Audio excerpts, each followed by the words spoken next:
This is Audible. Tantor Audio, a division of Recorded Books, presents Hour of Darkness by Lara, Adrian, narrated by Roger Wayne. Chapter 1. Cain sank his fangs deeper into the brunette's neck, closing his eyes on a low snarl as bitter, coppery red cells filled his mouth. Seated beside him on the sofa of his palatial Miami hotel penthouse suite, the female he'd met only minutes ago clung to him and whimpered as he drank from her open vein. He was rough about it, eager to take his fill and be done. Cain made no secret of what he was. In the 20 years since humans had learned of the existence of the breed, it wasn't unusual for his kind to mingle among their mortal neighbors. Some, like the blood host he'd hired to service him tonight, seemed to find the open coexistence of the past 2 decades not only an acceptable arrangement, but a profitable one, too. Cain gave the small punctures a brisk, businesslike swipe of his tongue to seal the wounds and conclude the transaction. Unfortunately, his host didn't seem to grasp the limitations of his interest in her. As he drew away, her moan held a whining edge of complaint. Don't stop now, lover. Let's move to the bedroom and keep this party going. She reached for him, licking her cherry-red lips in invitation. Look, I know you're only paying me for blood, but if you want something more... Your cash is on the table in the vestibule. Cain was already on his feet, wearing nothing but a pair of dark jeans. He reached for the black dress shirt he'd removed before sitting down to feed a few minutes ago. He slipped it on, not bothering to button it as he turned to meet the disgruntled face staring up at him. Although the female was pretty and he wasn't the type to deny himself pleasure or sustenance, he rarely mixed the two. Repeat performances weren't his thing. He kept to a strict one-and-done policy, even when it came to the human women who offered him their veins. Life was simpler that way. Cleaner. No strings, no complications, no exceptions. He lifted a black brow, impatient to be done now. There's a bathroom down the hall if you need to clean up before showing yourself out. The female frowned, muttering something under her breath as she stood and grabbed her purse off a nearby chair. Her spiked heels clacked sharply over the beachfront suite's polished tile floors in her swift march into the foyer. The hotel door closed behind her with a bang. Cain blew out of breath, glad for the return to his solitude. He had been in Miami for more than a week now, having eventually drifted to the very edge of the East Coast after leaving Las Vegas in a job that had been slowly devouring his soul. He'd assumed all he needed to clear his head and his conscience was enough time and miles put behind him. Now, a couple of months on the road with nothing to keep him busy outside of feeding and fucking whenever the urge arose, about the only thing he was feeling was bored and restless. Turns out he wasn't built for idling. None of his kind were, but especially the breed boys and men born into the infamous Hunter program. 20 years of freedom from that hellish enslavement was hardly enough to erase the brutal discipline and training that had made Cain and the rest of the assassin half-brothers bred inside that laboratory anything close to civilized. As much as Cain enjoyed life's endless luxuries, all the things his mercenary existence provided him, inside he was still shackled to the program. There had been a time once when he'd longed for a different life, a simpler, normal life. But those dreams belonged to better men than him. Deep down he was still the cold, detached killer his master had made him, still the solitary predator existing on the shadowed fringe of the real world. And lately, every one of his hunter instincts was beginning to tell him it was time to move on. He hadn't survived this long by ignoring them. Strolling barefoot across the expansive living area of his suite, he pulled a bottle of whiskey from the fully stocked bar and poured a glass. As breed, he couldn't drink the liquor, but he swished it around in his mouth to erase the metallic tang left over from the human's blood, then spit it into the wet bar's polished steel sink. On the other side of the ultraviolet blocking shades that covered the floor-to-ceiling glass doors overlooking the beach and ocean beyond, the sun had finally dipped below the horizon. Blue hour. The fleeting moments between day and night when he could stand outside with no threat of searing his breed skin and eyes. Cain walked to the sliding doors and opened them wide. He stepped out to the terrace 10 stories above the hotel pool and courtyard below. Warm, salty air stuck to him, carrying the drifting aromas of blooming flowers and grilled foods. Just off the blanket of white sand still littered with beachgoers, an old reggae song being sung live in one of the tiki bars competed with the pulse and racket of a dance club down the street. Christ! He'd left the non-stop glitter and noise of Las Vegas for some peace and solitude, but had only traded one circus for another. He shook his head. Hell, maybe he'd roll out tonight yet. He'd already gone about as far south as he intended. Nothing but swamplands and a lot of bad memories in that direction anyway. Instead, he thought he might venture north for a while, eventually end up in the Dakotas or Montana. As one of the breed, he needed living human blood every few days for sustenance, but the idea of getting far away from people, even his own kind, was beginning to sound like a damn good plan. He turned to go back inside, but paused when he glanced down at the hotel pool. A woman swam alone in the glowing turquoise water, slender arms and legs propelling her with effortless grace and speed across the Olympic-sized length. She wore a skimpy black bikini, with her thick blonde hair bound in a long ponytail and floating like gossamer waves over her back as she swam. Her gorgeous body alone would have been enough to make Kane pause to admire, but it was the delicate body art that decorated her limbs and torso that drew him to the railing for another look. That, and the fact that it was next to impossible for anyone to have the entire pool to themselves no matter what hour of the day. And now that he was looking closer, he realized she wasn't exactly alone after all. 4 big men in dark suits were positioned around the vacated pool and courtyard garden. Their grim faces alternated between watching her swim and scanning their surroundings.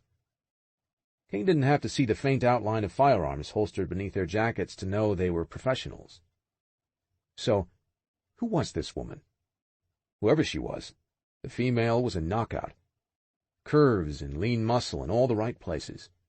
Smooth alabaster skin that only made the contrast of the ink even sexier. Twisting vines and blood-red roses wrapped her upper arms and long legs, the unbroken chain continuing all the way around her ankles. Each movement of her body made the roses appear alive, begging to be touched. Kane angled for a better view of her face as it dipped in and out of the water with her sleek strokes, but all he could discern was the hint of high-cut cheekbones and a lush mouth. It was plenty for his libido to take an interest. Arousal coiled inside him as he fixated on her gliding trek back and forth across the pool. He watched her face lift out of the water in rhythmic motion, her parted lips taking in air between each fluid stroke of her arms. The illuminated water licked every inch of her body the way he suddenly wanted to. Each fluttering kick of her strong legs made him hunger to have them wrapped around his hips as he drove inside her. He just fed, and yet hunger coiled in him. The urge to feel her throat giving way beneath his sharp fangs were nearly overwhelming. He closed his eyes on a growl, entertaining a swift and powerful image of the two of them tangled together in his bed. His cock went heavy and hard at the thought, his fangs erupting from his gums. Fuck. When he lifted his lids a second later, his eyes burned with unearthly heat. He watched her pivot at the end of the pool and begin another lap. Her loose blonde hair undulated around her shoulders and down her spine, and Kane's fingers clenched with the desire to feel those silken strands clutched in his fist as she writhed naked beneath him, begging for everything he gave her and more. He let the fantasy play out as he watched her swim, trying to ignore the bulge growing more unbearable behind the zipper of his jeans. He was so transfixed, he hardly registered the quiet pop that sounded from somewhere nearby. But in that next instant, a bloom of red erupted from the back of the woman's head. Blood. It streaked into the pale blonde tendrils of her hair, a growing stain that grew and grew, swirling around her like scarlet tentacles. Her strokes stalled. Her body went instantly limp, collapsing lifelessly under the water. Holy shit! She'd just been shot in front of his eyes, executed. The massive wound in her skull erased any doubt about that. 10 stories below him, her corpse began to sink to the bottom of the pool as her security detail scrambled in to retrieve her. Son of a bitch! Kane closed his lids in disbelief.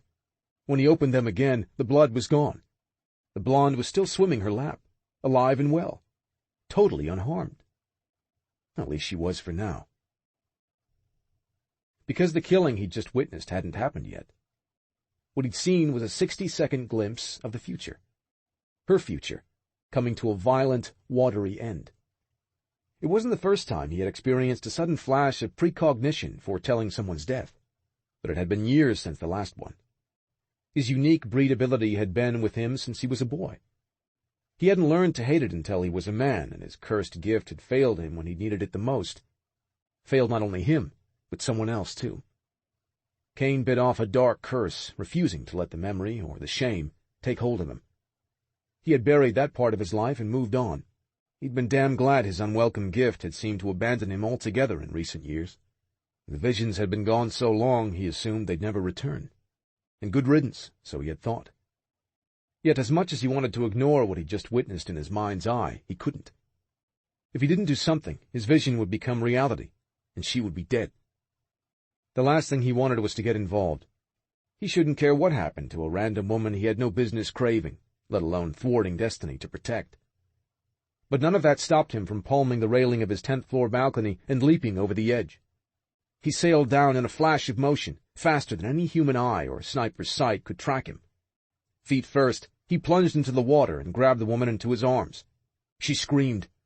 One of her bodyguards jumped in from the side of the pool, but Kane was already well out of reach, moving her out of the bullet's path just as the assassin's round tore into the water where she'd been only seconds before. Kane swiveled his head and glanced up toward the roof of the hotel, scanning for signs of the sniper. The would-be killer was already gone from his post. Not a trace of a weapon or a hunkered shooter anywhere above. Meanwhile, the woman struggled to get loose. Her body was lean and strong in his arms, and warm. She twisted around in his grasp, crushing her curves against the front of his body in her efforts to break free. Everywhere her bare skin touched him, he burned with awareness of her. She fought the firm bands of his arms, finally shoving him away on a shocked curse. Long-lashed eyes in an arresting shade of warm burgundy stared at him in confusion and fury. "What the hell are you doing?" Her voice, tinged with a Slavic accent, cut off as she looked at him. She glanced from the sharp points of his elongated canines to the breed skin markings that covered his wet torso. The tangle of multi-hued dermaglyphs prickled everywhere her gaze touched him. He couldn't hide what he was, even if he tried. His fangs were bared in battle readiness, and in response to the feel of her curves having been pressed against him. "Are you okay?" he asked her. She didn't answer, merely looked around his shoulder to where her guard now sagged lifeless in the pool, his blood staining the water instead of hers. Cool and collected in spite of what just happened, she returned to Kane's gaze. "You saved my life." She swallowed, her intelligent wine-dark eyes searching his face. "But how did you... Where did you come from?" He shrugged, unsure how he would explain what just happened. Not that he was going to have the chance. 2 of her men were at the edge of the pool, lifting her out of the water, while the remaining one held his pistol on Kane. "Yuri, niet!" Her voice was crisp with command. She held up her hand, giving the gunman a tight shake of her head. She said something more in their language, orders that had all of the guards snapping to attention. God, she was beyond attractive. Those sharp cheekbones and pouty lips were even more striking up close. But combined with her burgundy gaze and delicate bone structure, her beauty was both angelic and exotic. Her attitude was pure confidence, though, and Kane had hardly seen anything hotter. The weapon trained on him lowered immediately, and a 3rd man moved to her side, adding his bulk to the human shield surrounding her. Without another word, she and her guards were moving hastily away from the pool. Kane watched her go, standing in the waist-high water along with the corpse that might have been her if he'd allowed fate to have its way. And the question that had intrigued him from high atop his penthouse terrace only deepened now. Who the hell was she? The woman glanced back at him only for a moment, a silent connection of their gazes that shot through Kane like a physical caress. He saw the curiosity in her eyes, too, and the flicker of awareness that made the memory of her bare, wet skin against his burn even more intensely. She blinked once, then turned around and hurried into the shelter of the hotel surrounded by her bodyguards. Chapter 2. Marina Moritskova accepted the glass of cold water from the captain of her security detail with a faint nod and only a slight tremble in her fingers. "Thank you, Yuri." It had been more than an hour since the attempt on her life in the pool, but the grim soldier's face was still drawn with concern. Deep lines bracketed his mouth and creased his brow, a look mirrored by the other bodyguards her uncle in Russia had sent to accompany her on her trip to the States. It seemed strange that Kirill wasn't standing there with the other three. Just a few hours ago he had been cracking jokes with Ivan and Victor, and now his lifeless body was on its way to the local morgue. Tonight they had lost one of their own, but the remaining men charged with keeping Marina safe had taken their comrade's death in stride, her life being their sole priority. Uncle Anatoly would have it no other way, especially on this trip. Yuri stepped away from Marina's seat on the delicate chair in the presidential suite's living room, but he didn't go far. With his large hands clasped in front of him, the big man took a protective position at her right while Marina continued her conversation with the pair of law enforcement officers who'd been dispatched to the hotel to interview her shortly after the attack. "Forgive us for taking up so much of your time tonight, Miss Moritskova. After what you've been through, answering all of these questions can't be easy. But before we wrap up here, can you think of anything else that might assist with our investigation?" Marina took a sip of her water and slowly shook her head. "What more can I tell you? I was simply enjoying a relaxing swim in the pool, when suddenly everything turned to chaos." The two uniformed officers with the Joint Urban Security Task Force Initiative Squad, one human, one breed, exchanged a look from where they sat across from her on the silk-covered sofa. The older of the two, the human, scratched his whiskers-shadowed jaw. He had been asking the most questions since they arrived, but now it was the ginger-haired breed officer who leaned forward with his forearms resting on his knees as he addressed her. "I think what my partner, Officer Powell, is trying to say is, do you have any reason to believe this wasn't a random shooting?" Although he posed the inquiry in a casual tone, only a fool would mistake it as such, and Marina Moritskova was no fool. Nor were her uncle's men. She felt Yuri's tension ratchet beside her. He and his two comrades stood still as statues in their positions around the room. Marina kept her expression mild as she held the breed justice agent's probing stare. "I have no reason to believe anything of the kind." She tilted her head. "Do you, Officer Jonas?" "We'll know more as we investigate further," he said, neither confirming nor denying. The officers had informed her that no evidence of the sniper had been found from their search of the hotel rooftop, but that hardly gave Marina reassurance. Someone wanted her dead. Failure and escape tonight only left the shooter free to try again.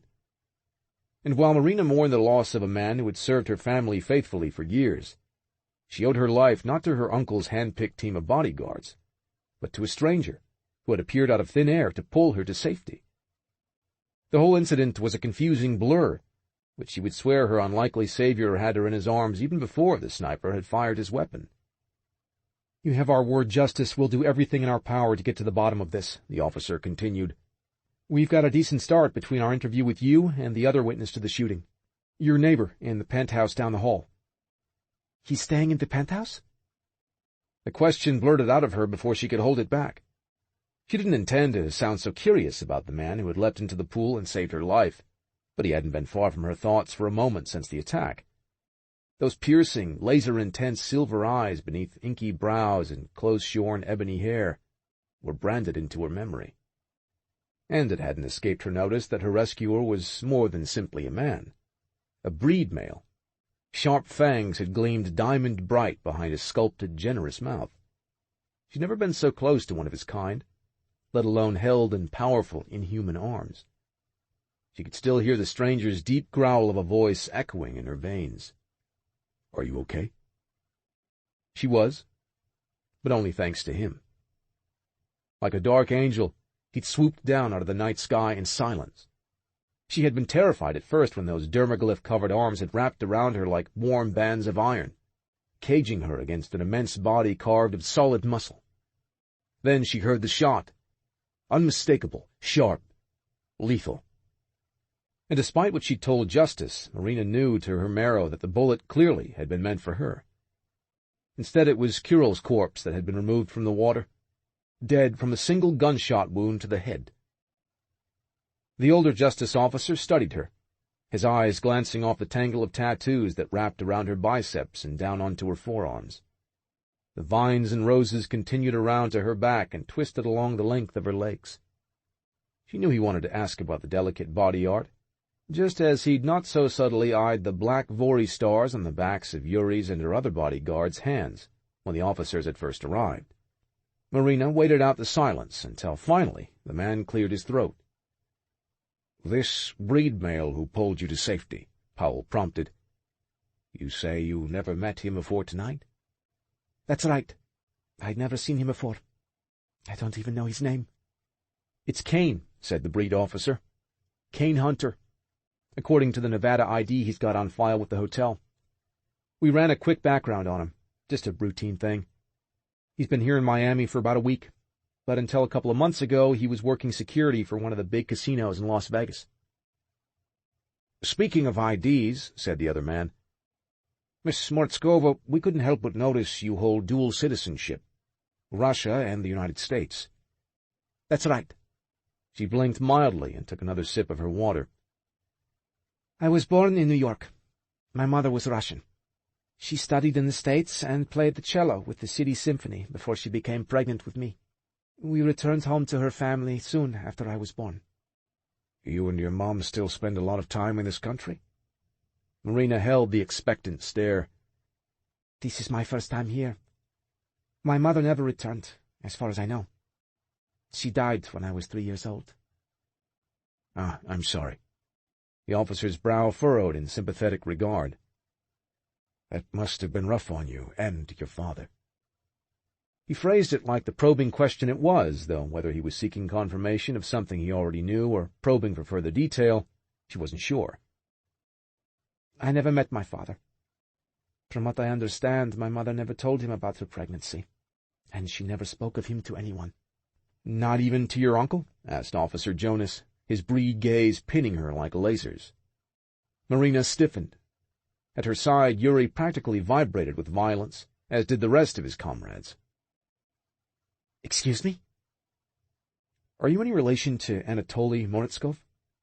Her heartbeat sped, even as she rationalized that it should hardly come as a shock that her uncle would be on international law enforcement's radar, and the fact that he was only made her business in the States all the more urgent. She schooled her expression into one of bland indifference. "It seems to me that you already know the answer to that question, Officer Jonas. Are you here to ask about the shooting, or my personal life?" The older justice man cleared his throat. "To be perfectly frank, Miss Mortskova, we're trying to assess if the two might be connected." "I'm not sure I follow your meaning." "You strike us as an intelligent young lady, so I'm sure we don't need to dissect your uncle's reputation. Anatoly Morozkov has ties to organized crime going back decades. He's got some very dangerous friends, probably more than a fair number of enemies, too." No, Marina didn't need any reminders. She was well aware that her uncle made his living managing the financial interests of criminal oligarchs and corrupt politicians. Her uncle had laundered countless billions of dollars over the years, including a sizable fortune for Boris Karamenko, one of the most ruthless mafia bosses in Russia. Uncle Anatoly was no saint, but he had been the closest thing to a father Marina had ever known from the time she was an orphan toddler. Good or bad, he was all the family she had, and she loved him with all her heart. If these justice men thought she would betray any of her uncle's secrets to them, or confirm anything they purported to know about him or his business dealings, they were deeply mistaken.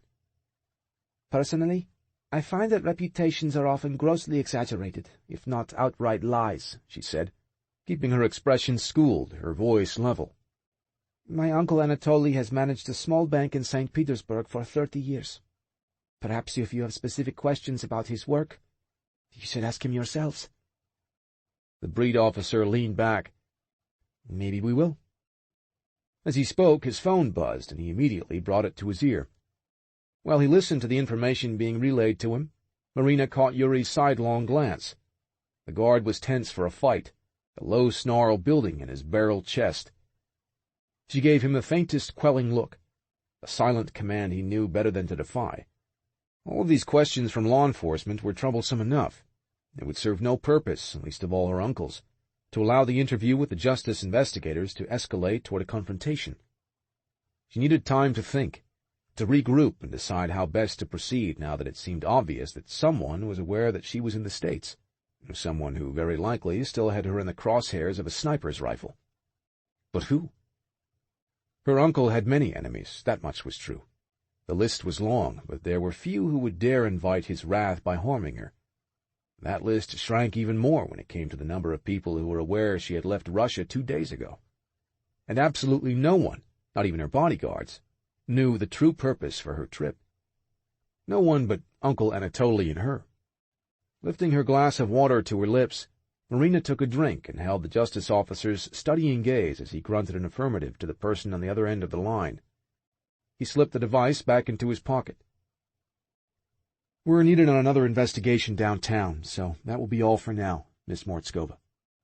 The two officers stood. "If you'd be more comfortable, I'm sure we could arrange for a unit to keep an eye on you for the duration of your vacation, is it?" "Yes. I'm here on a brief holiday, as I mentioned." More than once, in fact, and she was certain neither of the officers had been so careless with their documenting of her statement that they needed clarification. "As for your kind offer of added security, thank you, but I'm sure that won't be necessary." Measuring glances slid from Yuri to the other guards. "Yes. Well, if you think of anything you'd like to add to your statement, or if there's anything you think we should know, anything at all, don't hesitate to get in touch." "Of course," she replied, having no intention of doing either. She walked them to the door. Her breath didn't leave her lungs until the panel was shut and locked at their backs. "I thought they would never leave," Ivan muttered, crossing tattooed arms over his broad chest. Victor nodded in agreement. So did Yuri, but he sent a reassuring glance at Marina. "You handled them well. Your uncle would be proud. Perhaps one day he'll crown you boss of the Moritskov banking empire, eh?" "Perhaps." Her smile felt anxious, although not for the reason the men might think. She had no designs on her uncle's dangerous business. Although he strove to keep her insulated from the ugly realities of his work, Marina knew enough. And every day she worried for him more and more. For years, she had urged him to leave his dangerous life. She could hardly believe it when he came to her 2 months ago and told her that he had finally decided to get out, to seek an escape from all of his risky entanglements and retire in exile. Marina had been overjoyed and determined to do whatever she could to help make it happen. Although her uncle had been reluctant to involve her, in the end he had relented, and that alone told her just how desperate he truly was to leave his old life behind. No one but Marina knew her uncle's intentions, not even the team of loyal soldiers pledged to protect her on what they understood to be a private banking matter in the States. No one could know her actual purpose, or the truth of all that she carried with her. Uncle Anatoly's life depended on it, not to mention her own. "Trust no one, my darling girl," he had cautioned her before she left. It was a lesson he had drilled into her for as long as she could remember. And so she had arrived yesterday in Miami with his secret held close, waiting to be instructed about a meeting with a powerful contact of Anatoly Moritskov's from Cuba who, for a price, had agreed to provide safe exile for them. "Take this," Yuri said, breaking into her thoughts as he pivoted away from the fully stocked bar. He had poured some chilled vodka into a cut crystal glass and now held it out to her. "You look like you'll need something stronger than water." "Thank you." She accepted with a nod, hoping it would take some of the edge off her jangled nerves. With the drink in hand, she headed for her private bedroom suite, pausing at the door to glance back at her men. "Have the vehicle ready to leave in 10 minutes. I'm not going to wait around and give someone the chance to take another shot at me. We're changing locations." Yuri held her in a grave stare, then nodded. "I'll make the necessary hotel arrangements." "No," Marina said. "I will make them myself."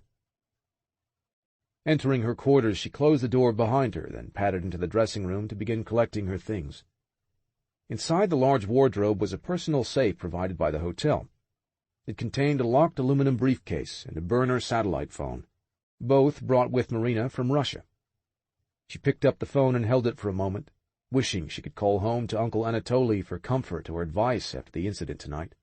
But he had forbidden contact for any reason so long as she was away, not only for her own safety but for that of her mission. The satellite phone was to be reserved for incoming calls. More specifically, It was intended for a single use.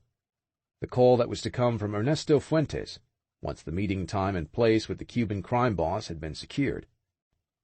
As much as Marina would take comfort in hearing Uncle Anatoly's familiar voice offering reassurances, she refused to give in to the weakness.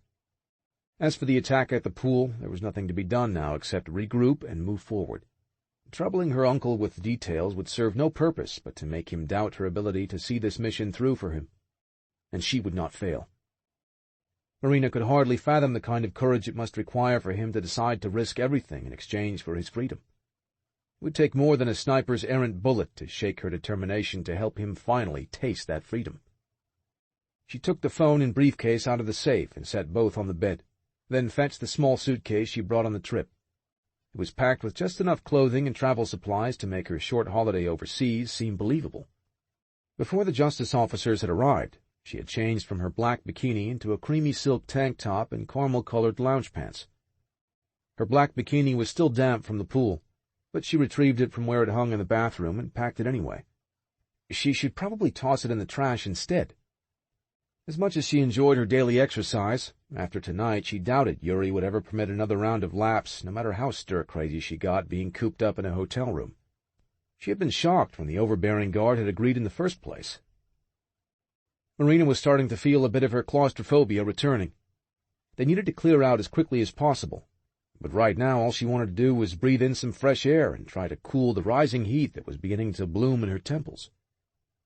Sipping a bit more of the crisp vodka, she walked across the spacious bedroom to the wall of sliding glass doors that faced the ocean. Cautiously, she stepped outside. All she needed was a moment or two, just long enough to clear her buzzing mind and try to purge the painful images of Kuryl's death. She gazed in silent awe at the vast blackness of the night sky and the sparkling dark water of the Atlantic. Fresh salt air filled her lungs and lifted the loose strands of her hair. Waves rushed to shore in a soothing rhythm, a wordless roar that drowned out all of the doubts and uncertainties that had been clamoring in her head even before she left Russia. This was freedom. Her chest ached with the glory of it, the longing for it. Marina closed her eyes on a deep, unfettered sigh, savoring the purity and serenity that didn't seem to exist back home in St. Petersburg. It never would, as long as her life and her uncle's belonged to Boris Karamenko and the criminal syndicate he controlled. She had come on this journey out of love for her uncle, but there was a part of her that craved an escape, too. She would die for the chance to be free. Earlier tonight she nearly had. A shiver racked her as the whole thing played through her mind for the dozenth time. The shooting chilled her veins, but it was the recollection of firm, warm arms wrapped around her and pulling her out of harm's way that had shocked her just as deeply. She wanted to tell herself it was merely the heightened emotion of tonight's ordeal that made her feel so off-kilter. But the buzzing in her veins was something more than that. It was because of him, the stranger, the vampire who'd saved her life. Kane, she whispered, testing the name the justice officer had given her. Kane Hunter. That unusual last name gave her more than a moment's pause, even now. Although Uncle Anatoly had no use for the breed as a whole, and made sure Marina knew how he felt, it was impossible for her to have lived 25 years of life among dangerous men and cold-blooded killers and not be familiar with the term hunter. They were beyond lethal, even more so than an Ivori soldier or Russian mobster's enforcer. Part of an experiment that raised breed boys and men as highly skilled, emotionless assassins, hunters were reputed to be savage, even after spending 2 decades away from the hellish laboratory that had created and trained them to be more machine than flesh and blood. And now she owed her life to one of them. Good Lord, she could only imagine what a beast like that might try to demand in return. Fortunately, Marina was confident she would never lay eyes on Kane Hunter again. In just a few minutes, she and her bodyguards would be miles away from Miami, and tonight would be just an unfortunate detour in her quest to secure a safe future for her uncle and for herself. Downing the remainder of her vodka in one swallow, Marina pivoted away from the terrace balcony and returned to her bedroom suite to finish packing to leave. Chapter 3. He didn't move, not even to exhale, until after she went back inside. When Kane finally let go of his breath, it gusted out of him on a muttered curse. The sharp, rough sound was the exact opposite of the way the lovely Russian rose on the terrace next door had sighed his name to the moonless night just a moment ago. Obscured by the darkness that spilled over his terrace balcony, he pushed away from his lean against the exterior wall of his unlit suite and prowled to the railing. Maybe he should have made his presence known when she slipped out of her suite to stare at the dark ocean beyond. Instead, he had melted into the shadows like the predator he was and simply watched her, wanted her. Then she'd whispered his name, and it was all he could do not to leap across the distance and pull her against his body again. Damn, not good. Lust punched into his veins, even in her absence. Her scent lingered in the air, delicate and yet more potent than any perfume.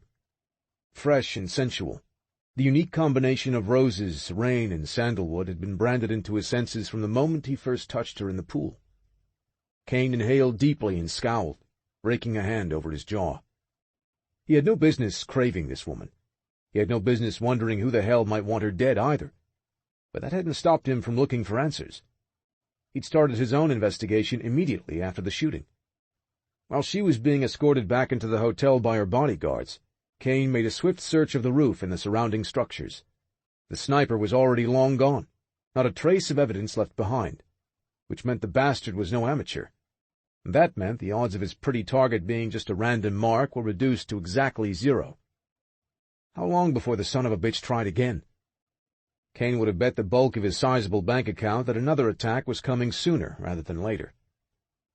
Despite his efforts to covertly collect some information about the female from the investigating justice officers during their brief interview with him, the two men only dodged his questions and stonewalled every attempt he made to get even as much as her name.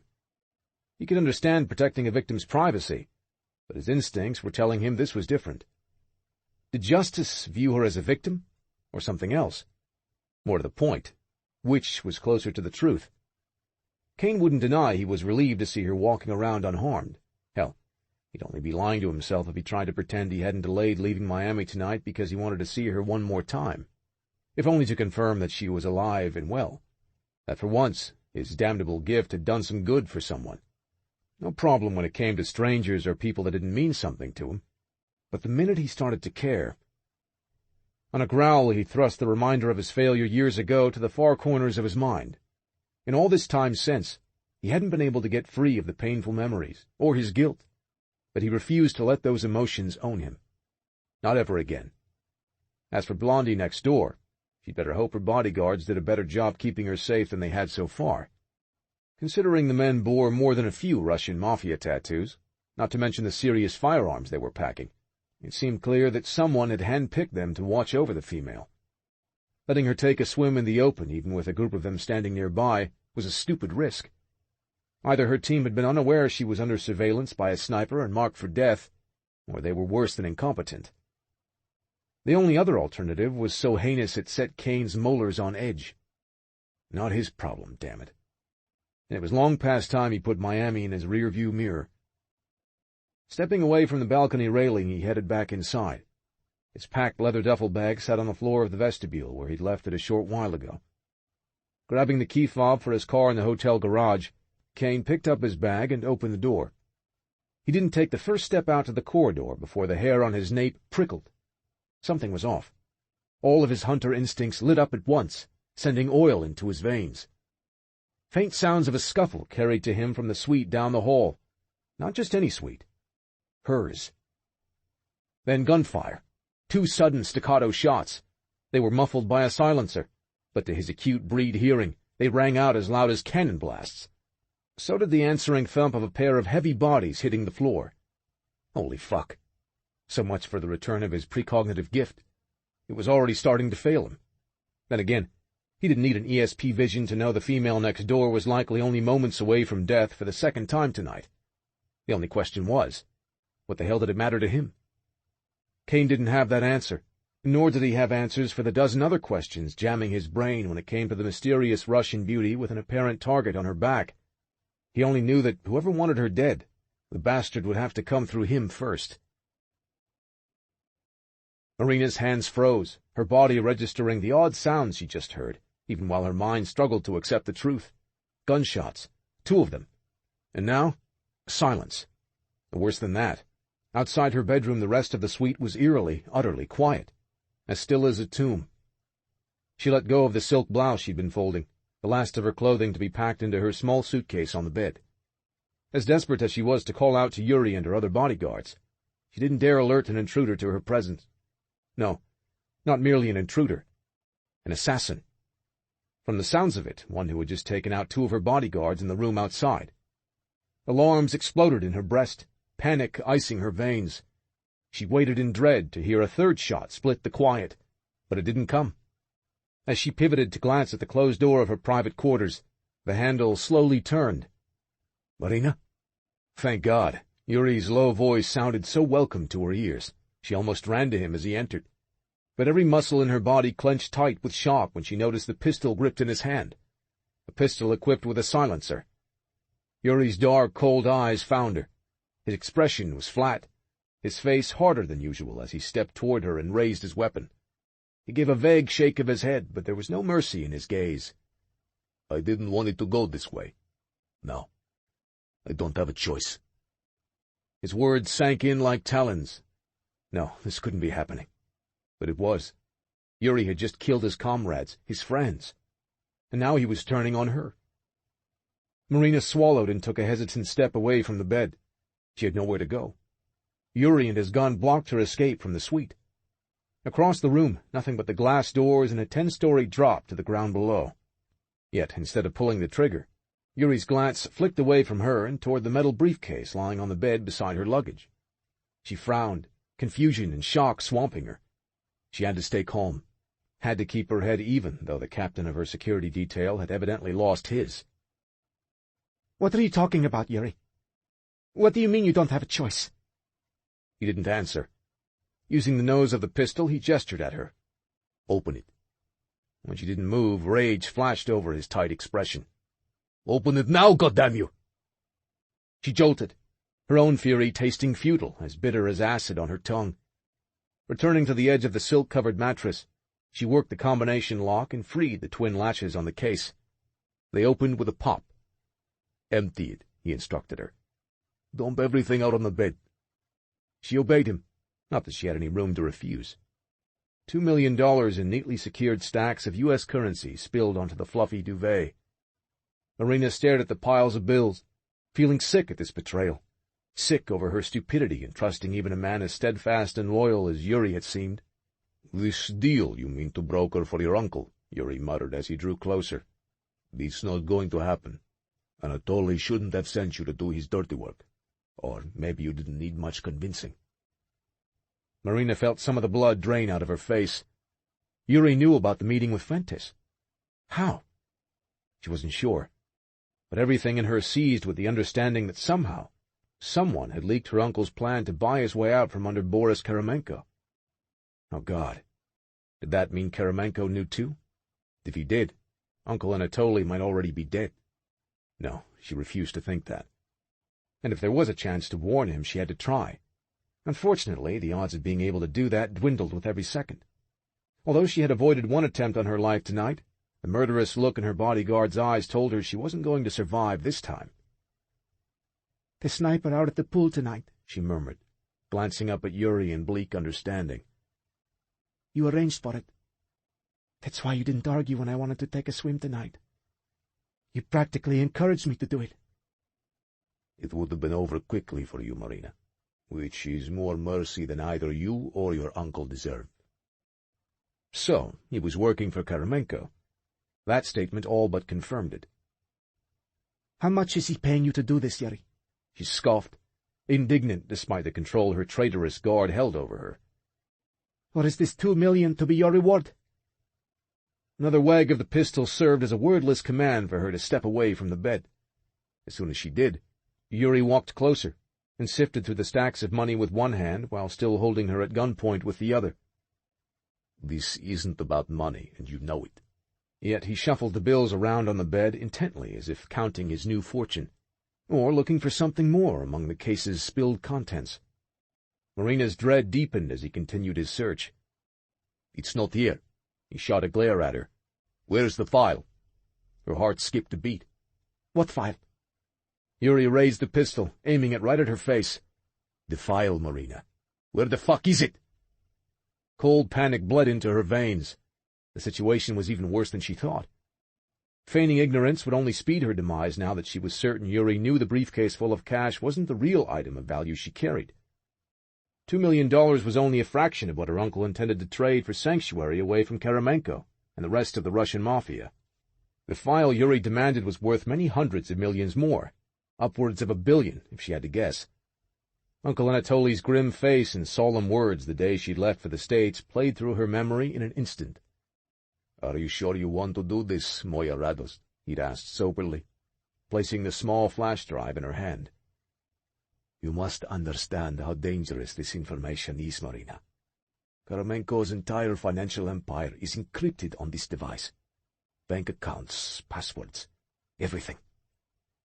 He closed his hand over hers, curling her fingers around the flash drive he intended to sell to one of Karamenko's many rivals for enough money to secure a long future somewhere far away from Russia. "The only way I can ever be free is by destroying him first." It seemed so risky to her, using the greed of one criminal ringleader to weaken another. But Uncle Anatoly had been resolute that it was the only way. Marina understood the gravity of her mission, and she had left St. Petersburg without a single doubt about undertaking it. Even now, she refused to feel defeat. But she couldn't deny that staring into the barrel of Yuri's weapon had her terrified that she had not only failed, but put her uncle's life in jeopardy as well. "The file," he snarled, nostrils flaring in his anger. "Don't make me ask again, or I promise I will make you suffer." Marina bit her lip. The flash drive was concealed within the inner construction of the briefcase, not 6 inches from his free hand. But she wouldn't give up the information no matter what Yuri did to her. And she'd rather die right here and now than surrender her uncle's only means of freedom. She couldn't fight him. But she could stall him a bit. Maybe formulate a plan or wait for a chance to make a break. Everything was risky. But what choice did she have? "All right," she relented, letting her shoulders sag. "It's still in the safe inside the dressing room." Yuri jabbed the gun in the general direction. "Go get it. Now." She walked cautiously, feeling him hulking a few paces behind her. Now that she was in the smaller space of the dressing room, she wondered if she had just sealed her doom. With no clear option to get around him, she was trapped, and the likelihood of overpowering a big man like him was less than nil, especially with no weapon at her disposal. Well, almost no weapon. She did have one small, unusual advantage she could tap, but in order to activate it, she would have to touch Yuri skin to skin. "Move faster, Marina. Keeping me waiting will only try my patience." She crouched in front of the safe, anxiety clawing at her as her fingers hovered over the keypad. Yuri's threat left no doubt that she would be shot dead as soon as she opened the safe, and he saw it was empty. Her fingers trembled as she pressed a number on the pad. At first she tried to ignore her nerves, but then thought better of it. Maybe her actual fear was all the excuse she needed. She fumbled the combination lock a couple of times, exhaling a short breath. "I'm sorry." Yuri swore harshly. "Damn it, open the fucker now!" "I'm too nervous," she murmured, which was truer than she wanted to admit.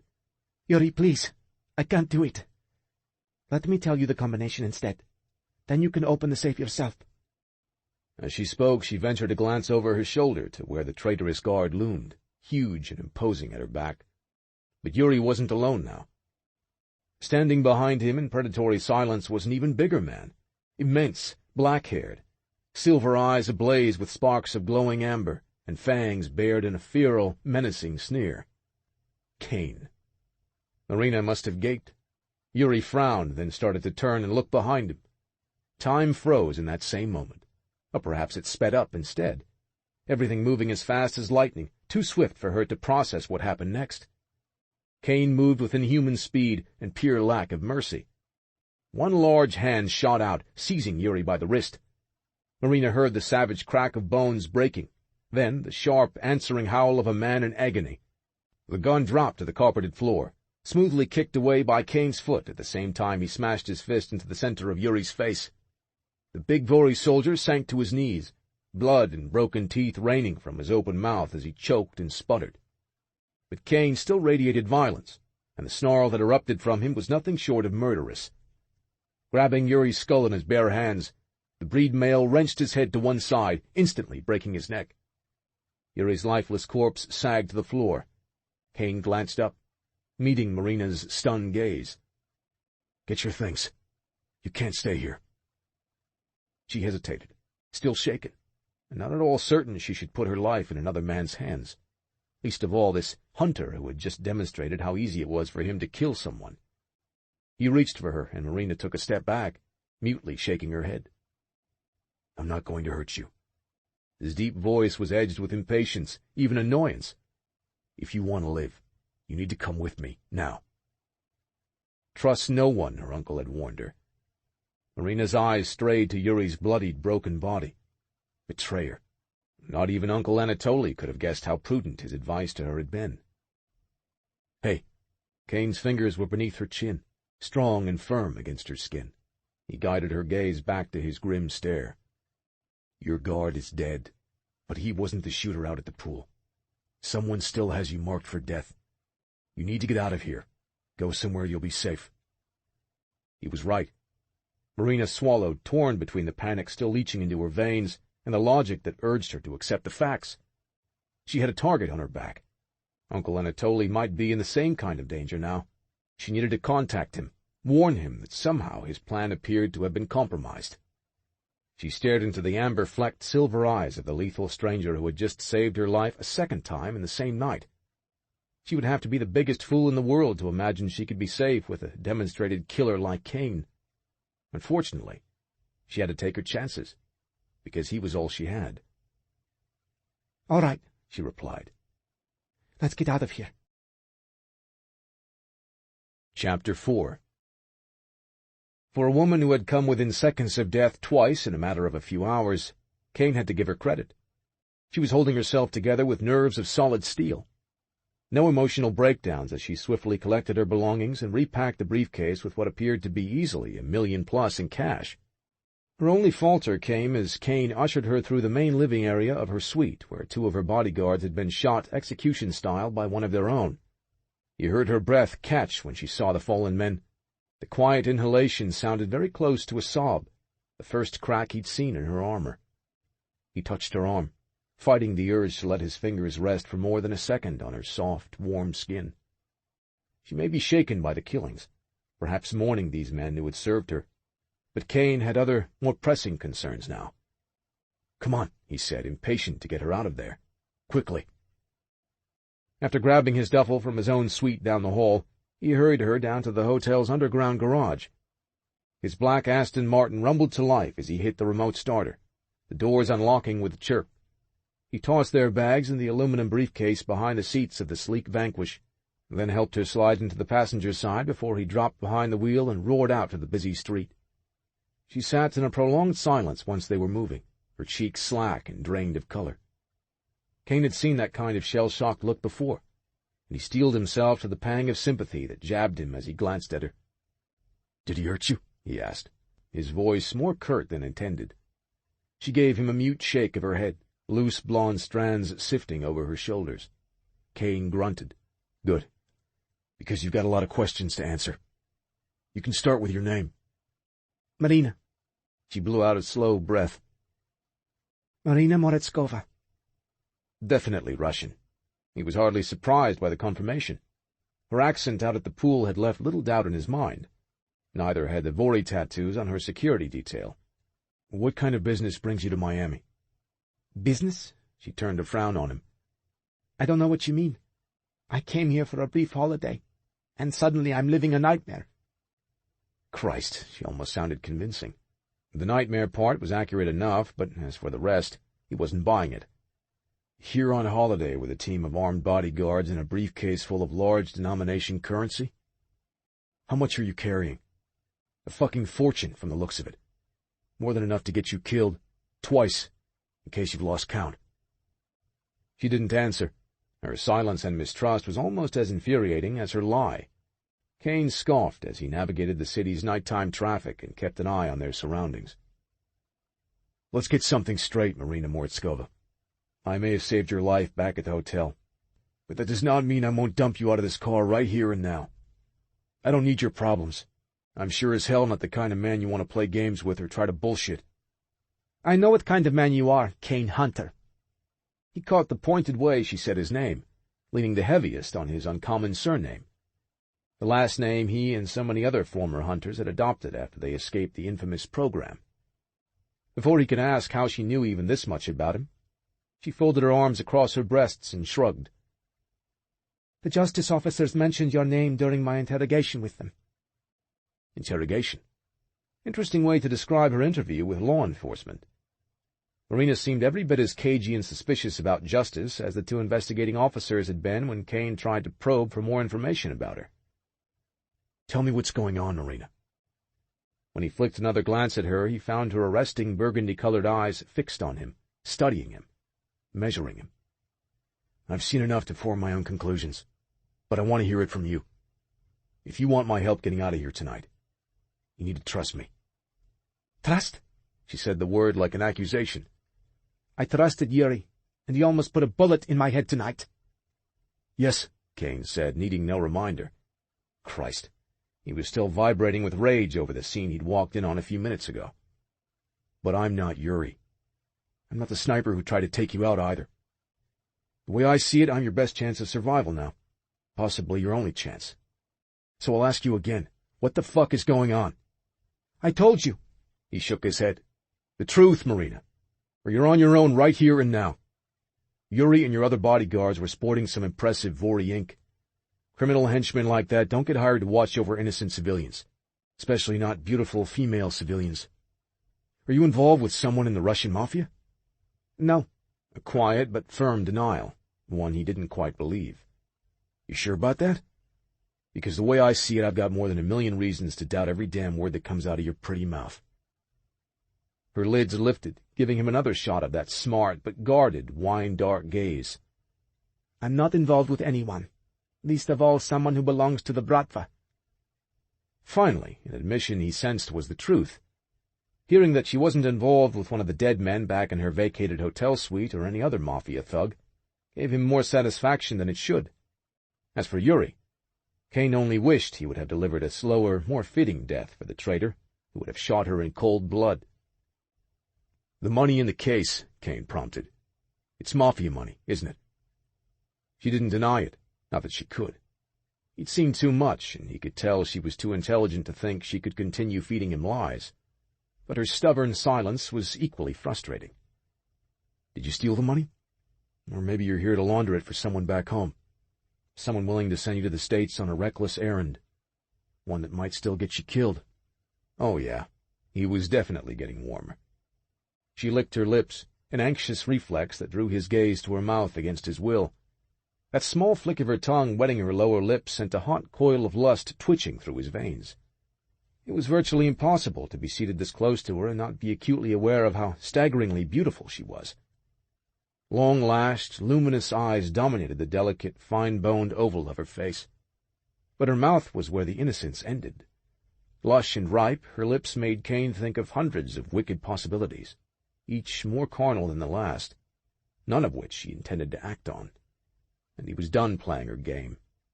He found a break in the traffic and swerved hard to the right, coming to a halt at the curb in front of a complex of tall buildings. He swiveled to face Marina. She flinched as the passenger side door lock popped open. Kane reached over and freed her from the seatbelt. "What are you doing?" "Bringing you to someplace safe." She looked out the window and stilled when she saw the lighted Justice sign in front of the building. When her face swung back to him, she stared at him as if he'd just delivered her to a firing squad. "No one in there can help me." "Why not?" She swallowed. "Because they've already judged me. The two officers who came to the hotel tonight made that pretty clear. They think I'm some kind of criminal." He thought back to the guarded demeanor of the officers when they interviewed him, the way they pumped him for any and all observations about the shooting at the pool, yet refused to give up a single bit of information about Marina. "So, are you a criminal?" "No." The word rushed out of her, vehement, earnest. "I don't expect you to understand, Kane." "Try me." He leaned forward, crowding her against the inside of the door, giving her nowhere to run unless she wanted to get out of the car. "Tell me what I've stepped in by saving your life tonight." She let out a shallow breath, her gaze searching his. My uncle is Anatoly Moritskov. He's a banker in St. Petersburg. He's also one of the top men in a very powerful branch of the Bratva. Kane clamped his jaw tight, holding back the curse that was boiling at the back of his throat. You're not in love with a Russian mobster. You're family to one of them. Jesus Christ. She didn't look the least bit ashamed. All he saw in her face was devotion and a fierce resolve. My uncle wants out of the organization. That's why I'm in the States. I'm supposed to meet with one of his Western allies who's agreed to help Uncle Anatoly gain his freedom. For a healthy price, Kane grunted. How much is in the briefcase? She glanced away from him, staring down at her lap. $2 million. Although the sum was substantial, it seemed like a pittance where the Russian mob was concerned. He didn't much care about the specifics of the deal at the moment. He was more troubled by the delivery method. Why send you to the front line? If your uncle's so powerful, doesn't he have any other soldiers willing to sacrifice themselves for him? She frowned, looking defensive. I offered to go. Uncle Anatoly had been like a father to me from the time I was 3 years old. He's the only family I have, and I'm the only person he trusts completely. I would do anything for him, just as I know he'd do anything for me. Kane leaned back in his seat. Anything except stop you from risking your neck on the chance you might spare his. She scowled, lips pressed flat. Like I said, I wouldn't expect someone like you to understand. Someone like me? Because I'm a hunter? When she didn't elaborate, he chuckled low under his breath. Let her keep her assumptions about him. After all, he had nothing to prove to her.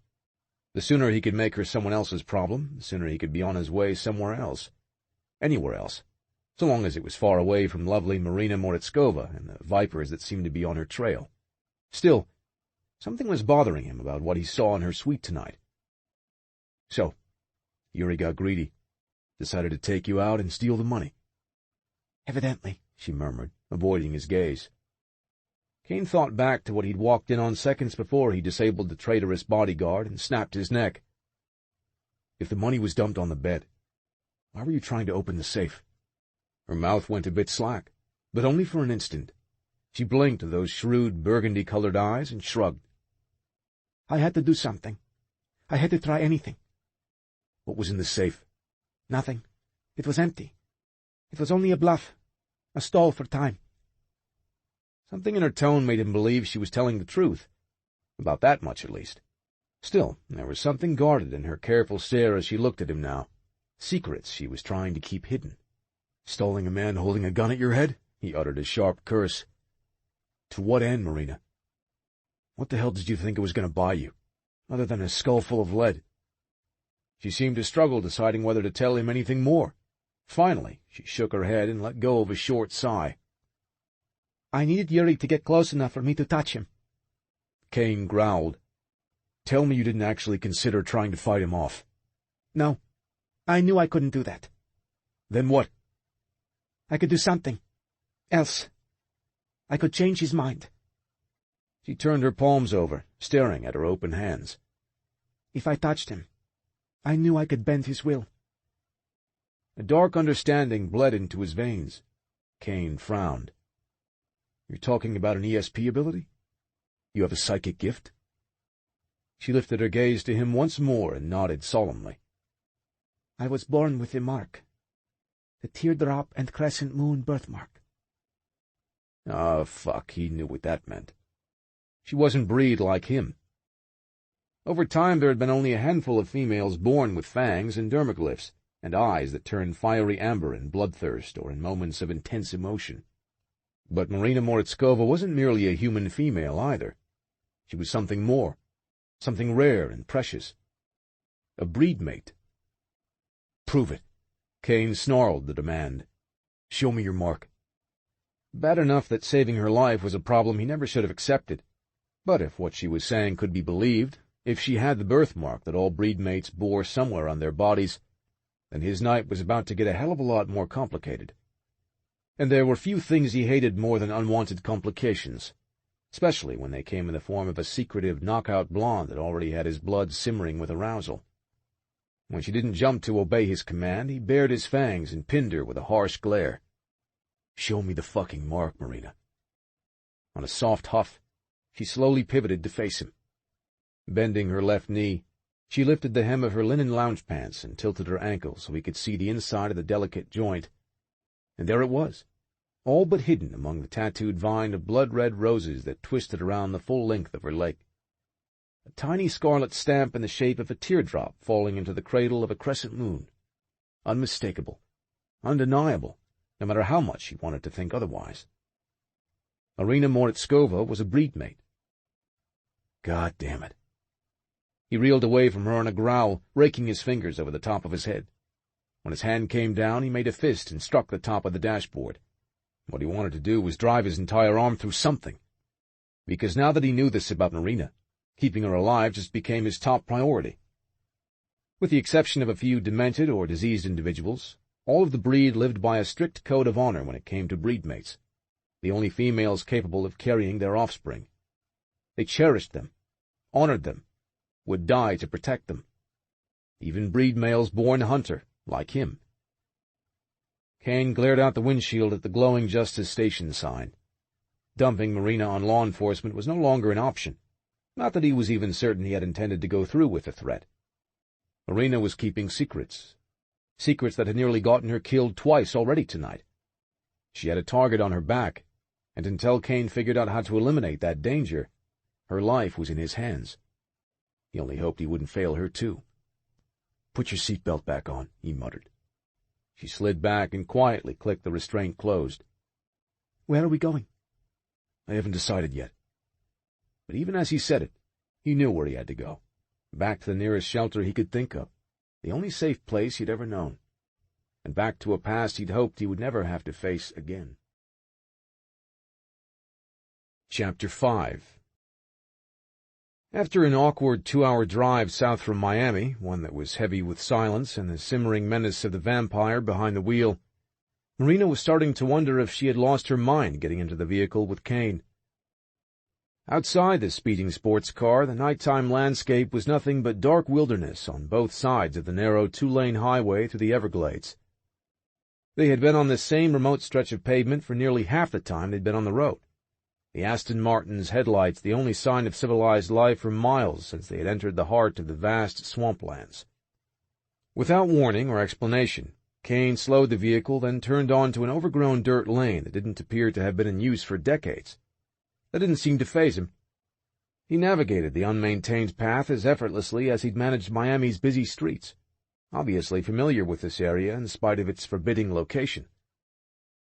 Marina wasn't half as confident that this was a good idea. She swung a wary glance at him as they jostled and lurched over the uneven terrain. "Where are we going?" "We're already here."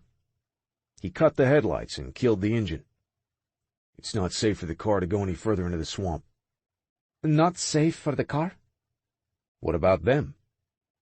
She peered out the darkened windows, seeing nothing but bramble and thick vegetation crowding in from all sides.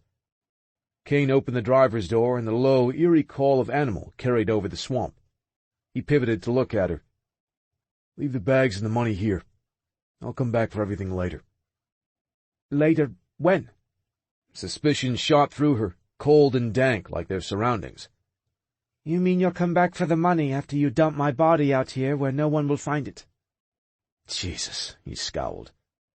"Do you really think that's what I'm going to do?" She crossed her arms. "I have no idea what you're going to do. After everything that's happened today, I don't know what to think about anything or anyone. And I don't like this feeling of not knowing what to believe. I don't like being afraid." Damn it. She hadn't intended to be so candid, but the admission slipped past her lips too quickly for her to hold it back. Weakness was unacceptable under any circumstances, but particularly in times of crisis or uncertainty. She was Anatoly Moritskov's niece, after all. She had learned early on in life to face her fears head-on, with her chin held high. Yet here she was, telling this virtual stranger that she was afraid. She wanted to dissolve into the seat as he stared at her for a long moment, saying nothing. Then he slowly reached toward her and popped her seatbelt open. "I'm taking you somewhere safe, Marina." His deep voice was low and gentle. soothing in spite of his dark expression. "I don't give a damn about the money in that case. I've got plenty of my own without stealing yours. And if I wanted to get rid of you, do you think I'd go to all this trouble?" No, she knew he wouldn't. She had seen this breed male kill tonight. His methods were cold and precise, efficient.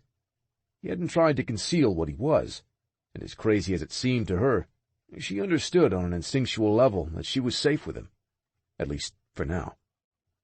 His body lingered too near hers. Marina felt trapped in his pale gray gaze. She had registered that he was an attractive man when he leaped into the pool to save her from the sniper's bullet. After the adrenaline overload during Yuri's attack and her escape from the hotel, this was the first opportunity she'd had to truly drink in every detail of Kane's rugged face. Although the moonless night cast much of him in dark shadows, there was less than a foot of distance between them and the confines of the car. It was enough for her to realize she had been wrong. Kane Hunter wasn't attractive. He was gorgeous, unearthly handsome, strong cheekbones and a bold, square jaw, a skin that had a tawny tone in spite of the fact that it had never known the heat of the sun. Even his mouth was beautiful, broad, sculpted lips that had seemed unforgiving and harsh on first glance, but were far from either of those descriptions when he held her in the kind of stare that was locked on her now. How would his lips feel pressed against hers? Would he kiss her with the same kind of aggression that seemed to radiate from him every time she'd been near him so far? Or would he be as careful as his pale silver eyes seemed to be, holding her now in the all-too-close quarters of a vehicle parked in the middle of a vast, forbidding patch of swamp? God, what was wrong with her? Marina blinked to break the almost tangible hold his gaze seemed to have on her. Evidently, 2 near brushes with death in the space of one night had rattled more than just her nerves. It must have shaken loose her good sense, too, because she had to be out of her mind to be sitting there fantasizing about what Kane's kiss might feel like when her first priority, her only one, was staying alive to deliver on her promise to Uncle Anatoly. She cleared her throat, then lifted her chin and spoke as if she were dispensing orders to one of her bodyguards. "My belongings can stay in the car, but I'm not leaving the briefcase behind. Not for any reason." "Suit yourself." He smirked, and the crooked tug of his mouth sent a low lick of heat through her body, one she didn't want to acknowledge. "Watch your step out here, and stay close to me." He got out of the car and closed the door. Marina reached behind her seat for the aluminum briefcase, her gaze rooted on Kane as he rounded the front of the vehicle and waited for her to join him. She climbed out gingerly, her progress slowed by the mucky ground under her sneakers and the hindrance of having only one free hand for stability, while the other gripped the handle of the briefcase. As soon as she reached the spot where Kane stood, he grabbed the case from her grasp. "I'll carry the damn thing. Can't have you slipping into an alligator nest because you're too stubborn to listen to me." He started walking. "Better keep up." She swore under her breath and fell in behind him. Kane walked briskly but cautiously, his long legs eating up a lot of distance with minimal effort. At 5'8", Marina had grown up accustomed to being taller than many of her schoolmates and a good many of her uncle's men, but she had to hurry to meet Kane's pace. "Are there a lot of alligator nests out here?" He grunted, sounding somehow amused. "This is the Everglades, sweetheart. It's crawling with gators and pythons and 100 other things that will try to eat you if you give them half a chance." Oh, God, she winced, trying not to imagine the scores of predatory eyes watching them in the darkness. "I assume you have a good reason for marching us out here on foot, then?" "Right now it's the only way for us to get where we need to go. Don't worry about the alligators and snakes. They know they're not the top of the food chain in this particular stretch of swamp." "What is?" She was almost afraid to ask. Without pausing, he glanced behind him, shooting her a quick grin that flashed the razor tips of his fangs, as if she needed any reminders of what he was. Then again, maybe she did. After all, she was trudging willingly through the dark swamp toward a location known only to the breed assassin in front of her, and her most troubling thought about being with him was her lunatic curiosity to kiss him. Instead, she ought to be trying to memorize the path in case she needed to escape. Not that she stood any chance of making it back to the vehicle ahead of Kane or any one of the other predators he so lightly dismissed. He continued walking. "Like I said, stick close to me. We don't have far now." Marina closed the distance between them, refusing to slow down or give in to the exhaustion that had been pulling at her from the moment they left the hotel. She'd be damned if she let Kane think of her as weak. She had spent most of her life trying to prove herself in a world that favored and rewarded strong men. Even Uncle Anatoly insisted on shielding her from reality more often than not. From the time she was an orphaned little girl, she had been surrounded by bodyguards and nannies. Over the years, that cloying protection had started to grate on her. That was part of the reason she had been so eager to help when her uncle needed someone he could trust to assist him in breaking free from the Bratva. Thinking of Uncle Anatoly only made her more anxious to get in touch with him. As soon as she had a chance, she needed to find a few minutes of privacy and phone him with the news of Yuri's betrayal. If Yuri truly had been aware of the information on the flash drive Marina had in her possession, she could only hope she reached her uncle before Boris Karamenko did. Her thoughts gone dark with worry, she trudged along after Kane, watching the ground and his hulking shape in front of her, concentrating on putting her feet precisely where his had been. The farther they trekked, the louder the sounds of the swamp became. All manner of animal croaks and chatter filled the space all around them, punctuated by an occasional howl or screech or splash that raised the hair on Marina's nape. Kane led her on a winding path that seemed random and forbidding, yet he never faltered.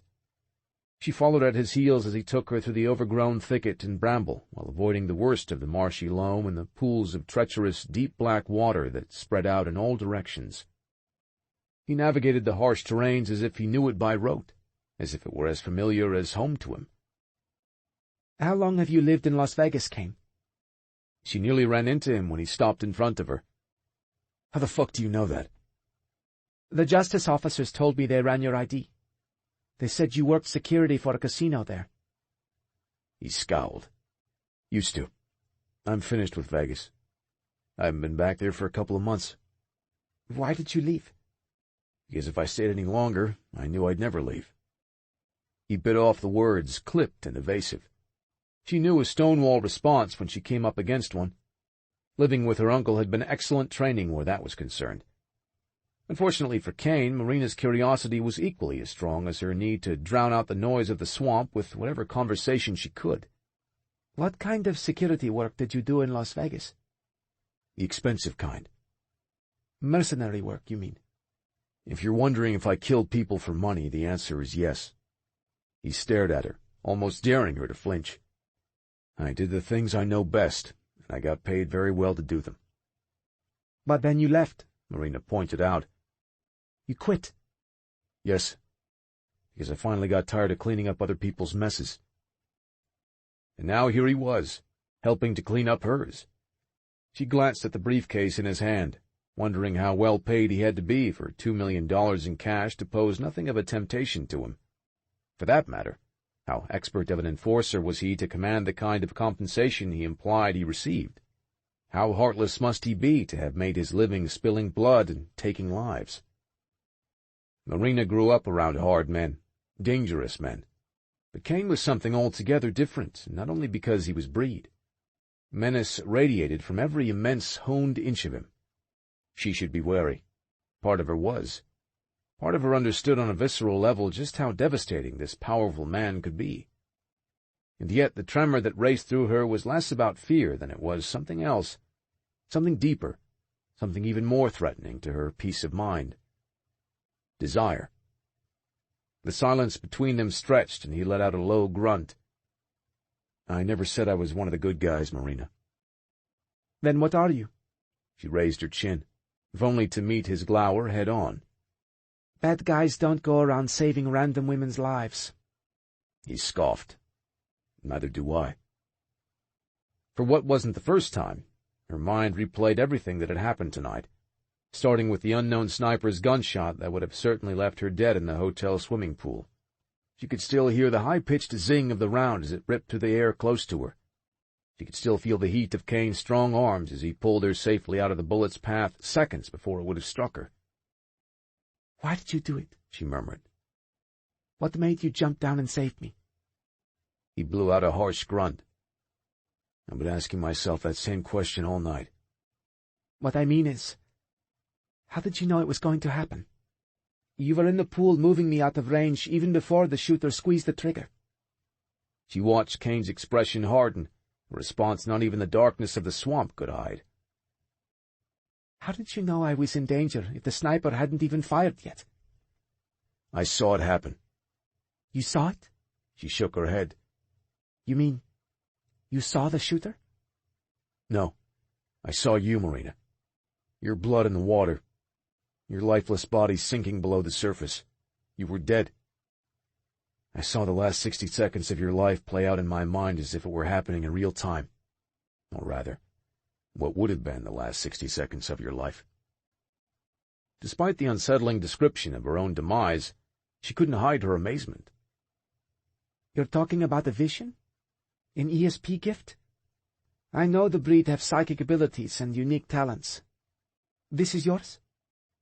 Kane seemed less than enthused to admit it. He gave a begrudging nod that may as well have been a shrug. Marina's ability to mold another person's mind was invasive. So much so, her uncle not only disapproved, but forbade her to use it from the time she was a child. Kane's ability, on the other hand, was nothing short of miraculous. Is that how you knew about Yuri too? Did you see everything that was going to happen tonight? No. The hard lines in his face grew even more rigid now. My ability doesn't work like that. It's unreliable. What do you mean, unreliable? I mean it has limitations, flaws. Mine does too, she confided. For instance, it doesn't work on anyone who's breed. I tried it once at a symphony concert my uncle took me to for my 8th birthday. A breed family with twin boys were at the reception. One of the boys kept making faces at me from behind his father's tuxedo tails. So when I had the chance, I touched his arm and told him to sneak back inside the auditorium and steal the conductor's wand. Instead, he told his father, and I ended up grounded for 2 weeks. Kane grunted, still scowling at her. You were a brat. She wouldn't deny it. Headstrong, according to Uncle Anatoly. Tell me more about your ability. Why do you think it's unreliable? Because I know it is. As if the conversation was over, he pivoted away and started walking ahead of her into the dark. She hurried to keep up, refusing to back down now. Since she owed her life to his ability, she wanted to understand it as thoroughly as possible. But as she stared at Kane's broad, retreating back, she also wanted to know why she was getting the sense that he not only mistrusted his breed gift, but despised it. What happened, Kane? He didn't answer. His pace went from brisk to aggressive, his long legs chewing up several yards of distance as if he couldn't move fast enough, couldn't get far enough away from her, or from her questions. Something must have happened to make him believe that, something that had caused him a great deal of pain if he was still carrying the weight of it with him. Did you lose someone you cared for? Up ahead of her, he hissed a low curse but didn't slow his pace. That's how she knew she was right. That and the fact that she knew what it was like to live with an empty ache in her heart for someone she loved. I'm sorry, Kane, she whispered, not even sure he was listening now. I know what that's like. My mother died when I was 3 years old. I still miss her every day. He swore again, more viciously now.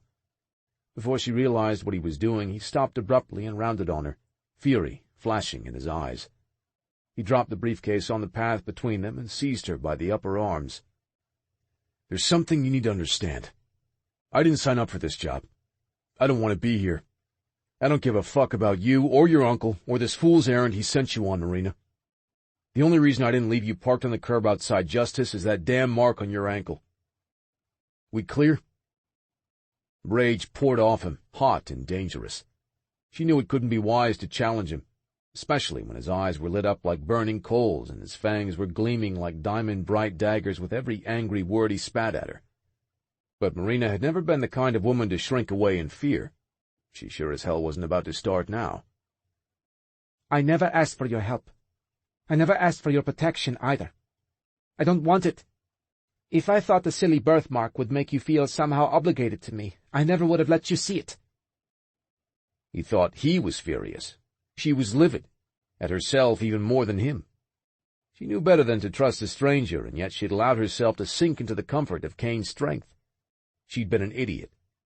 And now she was hundreds of miles away from any trace of civilization, and stranded in the middle of the Everglades with a man she suddenly couldn't wait to get away from.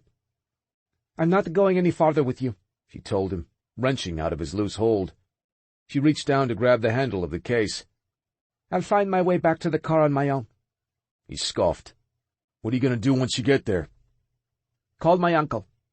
He's got connections in the States. He will send someone out to find me and take me somewhere I'll actually be safe." "Like hell you will." She ignored his tight reply. Pivoting in the opposite direction, she took a couple of steps back on the darkened, nearly invisible path. Kane appeared in front of her, moving so fast she had no idea how he'd done it. He blocked the way, a dark shadow against the night. Dark, except for the fierce glow of his transformed eyes. "Who's your uncle going to send, Marina? Another loyal comrade like Yuri? You think your uncle's people will be able to reach you before the shooter from the pool catches up to you?" Kane slowly shook his head. "For all we know, your uncle's got a target on his back, too. Hell, he could be dead already. Either way, that still leaves you in the crosshairs." Marina's breath sought out of her lungs. Although her heart refused to consider that Uncle Anatoly might not be alive, she knew Kane was right about everything else. There were countless risks in trusting anyone now. Yuri's betrayal had proven that much. And she couldn't forget the fact that Yuri had been working alone.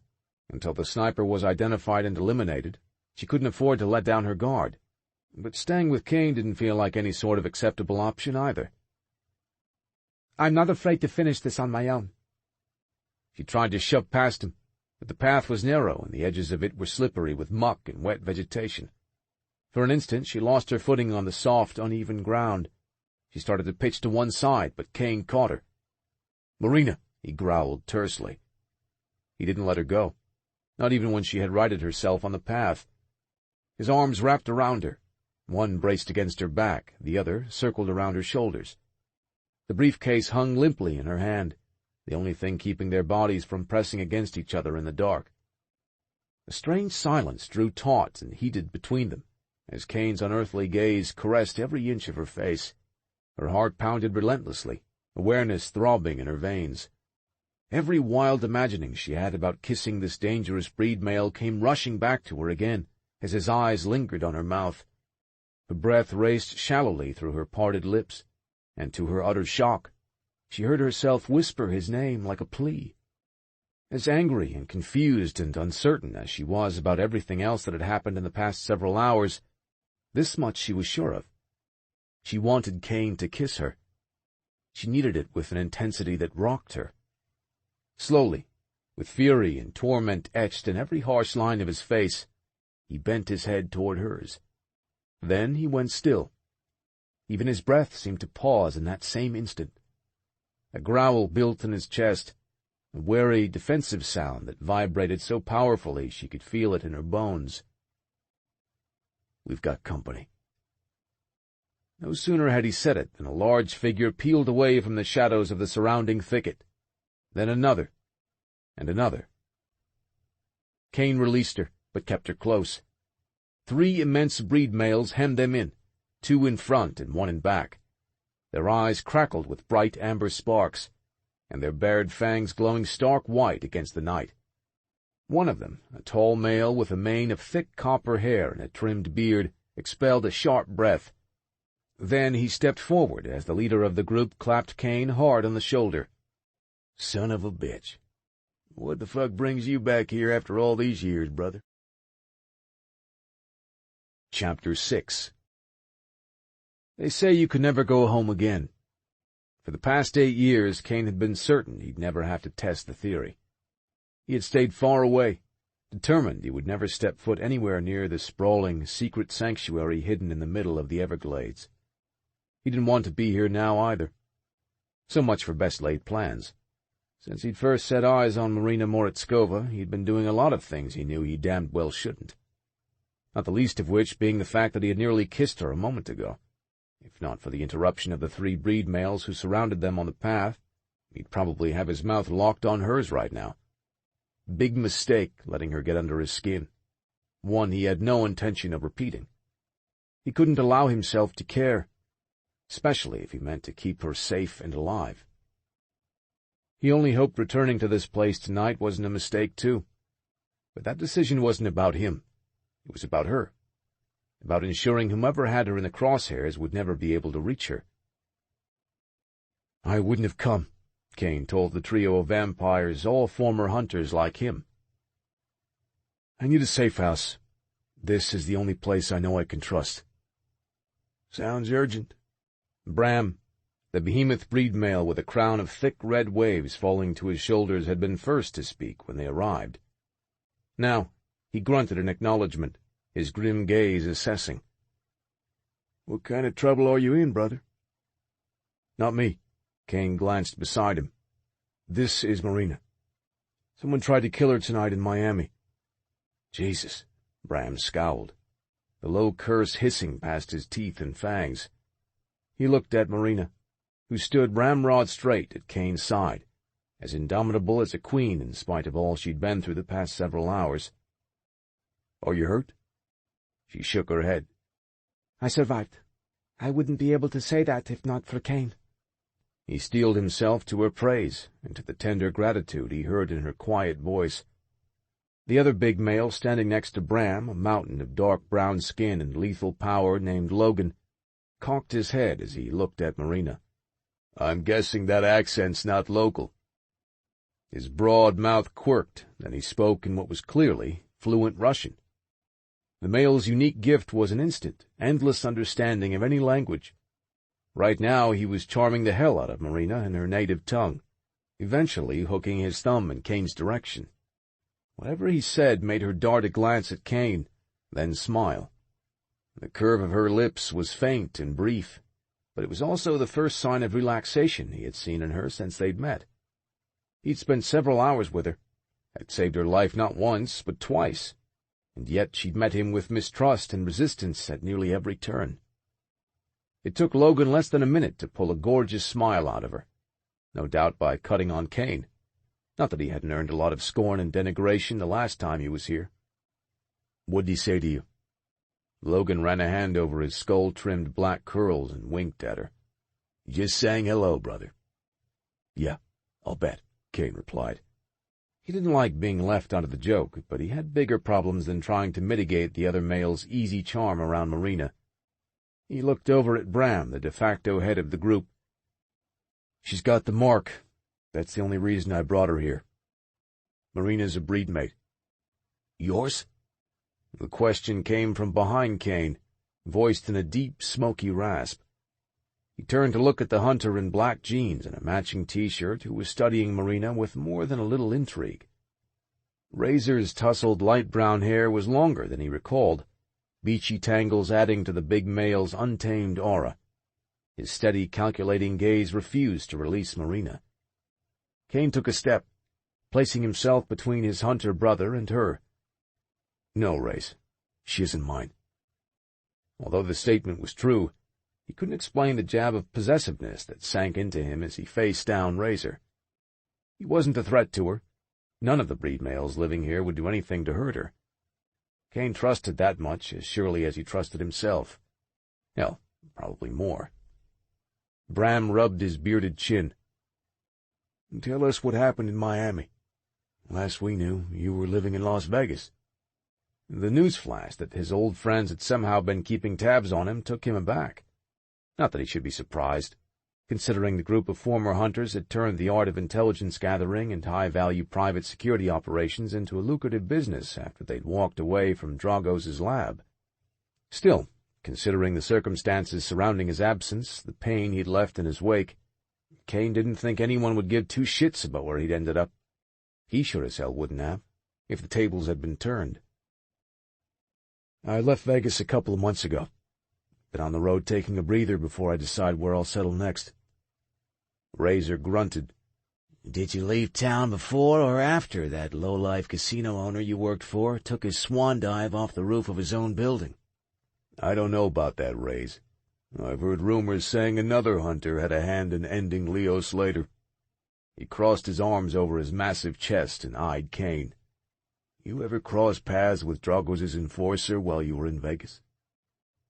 Kane felt Marina's gaze on him as the other men spoke. He shrugged off all of the speculation, figuring he could fill in the blanks about Slater, Asher, and the rest of his time in Vegas later on, if he stuck around that long.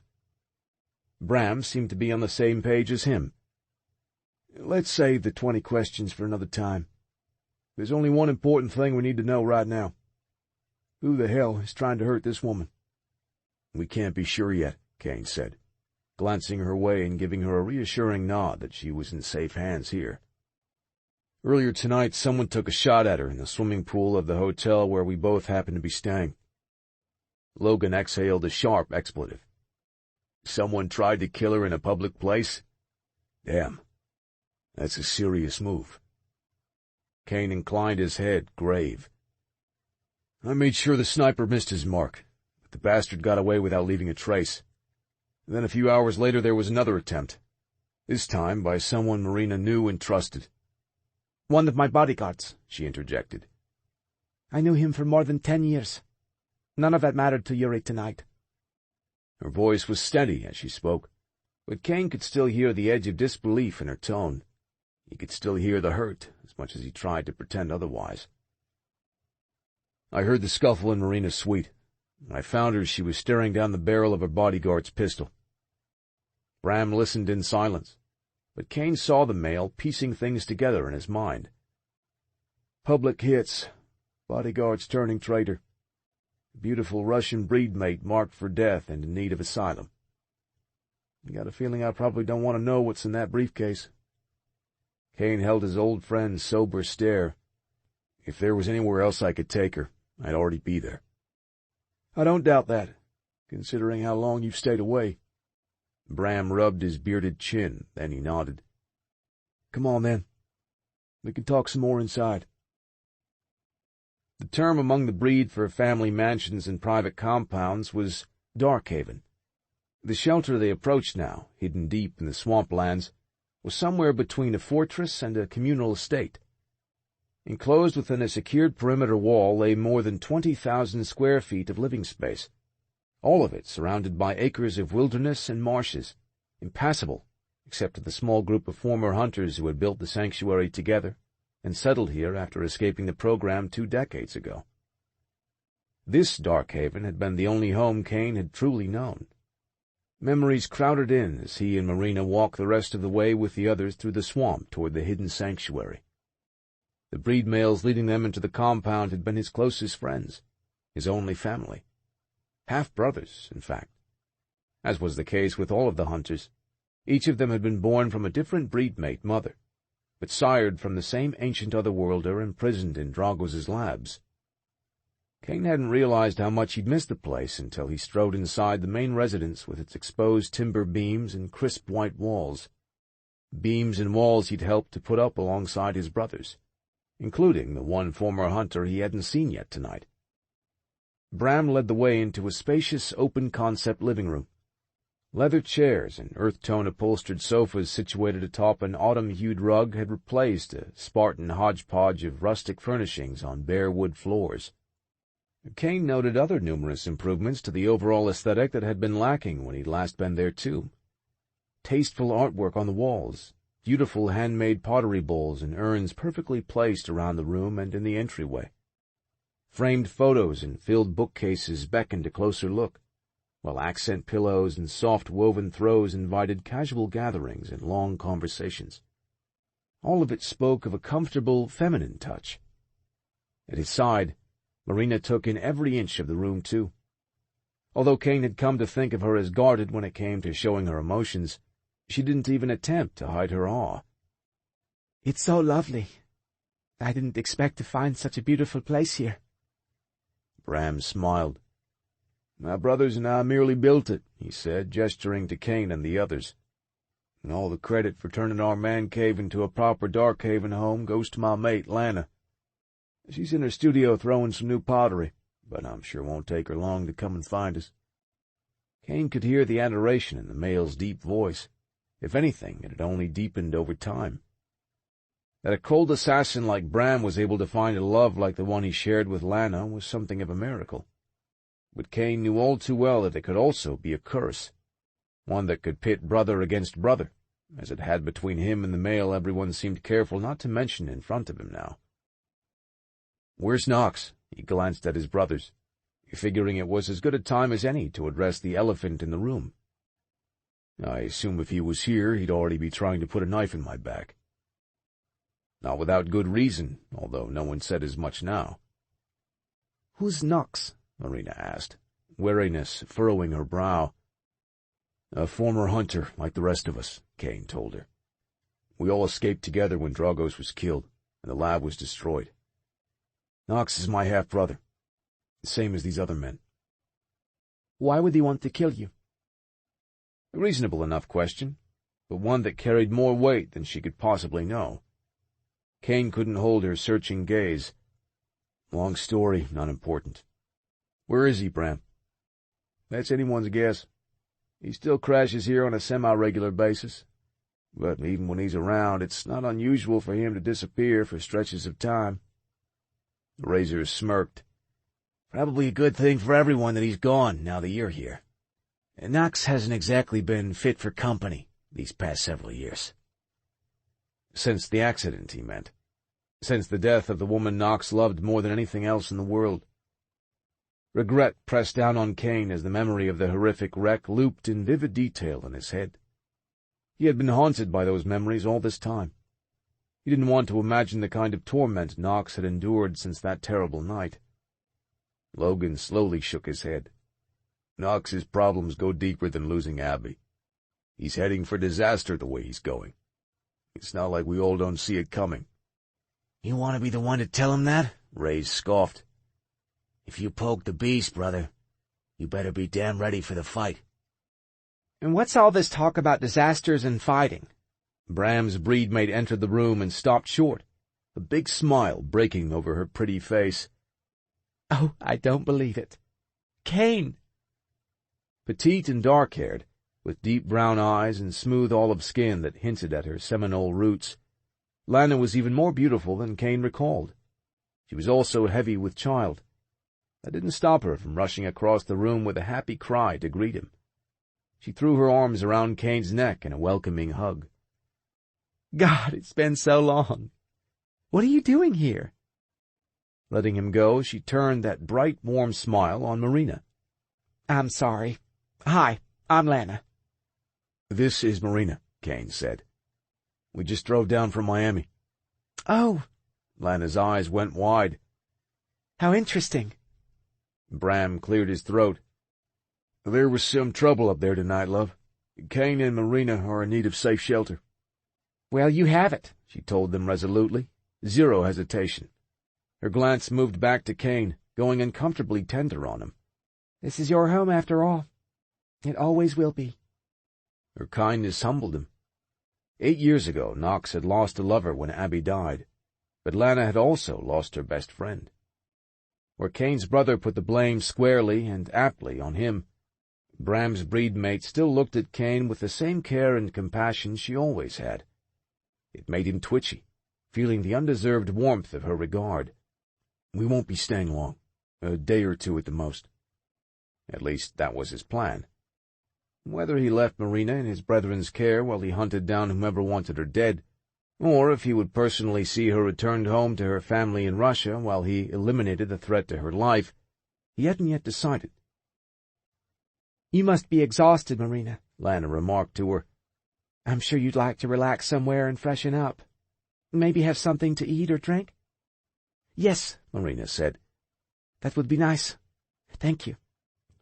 Kane frowned, realizing only now how drained she looked and sounded. Shit. And he hadn't even thought to pause and offer her something as basic as water or a moment to catch a breath. She'd been through hell on repeat tonight. First by the two bastards who tried to kill her, topped off by a long drive and a trek through the muck of the swamp with Kane snapping and snarling at her at nearly every turn. That is, when he wasn't fighting the urge to kiss her. Even now his veins still thrummed with the force of his attraction to her. Not good. Not for him, and most certainly not at all good for her. Letting desire cloud his focus could be deadly. Hadn't he already learned that lesson in spades 8 years ago? If he needed any reminders that he was singularly unsuited to be responsible for someone else's well-being, he had plenty as he watched Marina turn and leave the room with Lana. As for the mistake he'd nearly made earlier tonight when he'd been less than a second from claiming her luscious mouth, it wasn't going to happen again. It had been a momentary weakness, one that would only jeopardize her safety and his own sanity if he gave in to it. No, Kane assured himself. He was qualified for one thing in this life: dealing death. The sooner he could get busy doing that, the better. Chapter 7. Clutching the handle of the aluminum briefcase, Marina followed Bram's beautiful breedmate out of the room, where Kane and his brothers continued what seemed to be a somewhat uneasy reunion.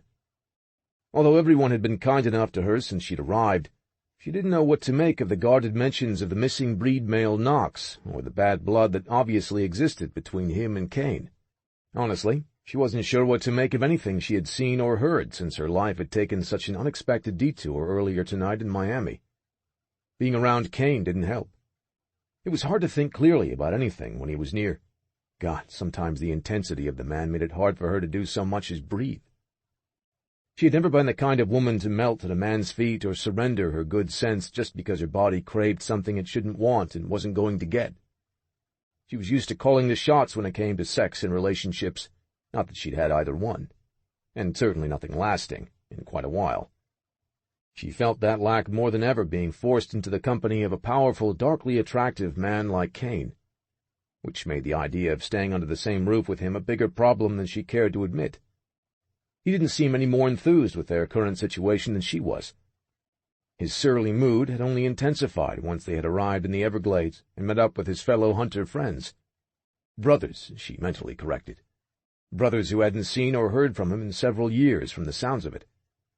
Marina couldn't help but wonder why.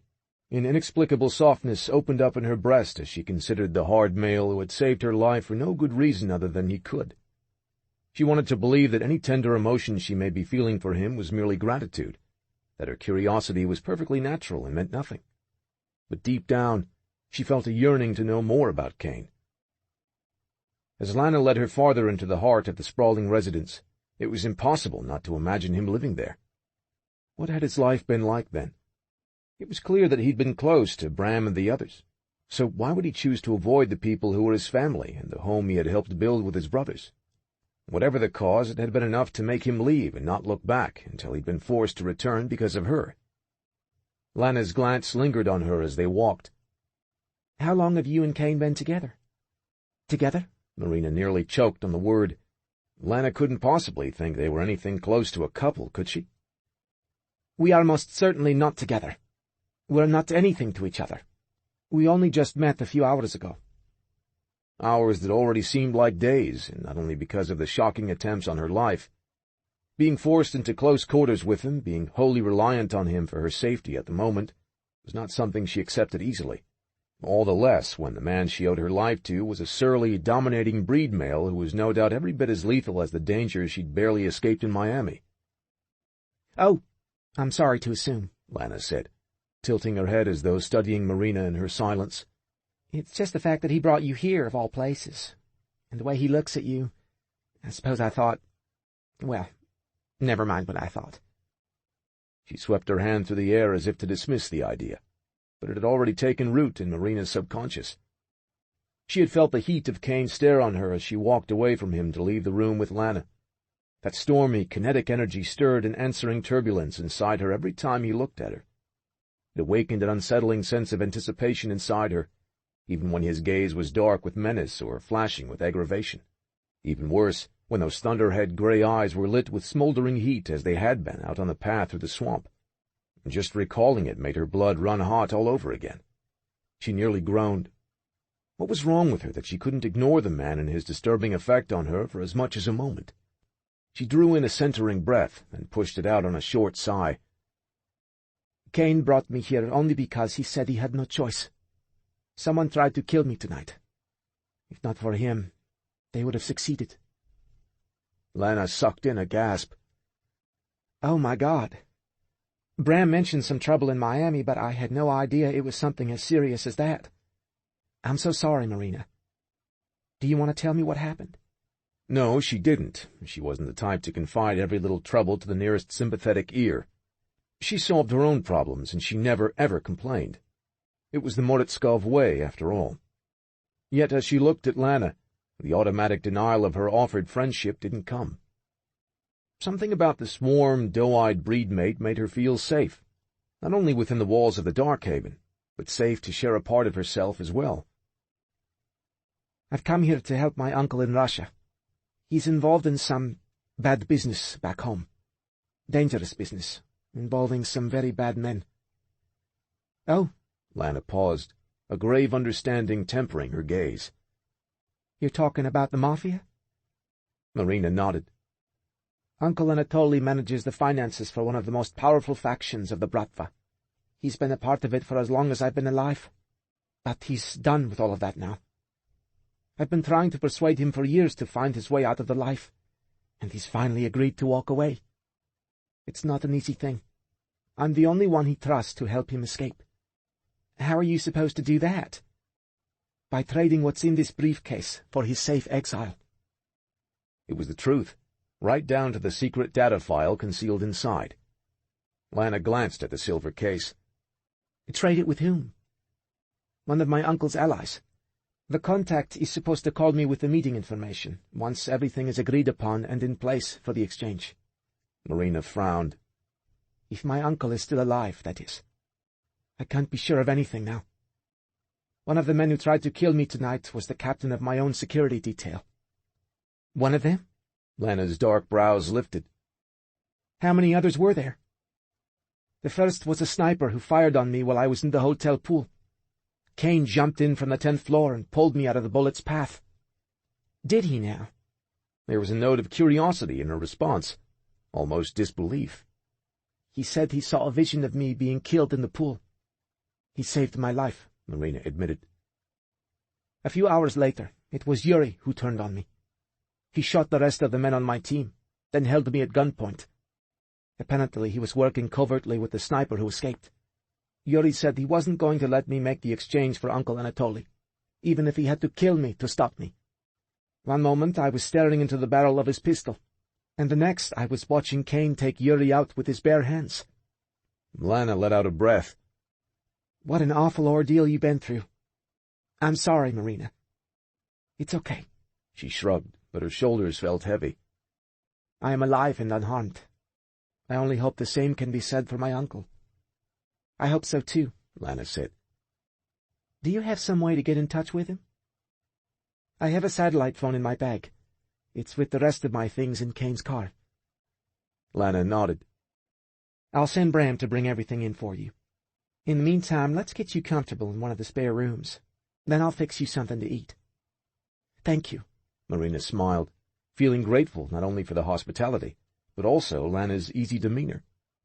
To her surprise, a good deal of the night's stress and exhaustion was lifting simply for being in the other woman's company.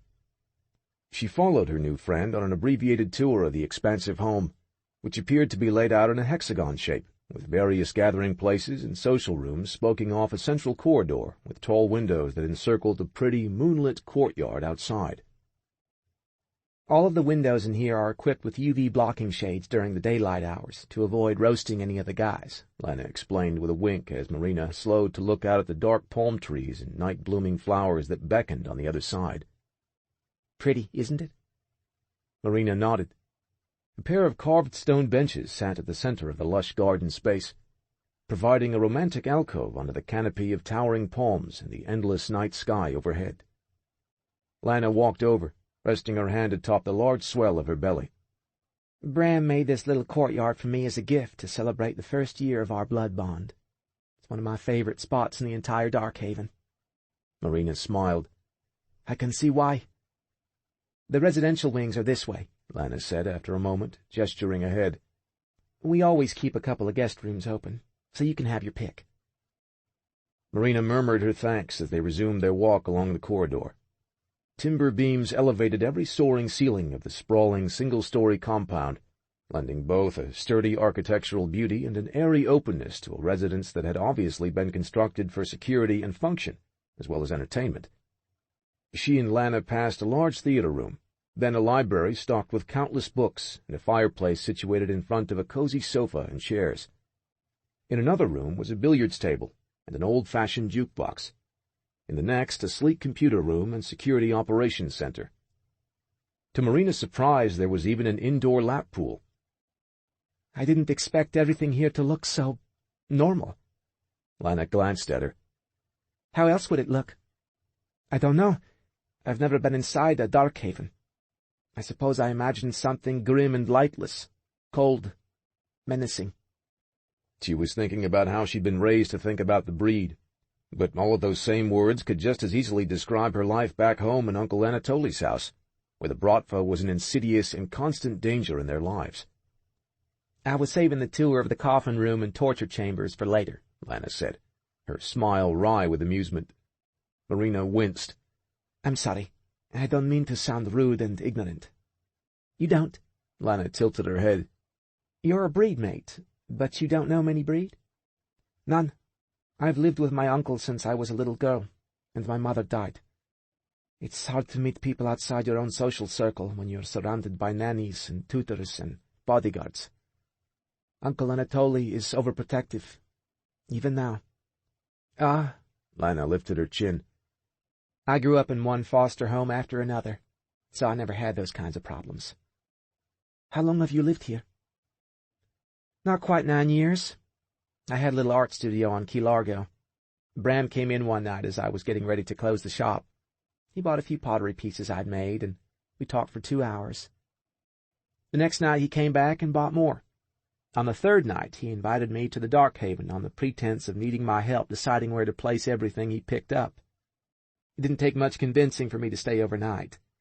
By the morning I realized I never wanted to leave. We've been together ever since." It was a sweet story, one with a happy ending that was only going to deepen with the arrival of the baby Lana carried. Marina couldn't deny that she was touched, even a little envious of the simple yet idyllic life the other breed mates seemed to enjoy. She had never longed for a husband and babies, especially not when having either one meant having them under the yoke of the Russian mafia. And regardless of the birthmark she bore, when she thought of sharing her life with someone, she had never allowed herself to imagine it might be with a breed male who would want to bind her to him with an unbreakable blood bond. A vision of Kane's enormous fangs bared in battle rage as he ended Yuri's life sprang to life in her mind. Those diamond-bright daggers could tear out her throat in an instant. The thought chased a shiver through her veins, followed by a rush of heat she refused to acknowledge. "Was Kane also living here when Bram brought you home?" Lana nodded. "Kane, Bram, Knox, Razor, Logan. This has been their only true home since they escaped their collars." "Sorry?" The term was unfamiliar. It also put a knot of ice in her breast. "What do you mean, collars?" Lana gave her a sober look. "You probably don't know about that either." Her tone was tender, yet edged with a hatred that still simmered beneath the surface of her steady calm. All of the hunters were fitted with unbreakable polymer collars as soon as they were old enough to walk. The collars were equipped with ultraviolet light in order to prevent any of the breed boys and men in the program from trying to escape the laboratory, and to make sure they stayed obedient and emotionless. If a hunter tried to run, if he disobeyed or rebelled in any way, Dragos or his enforcers would detonate his collar. "My God," Marina murmured, the cold knot turning into a leaden weight on her heart. She couldn't picture someone like Kane, a massive, lethal force of nature, being shackled to a collar that could kill him on a whim. How had he and the other hunters managed to exist under the conditions Lana described? How had any of them not gone mad or simply given up? Horrified, she drew in a shallow breath. "And I thought the Bratva were merciless monsters. This Dragos sounds far worse." Lana nodded solemnly. "He was. Thankfully, he's been dead for 2 decades. And there were many hunters who found their freedom once the program's command center was destroyed and their collars fell away. All of them half-brothers like Kane and Bram, and the rest of the men who live here? Yes. Hunters all share the same father. an otherworlder who'd been held captive by Dragos in his lab. He used the captive ancient to father-breed offspring on dozens of breedmates, who were also being held prisoner by Dragos, until they were rescued and he was killed. Marina exhaled a strangled sound, disgusted by each new detail and overwhelmed with pity for all of the lives Dragos had destroyed in his madness. "Where are the others? You said there were more hunters who escaped the program. Where have they all gone?" "No one knows for sure. Some may not wish to be found. Not all of them will be able to adjust to life on the outside of the lab.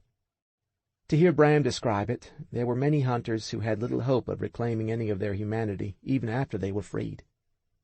Others fled the program like wild animals, dangerous and unhinged."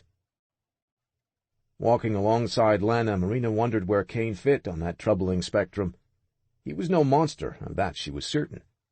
But he was a hard, lethal man, forbidding and attached, cold and emotionless, especially when it came to her. At least, he had been until the moment they almost kissed out in the swamp.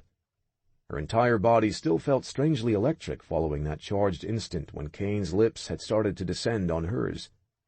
Warm heat lit through her veins even now, uninvited, unwanted. As for him, all he appeared to feel toward her from the moment they left Miami was enraged. If possible, after their near kiss on the path outside, he seemed beyond furious and even more regretful that he'd stepped into the midst of her problems. Not that she had asked him to, and not that she wanted him continuing to insert himself into her troubles now either. Lana paused outside the open door of a spacious guest room decorated in calming neutrals and sumptuous, soft furnishings with an elegant yet casually tropical feel. "Here's the guest room I think you'll like best. What do you think?" Dominating the room was a king-size bed with a woven rattan headboard and a cushioned bench at the foot of it. Crisp white linens and mounds of fluffy pillows looked like heaven to her tired eyes and weary body. Marina stepped inside, practically sighing as she soaked up all of the inviting details. "The room is beautiful, Lana. Thank you for letting me have it." "You're welcome. There's an ensuite bathroom over there, and the closet is yours, too. Please, make yourself at home, Marina." She nodded, setting the briefcase on the little bench as she strode further inside the room. On the walls were a handful of framed photographs and art. One painting in particular drew Marina in for a closer look. It was a whimsical piece, rendered in bright, bold strokes.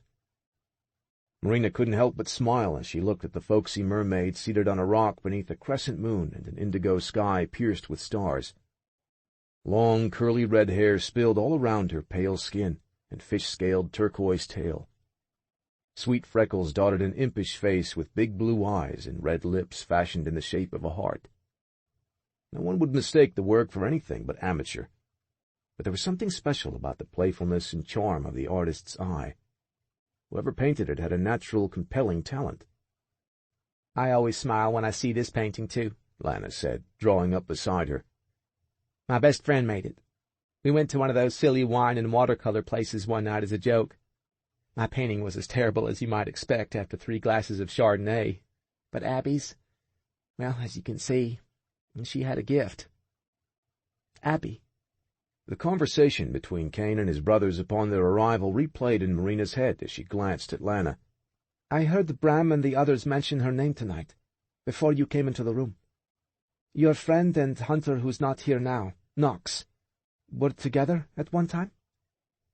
Sadness moved over Lana's expression.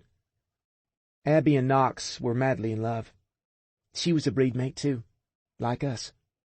Marina flinched inwardly at the reminder of the birthmark she wasn't quite ready to acknowledge, but she said nothing as Lana continued to speak. "I'd never seen him so happy. She was, too. They were practically inseparable. And everyone knew it was only a matter of time before they announced they were going to be blood-bonded. Knox had all of these plans for a romantic getaway as a surprise to her." Marina frowned, trying to reconcile this version of Kane's brother to the one who'd been described as a menace, even a threat, to those around him. According to the other breed males here, losing Abby had done that to him. "What happened, Lana?" "One night there was a terrible storm. It came up unexpectedly while Abby was leaving the hospital where she worked. Her car broke down on the highway. The tractor-trailer lost control in the rain and high winds, There was no visibility that night. The truck driver didn't see Abby's car in time to avoid her. She died on the scene. Oh, no.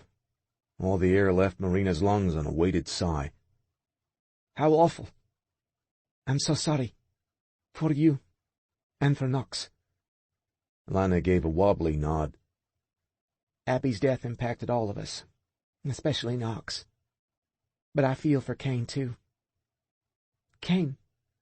Marina couldn't hide her confusion. Why him? Because after Abby's death, things were different between him and Knox.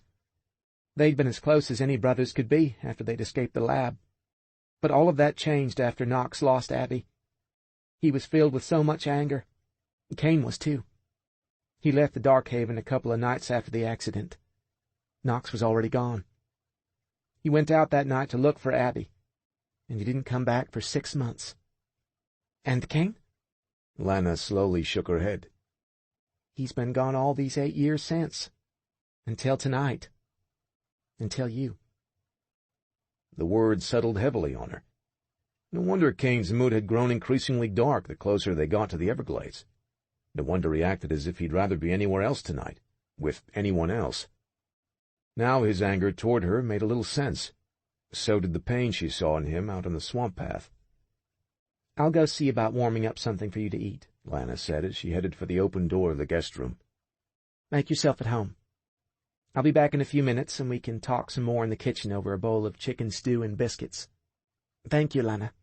That sounds lovely. Marina smiled, but her face felt as if it were made of clay. Her empty stomach growled in approval of the meal she definitely needed, but her appetite had all but dried up. Because now she knew she was right. Kane had lost someone he cared about, even loved. The problem was, that woman hadn't belonged to him. Chapter 8. Kane moved the Aston Martin off the swamp road to the Dark Haven secured garage. He'd parked it on the path when they arrived, unsure how he would be greeted if he drove right up to the gates and demanded to be let in. Returning inside now with his small duffel and Marina's luggage, it felt strange as hell to be walking in and out of the place as though he'd never been gone. As far as homecomings went, his tonight was smoother than he deserved, even if the only other person who could truly understand his reluctance to be there had yet to make his appearance. He'd have to cross that bridge with Knox eventually. He owed it to his brother. He only hoped the confrontation, when it came, wouldn't end with one or both of them torn to shreds. As for the rest of the former hunters, after Marina and Lana had left the room, he'd brought everyone up to speed on the situation in Miami, starting with his vision of her would-be assassination and the subsequent attack on her life by Yuri. To a man, his brothers agreed that protecting Marina was a duty that could not be refused.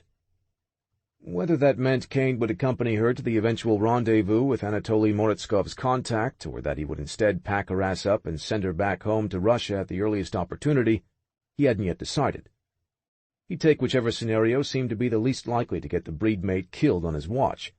Right now, neither option felt right. He had precious little intel to go on apart from Marina's word, and the prickling of his instincts warned him not to take the female on face value, no matter how staggeringly fine the face in question happened to be. Fuck. His fangs pulsed in his gums as he strode through the vacated great room on his way to the hexagon-shaped Dark Haven's interior corridor with the 2 bags in his hands.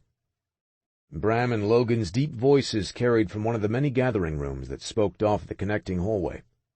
But as he turned toward the residential wing, it was the low thump of growling rock music and the accompanying lack of computer keys that slowed Kane's steps as he approached Razor's living quarters. The door was open just wide enough to see the big male seated at his workstation in near darkness, but for the light of a single desk lamp and the glow emanating from a pair of open monitors on his desk. One of the screens was filled with code and open browser panels. The other displayed a live video feed of the exterior of a small cabin on a pine-studded mountain. Based on the sunset, Kane guessed the location had to be about 3 time zones west of the East Coast. Without noticing, he had company standing silently behind him in the doorway. Ray's typed commands on his keyboard, and the focus of the drone's camera overhead tightened. The feed sharpened with laser clarity on an open-air jeep that was just making its way up the mountain toward the cabin. A curvy brunette in faded jeans and a gauzy white peasant top hopped out from behind the wheel and began to unpack a bunch of groceries and supplies. Reyes leaned forward in his chair and homed in even closer on the young woman, until her sun-kissed freckled face and bright green eyes filled the monitor. The focus lingered on her as she went about her business, carrying items into the cabin unaware she was being watched. "She's pretty." Razor hit a key and the surveillance went black. For a male who was damn hard to rattle, he looked more than rankled to realize he had a witness to his cyber-spying. "He's just keeping an eye on a situation for a friend." Kane grunted. "Good thing. Otherwise the whole long-distance stalking scenario might seem creepy." Ordinarily, Reyes would have chuckled at a brotherly jab, or at least broken a smirk. Instead, he killed the music, then pivoted in his chair and watched Kane stroll inside the room uninvited. With a pair of bags stowed at his feet, Kane crossed his arms and eased his shoulder against the wall. "I need your help, Reyes." He gestured to the computers on his brother's desk. "I need to know whatever you can dig up on Anatoly Mortskov." Razor hated to be called a hacker, but he was remarkably adept when it came to chasing down a target, either online or in person. And if he needed more specialized computer skills than his own impressive abilities, Kane knew the male had a network of contacts all around the world that he could tap for assistance at a moment's notice. A sly tilt kicked up the corner of Razor's broad mouth. "I'm about 10 minutes ahead of you, brother. I started pulling data on the bastard as soon as my ass hit the chair." Kane approached the workstation as Razor began opening browsers and files on the bigger of the two monitors. "Question number 1. Is Mortskov still alive?" "As of a few hours ago, he was. Here's a photo from a state dinner he attended in Moscow last night." On screen was an image of 3 men in tuxedos holding cigars and glasses of sparkling champagne. "Mortskov's the balding penguin on the right." Kane studied the grinning, portly man with the dark eyes and the thinning ring of salt and pepper hair. The smile and laughing eyes didn't seem to belong to a man who just sent his niece on a life-and-death errand for him 5,000 miles away. Then again, Mortskov likely had no idea yet that Marina had run into danger. Since leaving Miami, she'd been desperate to get in contact with her uncle. Kane had her satellite phone in his pocket, which he intended to deliver along with her other belongings once he was satisfied with the intel he got from Razor. "Who are the other 2 men with Mortskov?" "Dude in the middle is a multi-billionaire who also happens to be married to the Russian president's cousin. And the big-nosed ox on the left is none other than Boris Karamenko, head of a particularly nasty group with the Bratva. Arms trading, narcotics, human trafficking. He's got his chubby fingers in all of it. He's also got a reputation as a beast to his enemies, well-deserved by the sound of it. Nobody crosses Karamenko and lives to tell." "And Mortskov? Is he as bad as his boss?" Reyes glanced at him. "No one's as bad as Karamenko. As for our man Anatoly, he reports directly to Karamenko as his personal banker. According to rumor and speculation, Mortskov's bank in St. Petersburg has been laundering mob money and managing various other financial interests for Karamenko for about 30 years. "And now he wants out," Kane said, staring at the men in the photo. He shook his head. "If Boris Karamenko is as bad as you say, it's going to cost a hell of a lot more than $2 million to get out from under him." "You think she's lying to you?" Kane frowned. "And I think she's protecting her uncle and nothing else matters to her. I think she'll say or do anything for him, even risk her own life, evidently." "What else do you have on Mortskov?" Razor brought up another file. "Here's the basic bio. 58 years old. Rumored net worth of $500 million by U.S. numbers. Never been married. 1 younger sibling, a sister, Ekaterina. She died 22 years ago." Kane nodded, recalling that Marina had said she had lost her mother when she was 3. She didn't want to recall the pain he'd heard in that confession, the vulnerability in her voice when she'd admitted that she understood the pain of loss.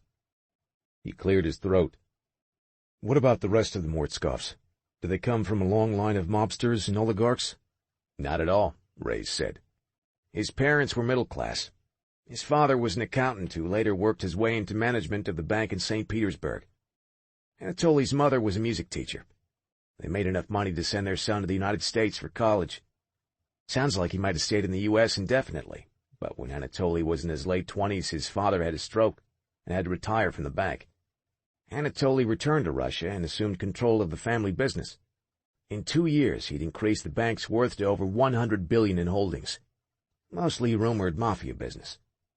And it only took him 30 years to find his conscience, Kane scoffed, still skeptical about Moritskov even though he had no right to be sanctimonious. He'd spent a number of years in Las Vegas working for a man who wasn't much better than Moritskov, or even Karamenko. He had a bank account that was fat with blood-stained money earned by delivering pain to his employer's enemies. He was far from a saint, but he'd rather walk headlong into the sun before he'd even consider allowing someone he cared about to brush up against the filthy edges of his profession. Meanwhile, Marina was standing front and center in the midst of some of the most dangerous and powerful players in the world. Kane braced his hands on the edge of the desk. "What can you tell me about Marina?" "What do you want to know?" "Everything." He watched impatiently as Razor typed on the keyboard and brought up a number of files and documents. Public record information, society articles translated from Russian, a handful of old photographs from assorted events Marina had attended. One social announcement and image was dated 9 years ago, on the night of her society debut in St. Petersburg. Kane scanned it all while Razor provided a verbal summary. Born 25 years ago in New York City, father unknown. Dual citizenship. But it doesn't look like she spent any time in the States other than now. Educated in Russia, fluent in both languages, as we know. Not a lot to tell here, man.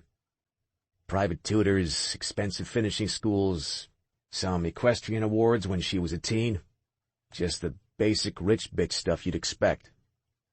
Kane pointed to an old article that mentioned her mother's name. Death notice for Ekaterina Mortskova. Rays ran it through a translator, then hit the highlights. Only sibling of Anatoly Moritskov, Ekaterina died 22 years ago while on a boating holiday in Spain with a male friend, a young literature professor from Moscow.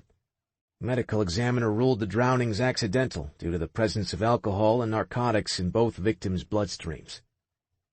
Jesus. Kane exhaled the curse low under his breath. He knew Marina's mother's death couldn't have been natural based on her age when she passed, but he hadn't been expecting something this tragic.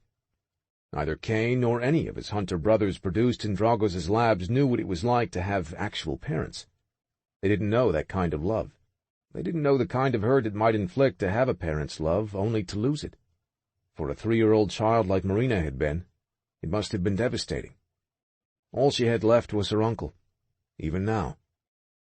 Anatoly Moritskov wasn't going to win any Man of the Year awards, but could Kane really fault Marina for clinging to the only family she had? He didn't fault her, but he didn't care either. He couldn't allow himself to care, he reminded himself sternly. The only truth that mattered was the damned birthmark on her ankle, and the moral obligation he had to keep her alive. Even that was made of flimsy matter. For what wasn't the first time, he wondered how low of a man he'd have to be to leave Marina in the care of Bram and the rest of his brothers here at the Dark Haven, then be on his way. He had no doubt she'd be better off without him. Safer. Christ, without him. She'd be safer on more levels than he cared to admit. "What about boyfriends or lovers?" he blurted. "Any of those articles or documents mention any men in her life?" Razor slanted him a flat look. "You've been eating her with your eyes all night, but you haven't worked up the balls to ask her that basic fact? You're slipping, Kane." He glowered. "I'm not asking because I'm interested in the female." "Whatever you say, man." His brother had the nerve to chuckle. "It's called due diligence," Kane drawled. "Besides, she's not my type." The Rays arched a tawny brow. "Didn't realize you had one." Kane grunted. "Anyone without a breed-mate mark, for starters, and no one I'm supposed to be protecting." He gestured to the blackened screen that had been trained on a mystery woman when he walked in the room. "You might want to adopt a similar policy." The other male lifted his chin, then blew out a short chuckle. "Yeah, fuck you too, brother." "As for Marina," Kane said, "I want to be sure she's not part of the Bratva along with her uncle." "You got reason to think she is?" Razor swiveled toward him, folding his glyph-covered muscled arms over his chest. "You think her story about Moritskov seeking asylum is bullshit?" Kane shook his head. No, I don't think so. But I know she's not telling me everything. She's protecting some kind of secret, and I don't like it.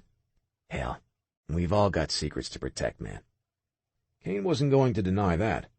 But whatever secret Marina was hiding had likely already put a target on her back. It might put one on anyone else near her, too, including the people he cared about in this dark haven. And if it did, that meant Kane and his unwanted charge were going to have serious problems. Problems far bigger than the impossible desire that he couldn't seem to shake whenever she was around. Chapter 9.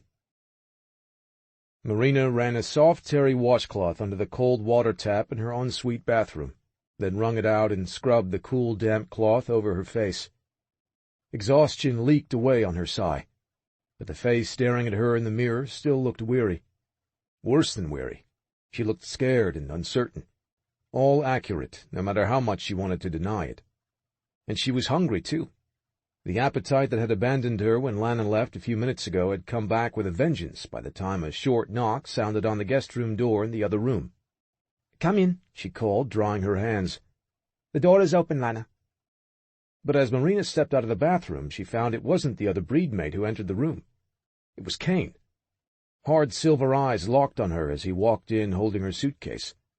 It was easy to forget how big he was, how just the sight of his muscled bulk and stern dark looks radiated unearthly menace and power. Even the air seemed to make way for him, growing thinner and hotter every second he remained in the room. Marina crossed her arms under her breasts and raised her chin as she struggled to hold his unnerving stare. "Lana said she would send Bram to retrieve my bag from the car." Kane grunted. "Sorry to disappoint."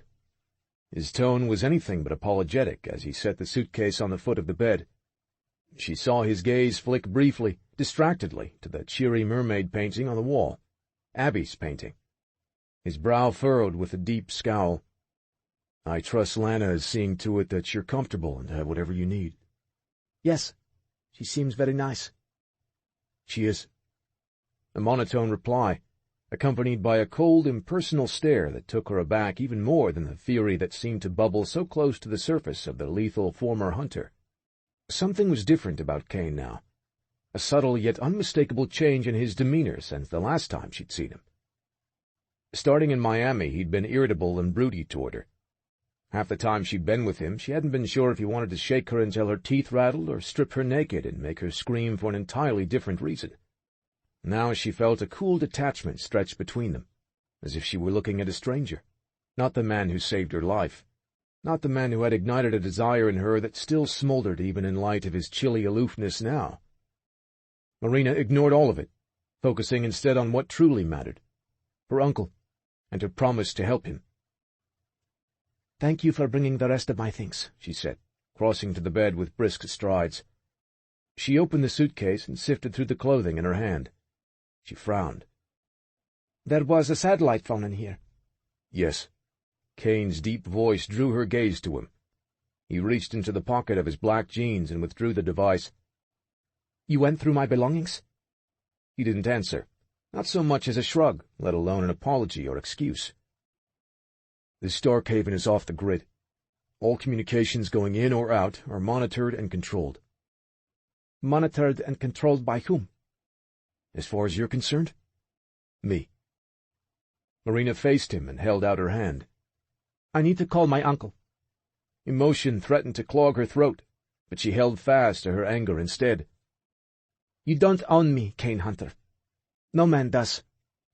Now, give me the phone so I can call and make sure nothing's happened to my uncle.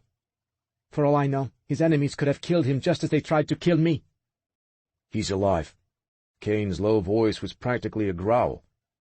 As of last night, he was living large at a black-tie soiree in Moscow, along with Boris Karamenko and a bunch of other Kremlin bootlickers. Uncle Anatoly was all right. She didn't know whether to feel relieved or suspicious that Kane sounded so certain. "How do you know that?" "Ray's and I did some internet recon. I can't say we found anything that improved my opinion of your uncle. He's a career criminal, one who made a fortune washing the blood off Karamenko's dirty money. He's also a fucking coward, since he's willing to put your neck on the line while he's out drinking champagne and sucking on cigars. That makes him worse than a coward in my book." She wanted to fire back in defense, but the words wouldn't come. Maybe she was too weary, or maybe Kane was saying something she didn't want to acknowledge, not even by refuting it with a hot retort.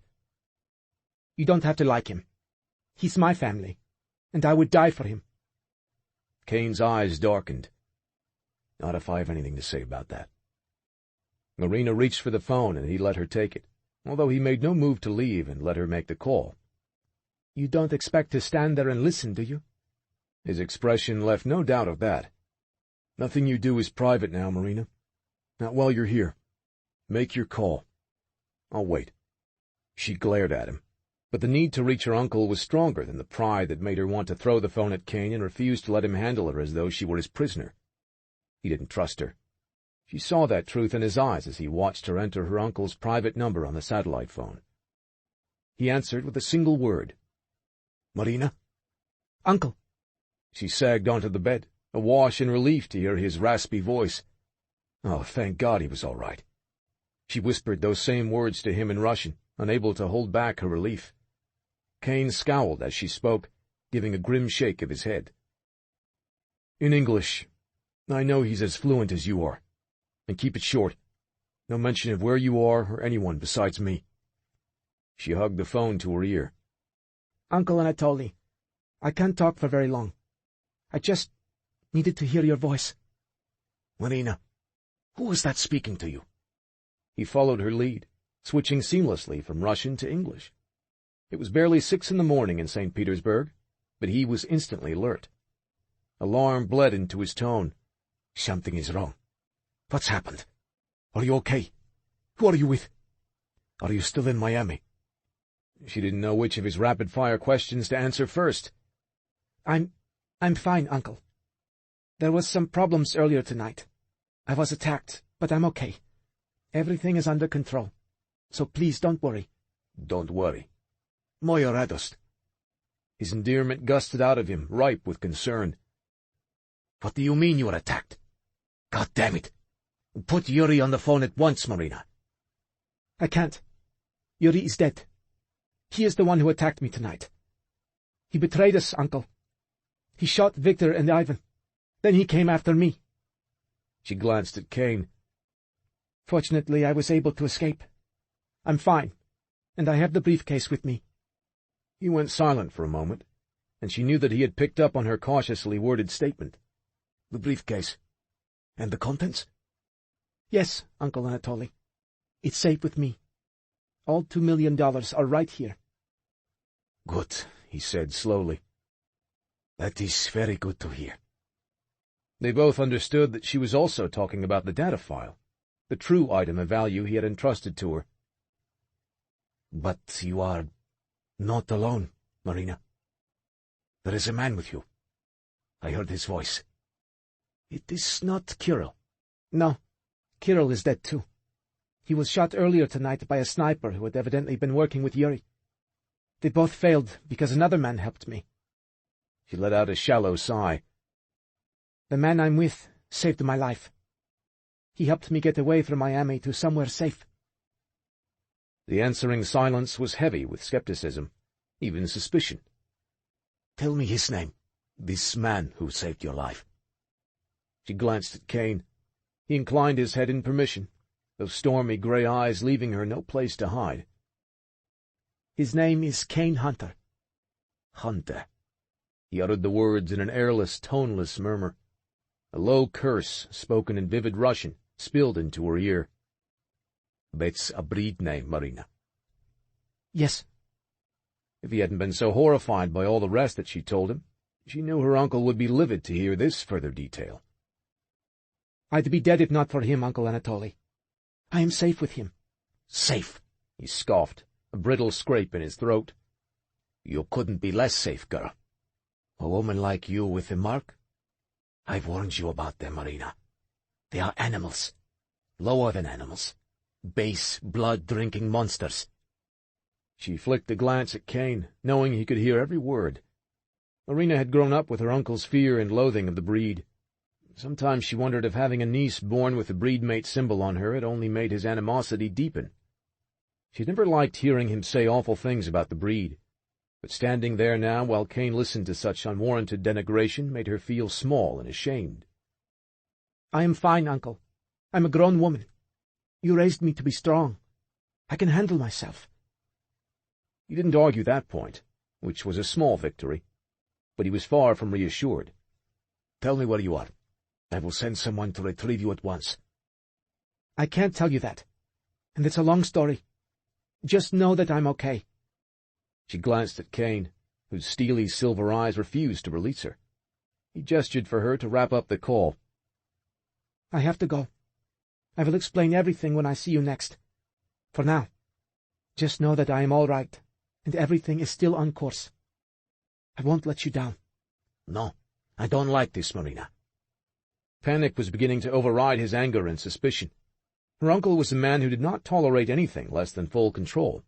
She could practically see him on the other end of the line, his cheeks turning red with anger for what he'd just learned, his palm most likely skimming over the top of his balding head as he weighed the situation. "Everything has changed now. The risks are too great. I'm going to call it all off. I want you to come home." "Give up now, after everything I've just been through? No, Uncle Anatoly. I won't do that. Please, don't ask me to." Marina shook her head, balking at the idea of running home to Russia in a panic, especially when her meeting with Ernesto Fuentes could be no more than a couple of days away. "If I come home now and something terrible happens to you, I will never forgive myself. You entrusted me to help you, so let me do that. Let me finish this for you, for both of us." He was silent for a long moment. Then he heaved a short sigh. "You always were a determined girl." "You didn't raise me to be anything less." "You have more courage than many of the very soldiers I know, Marina. I couldn't have trusted anyone else to do this for me. You were the only one." His praise warmed her. She heard it from him so infrequently that on those occasions when he did give it, she clutched every word close like a treasure. Did he realize how she pushed herself to excel in everything she undertook simply for the possibility of winning his acknowledgement, of earning his love? This mission to secure his freedom was no different. No risk was too great if it meant the difference between life and death for the only person who had ever cared for her. "So let me finish it, Uncle Anatoly. You say you trust me, so trust me." Silence stretched, and Kane's stormy gaze edged toward impatience. "It's time, Marina. You need to hang up." She turned away from him, not ready to sever the connection.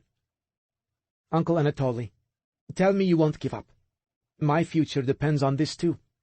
And there it was, the truth she had not spoken to him until now. She wanted to be free of the fear and violence too. She needed his freedom so she could have hers too. "Very well." It took him a moment to say the words. "You're right. We have set the wheels in motion, and we should not slow them down. I will do what I can to expedite the exchange." "Thank you, Uncle." She closed her eyes, feeling both relieved and imbued with new resolve. "I will not let you down." "I know you won't, Moya Radost. Stay safe. Wait for the call." "Yes, Uncle." She ended the call and pivoted back to look at Kane. "He's worried." He grunted. "For you? Or for himself?" Marina frowned as he reached out and took the phone from her grasp. It disappeared into his pocket once more.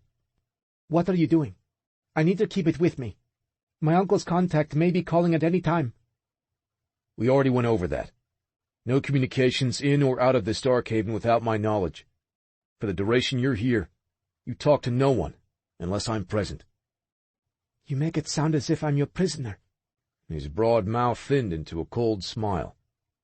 "What else would you expect from a base, blood-drinking monster?" She winced. "I'm sorry you hear that." "It's the truth." He shrugged, his face rigid and devoid of emotion. "You know what I am, and what I was trained to be. So, you should also know that I'm not someone you should piss off or try to play for a fool." "I'm not trying to do any of those things. I don't even know what you're talking about." "Lies, Marina. And half-truths. You've been feeding them to me since the moment you opened your pretty mouth." She shook her head, feeling cornered. "I've told you everything." "Like hell you have." I realize your loyalty is with your uncle, though fuck if I can figure out why. Because he's my family. Because I love him like a father. One I never had. He's using you, Marina. I've known men like him. I used to work for one in Las Vegas. Nothing truly matters to them except their own skin. No, you're wrong. Then tell me what you're really using as collateral for dear old Uncle Anatoly's freedom. Because I know damn well it's not a paltry $2 million. Kane stepped closer, until all of the air seemed to evaporate between them, leaving only the heat of his powerful body and the vibrating pulse of his escalating fury. You're keeping secrets, Marina, and if you're not careful, they could get you killed. She wanted to come back at him with a sharp denial, but for some reason she found it difficult to lie to him when his thunderous silver eyes were boring into her, his handsome, accusing face barely an inch from her now. She swallowed, hating that she couldn't simply disregard him as an obstacle in the way of her goal. She couldn't look him in the eye and lie now, but if he thought she was going to cower under his glare and dominating size, he was sorely mistaken. I'm not the only one keeping secrets, Kane. His scowl furrowed deeper on his brow. What the fuck does that mean? She glanced pointedly at the whimsical painting on the wall near the bed. When she swiveled her gaze back to Kane, his expression had darkened to a fury that made her heart skid in her breast. Lana told me about Abby, about the car accident and the rift that opened up between you and Knox afterward. Silent, he reeled back. 100 emotions played over his face in the matter of an instant, but the one that stuck was rage and pain, more than she had expected to see. You had feelings for her. You loved her. He uttered a tight, vicious curse. Is that what Lana thinks? Is that what she fucking told you? No. You did, Kane. Out on the path when I asked you if you lost someone you cared for. Someone your vision failed to save. It was Abby, wasn't it? You were in love with another man's woman. Did Knox know, Kane? Did she? Enough. Amber light shot into his irises, crackling like fire. Knox is my brother. Abby is dead. End of story. No, she didn't think so at all. Kane had been carrying his anguish and his guilt for 8 long years. If he wanted to lecture her about secrets and their power to harm someone, all he had to do was look in the mirror. He stalked away from her, heading toward the door, but then he raked his hand over his ebony hair and swung back around. Moving faster than her eyes could track him, he was suddenly in front of her, a dark force of nature, menacing and lethal, terrifying in his unearthly rage. His silver eyes turned as dark as thunderclouds, but lit with flashing sparks of amber light. His pupils had transformed too, narrowed to slim cat-like slivers that only made the fire in his breed irises all the more searing. Good Lord. She half expected him to reach out and strangle her, but touching her seemed to be the last thing he intended to do. His hands remained fisted at his sides, the muscles in his thick biceps bulging as he struggled to rein in his fury. He bore down on her until his face was not even an inch away from hers, his lips peeled back from the enormous, razor-sharp points of his fangs. Be careful, Marina. Do not think you have me fooled. If any of your secrets or your uncle's end up putting this Darkhaven in danger, there will be no saving you. Breedmate mark or not, if your presence jeopardizes anyone here, there you will have hell to pay. And I'll be the one coming to collect. Chapter 10. Kane stood outside the glass door of the indoor lap pool and watched Marina's lean, strong arms and fluttering legs propel her through the water. It was the first he'd seen of her since their clash in her guest room almost 24 hours ago. He wasn't sure which of them had been more deliberate in avoiding the other, but the break had done him some good, helped put his head on straight again so he could focus on something other than the woman who had managed to turn his entire world upside down in the course of a single day, dragging him back to a place he thought he'd never see again, making him relive the mistakes of his past and the shame he would carry with him as long as he lived. Abby's death would stain his hands forever. He'd be damned if he would make the same mistakes with Marina. Keeping her alive meant keeping her at arm's length, emotionally and otherwise. Especially otherwise. Because whenever he was near her, everything male in him already responded to her as though she belonged to him. Or would, sooner than later. Fuck. He muttered the curse and shook his head, eyes still glued to her tattooed body and the tiny black bikini that had gotten him into this whole unwanted situation in the first place. Christ, she was beautiful. She swam with determination and power, and a sleek grace that made Kane's blood turn molten in his veins. Arousal flared inside him, coiling tighter and hotter every second he watched her. It was hard to regret jumping off that hotel balcony to save her when the alternative was the certainty that she would be dead. Yet, for what wasn't the first time, he had to tamp down the urge to get in his car and speed away as fast as it could take him. He had plenty of experience walking away, after all. No one here would be surprised to discover he'd simply packed up and split again, this time for good. He could carry on with his life, such as it was, and never look back. But where would that leave Marina? Still determined to help her uncle, no matter the risk. Still marked for death by whomever had tried to take her out from that rooftop in Miami. He was surprised she hadn't tried to leave the Darkhaven, particularly after the way he'd left things with her last night. But she had little choice other than to stay. So long as he was holding the satellite phone, linking her to her uncle's contact, she was as good as shackled to him. Kane scowled at the thought. He knew too well what it felt like to have his freedom and his humanity stripped away by someone. He'd spent 16 years hating the ones who enslaved him and his brothers to the Hunter program. How long would it take before Marina began to regard him as the same kind of monster? Kane raked his hand over his dark hair in a low growl and backed away from the door. He was about to head back to his quarters, but before he could take the first step, Logan and Razor rounded the corner and saw him standing there.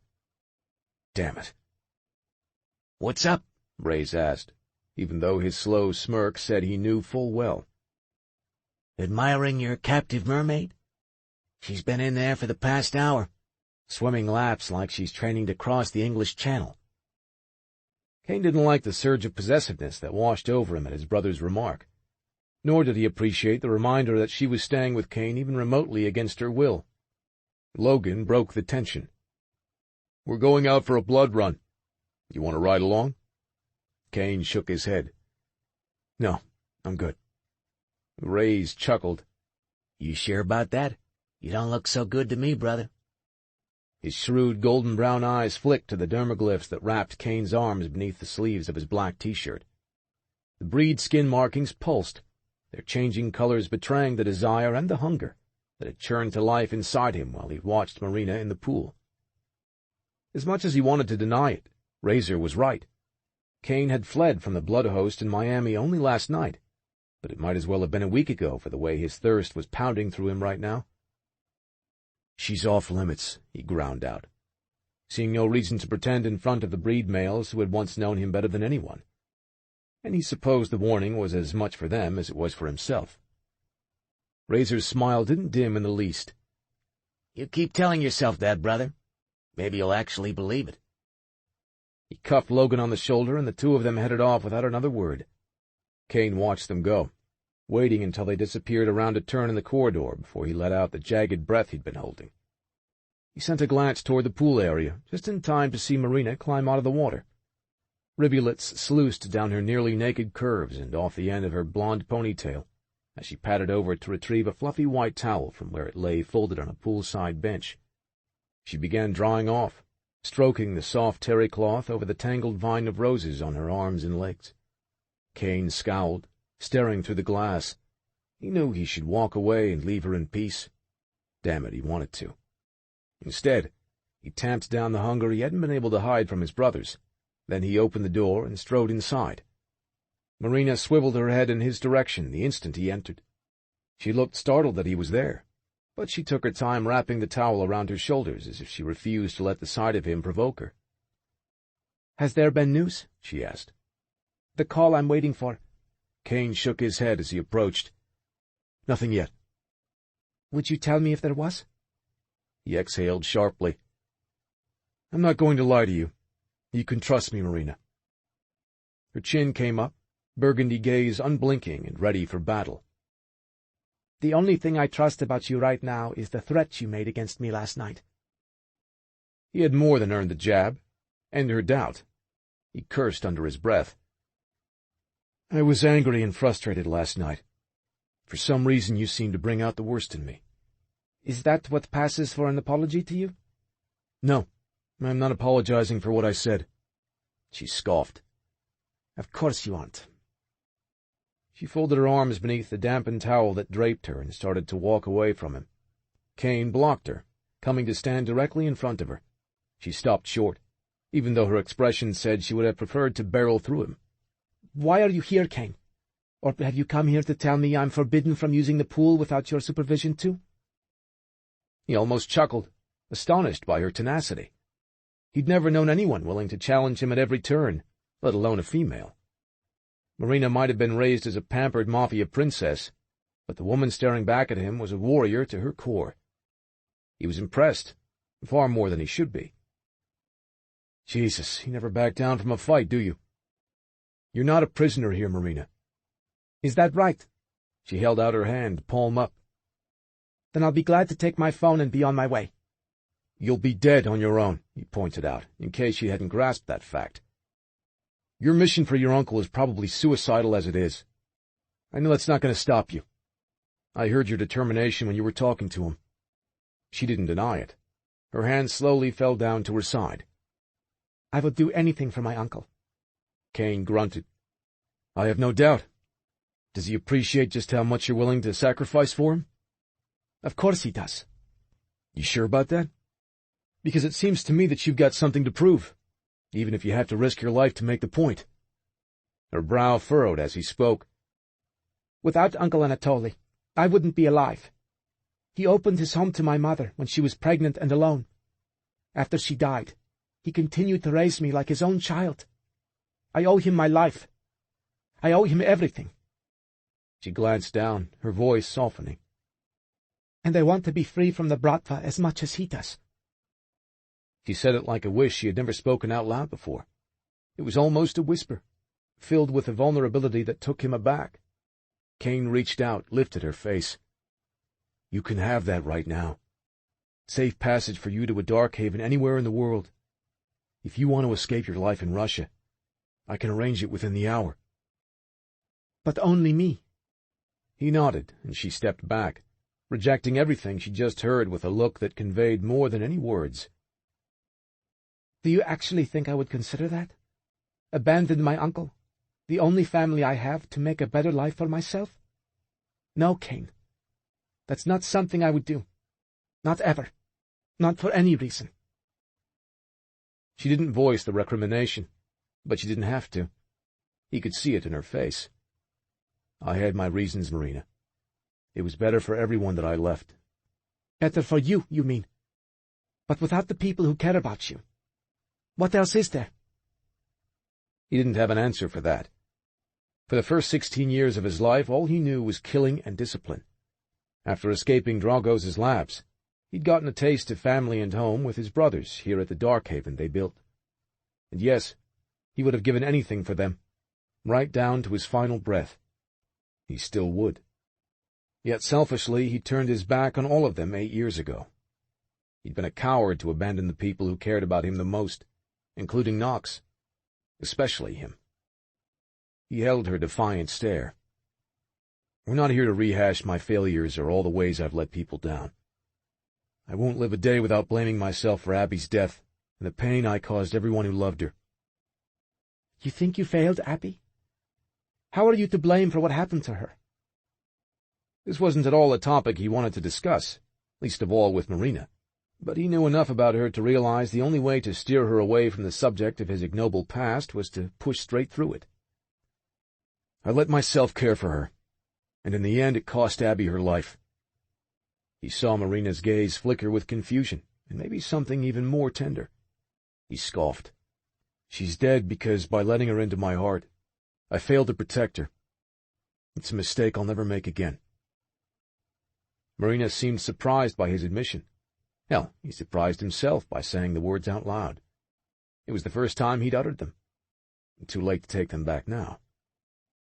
She studied him too closely, seeing the cracks he'd always been able to hide behind a shield of cold menace and solitude. It took a moment before she spoke. Lana told me what happened. How a tractor-trailer lost control in a big storm that night. How could any of that be your fault? You didn't kill Abby. He exhaled a bitter chuckle. Tell that to Knox. He's got every right to hate me. Why? Kane, it was an accident. One I saw in a vision weeks before it happened. Her mouth went a bit slack. You saw Abby's death? The same way you saw mine? The same way I've seen dozens of deaths. Random people, strangers. And sometimes I see the last moments of people I know. People I care about. How awful for you, Kane. She swallowed. I can't imagine what that must be like for you. He scoffed. Do I look like I need sympathy? His words were deliberately sharp, and they served their purpose. Marina inched back and pulled her towel a little tighter around her, as though his cruelty chilled her. Did you tell anyone you saw the accident that was going to happen? Did she know? Does Knox? I didn't tell anyone. Knox found out. Later. A bleak understanding filled her gaze. You mean after she was gone? She reached out for him then. Her fingers came to rest lightly on his forearm, sending the warmth of her touch all the way into his marrow. Heat licked through him, and he drew away from the contact on a low growl. Fuck this. I've said enough. I don't need to explain anything more. But true to form, Marina refused to retreat. What about Abby? Did she know how you felt? About her, I mean. Christ, no. He bit off the reply, irritation flaring hot in his field of vision. She was in love with Knox, and he adored her. I've never claimed to have much honor, but I wouldn't have stooped to that. I would have died before I crossed that line. But he knew, didn't he? She studied him closer. Knox knew how you felt about her. I think he probably guessed as much the night of the accident, when he found me cradling her bloody, broken body in the wreckage. Oh, my God. Marina's face fell, abject misery in her whispered reply, as if she could feel the depth of his shame. There was more to the story, but he'd said enough. He'd accomplished what he needed, had extinguished her pity and added more bricks to the wall he was determined to hold in place between them. Her silence stretched. Anything else you want to know? When she said nothing, he tossed her a cold, satisfied smile. Didn't think so. He pivoted away and started for the door. He was less than 10 paces away from his escape when her voice called out behind him, clear and crisp with challenge. Is this the way you handle every situation you don't want to face? By walking away from it? He stopped, stood in mute, rigid fury as the sound of her bare feet padded closer. She walked in front of him, the towel abandoned somewhere behind her. All that covered her from his flashing, transformed eyes was the skimpy black bikini that his fingers now itched to tear to shreds. If Marina felt any measure of the dangerous ire she was stoking in him, she gave no indication at all. Standing toe-to-toe with him, her breast heaving with her outrage, she faced him head-on. I'm supposed to trust you to protect me when I can't even trust you to finish a conversation with me? Color rose in her cheeks as she berated him. At the base of her throat, a vein beat frantically. Kane licked his lips. Preternatural impulse he couldn't control even if he tried. His fangs erupted from his gums, the sharp points digging into the cushion of his tongue. Marina put her hands on her nearly naked hips. Nothing to say, Kane? I've got plenty to say. A growled reply, as rough as gravel in his throat. You won't want to hear it. Try me. Wrong answer. You don't scare me, Kane Hunter. She hiked her chin up as she said it, sending that long ponytail swinging against her bare spine. Kane caught it in his fist, twisted the damp golden rope around his clenched fingers. Her head tipped back with the pressure he exerted, making the smooth column of her neck arch under his face. You want to know the truth, Marina? I wish I had left you on the curb outside Justice. I wish I never would have seen your damn mark, because now I can't walk away and forget about you. Do I wish I could? Fuck yes. She swallowed, eyes locked on his. He should have released her, but instead he pulled her against him and inhaled, dragging the scent of her warm, wet skin, and the unique roses and spice scent of her blood into his aching lungs. I wish I was the kind of male who could walk away from you. I wish like hell I had more honor. Because despite the mark that should be enough to make me keep my distance, despite the fact that you're withholding information that might yet get you killed on my watch, the only thing I can't seem to do where you're concerned is walk the fuck away. Her breath sawed out of her in shallow pants as he held her ruthlessly against him. Desire coursed like lava through his veins, burning every last thread of his control. She trembled, her soft curves crushed into the hardness of his body. Her lips parted on a wordless gasp. He stared at her mouth, wishing she would tell him to let her go, hoping like hell she wouldn't. His mouth curved when she couldn't seem to find any words at all. Now, who's unwilling to finish a conversation? Before he could think better of it, he bent his head to hers and took her mouth in a slow, deep kiss.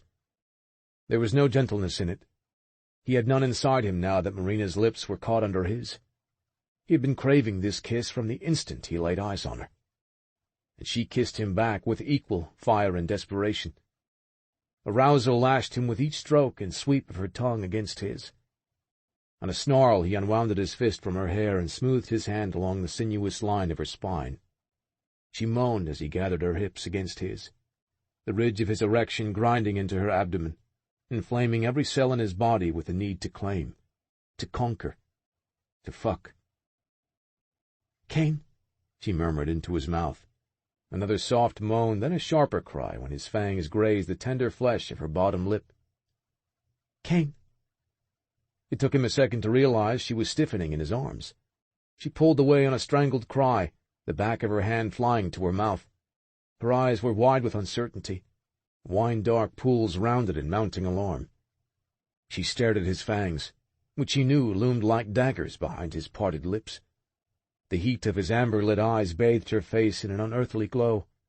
Her stricken expression cooled him off as effectively as a bucket of ice water. She was terrified. Of him. Of what he was. I'm sorry," she murmured, flinching out of his reach. She shook her head. "I'm sorry." She swung away from him, visibly shaken as she hurried for the door. "Marina, wait! Fuck!" He started to go after her, then realized it was better if he let her go. Better for both of them. Keeping his distance was the kindest thing he could do for her, especially now, when a taste of her kiss had only ignited a deeper hunger, one he wasn't sure he'd be able to resist. Forcing himself to stand there, he bit off a curse and watched her dash into the corridor outside. Chapter 11. Marina rushed into the corridor, her heart hammering in her breast. Had she lost her mind? She squeezed her eyes closed for a moment, and all she could see was Kane's face, transformed from human to something otherworldly and lethal. She brought her fingers to her mouth, and all she could feel was the graze of his fangs against her tongue. She had seen the change come over him before, but never like this. Never when he was holding her in his arms, kissing her with hunger that awakened a similar craving within her. Something that went deeper than physical desire. Something that spoke to a part of her she didn't dare acknowledge. It shook her, how powerfully she wanted him. It terrified her. And if she hadn't broken away when she had, she knew she wouldn't have found the strength to resist him. Not when every racing beat of her heart was vibrating with a need for more of Kane's touch, his kiss, his dark, unearthly passion. Even his bite. "Oh, God!" Marina moaned and picked up her pace. The strings of her bikini tip dangled loose against her spine. She hadn't even noticed Kane had nearly unfastened the feeble knot. She reached behind her, struggling to fix it as she ran. With her head down and her focus distracted, she didn't realize there was a wall in front of her. An immense wall made of immovable, hard flesh and bone. Marina crashed into it at full speed, or rather, him. Not Kane, not any of the breed males she'd met. She had seen her fair share of intimidating men over the years. Bory soldiers, Bratva bosses, not to mention Kane and the 3 other former hunters in this dark haven who made all of those thugs and crime lords pale in comparison. But this massive breed male skewering her with an emotionless ice-blue stare threw off a coldness like nothing she'd ever witnessed before. She stepped back at once, retreating out of arm's reach of him, even though he didn't move at all. Not even a flicker of muscle reaction to her unintentional body slam or her mute backpedal. Under the crown of his military cut, short brown hair, his rugged face remained unfazed, unreadable. His bluish-gray eyes traveled over her and her state of undress as if she were inanimate, simply an obstacle blocking his path. "You must be Knox," she said, feeling ridiculous in her bikini, and not a little on edge in front of the male. "I'm Marina." She didn't bother to hold out her hand. He didn't seem the type for polite introductions, and part of her worried that if she offered him a limb, he might only snap it off. His chilling gaze narrowed on her as he drew in a breath through flared nostrils. His lips peeled back from his teeth and the tips of fangs on a snarl. "I can smell my brother on you." She swallowed. "Kane's, just down the hall. We were talking at the pool." It sounded lame even to her, not that Knox seemed to care. Those unfeeling eyes made another slow perusal of her body again, and the flush that was still riding her cheeks from Kane's kiss. When he spoke, his deep voice scraped out of him like a growl. "I've never been one for sharing, but maybe I should make an exception. I'm sure my brother won't mind." He grunted coldly. "Way I see it, the son of a bitch owes me that much." Marina inched back another step. As she did, she felt a sudden gust of energy rush past her. It was Kane, moving faster than she could track him.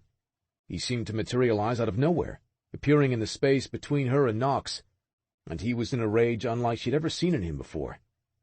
Without a word of warning, he shoved Knox.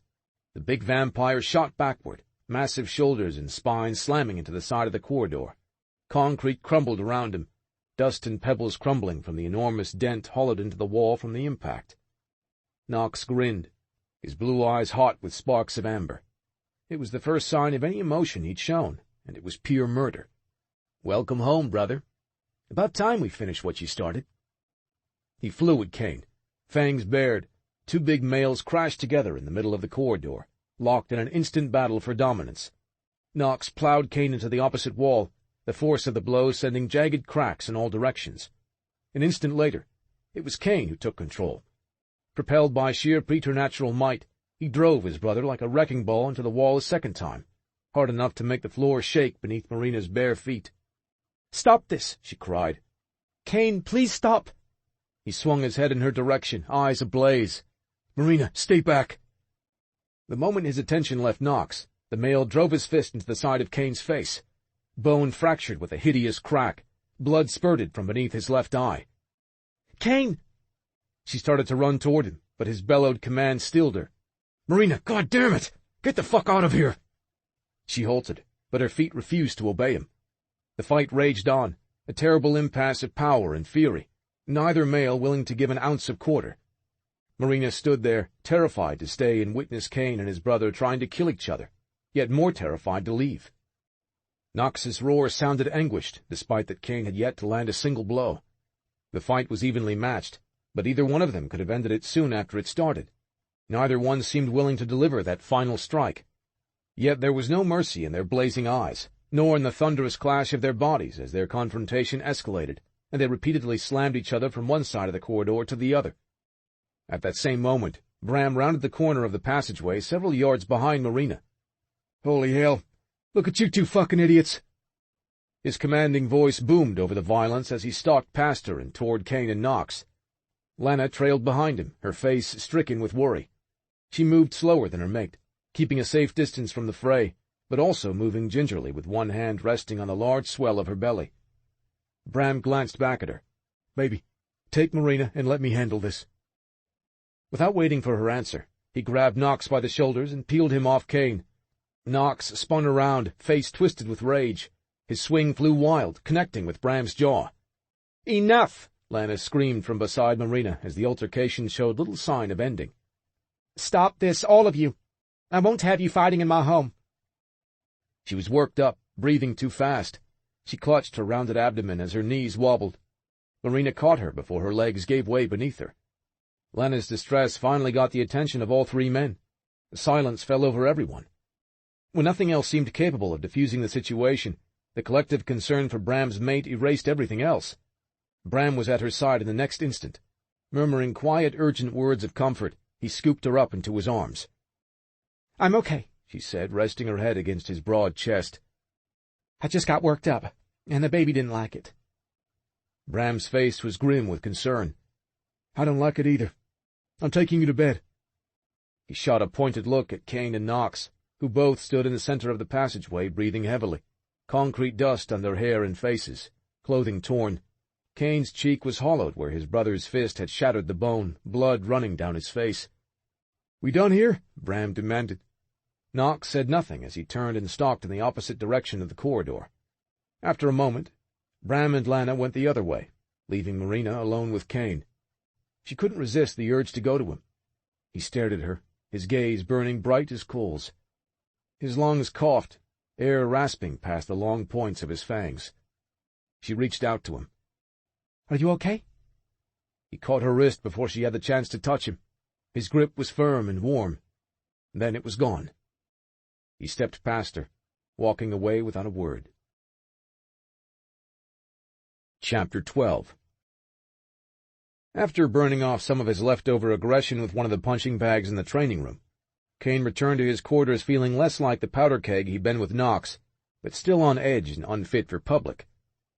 The left side of his face was still as sore as hell, but the hour-plus workout and the long shower, a deliberately cold one afterward, had helped. Still, he wasn't pleased to enter the open door of his room and find Marina seated on the brown leather sofa inside. She glanced from his damp hair and bare chest covered in glyphs to the black track shorts which, thankfully, were loose enough to conceal his body's increasing and uncomfortable response to the sight of her. He stepped into the room, scowling at her as she stood up to greet him. "I asked Lana where to find you." She wore a sleeveless plum silk dress that skimmed her curves and ended just above her knees. Even in her black ballet flats, she was statuesque, elegant. Her look was tasteful and refined, yet Kane's cock reacted as though she were standing in front of him as naked as she'd been in her bikini a few hours ago.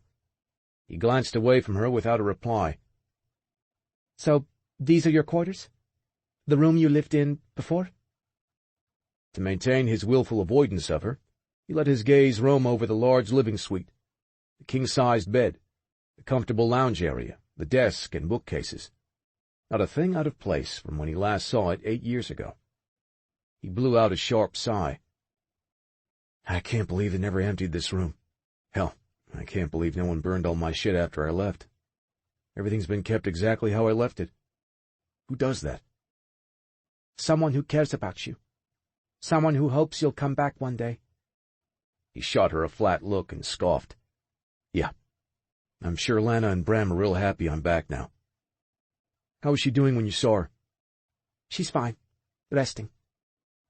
Marina moved away from the sofa, edging closer to him.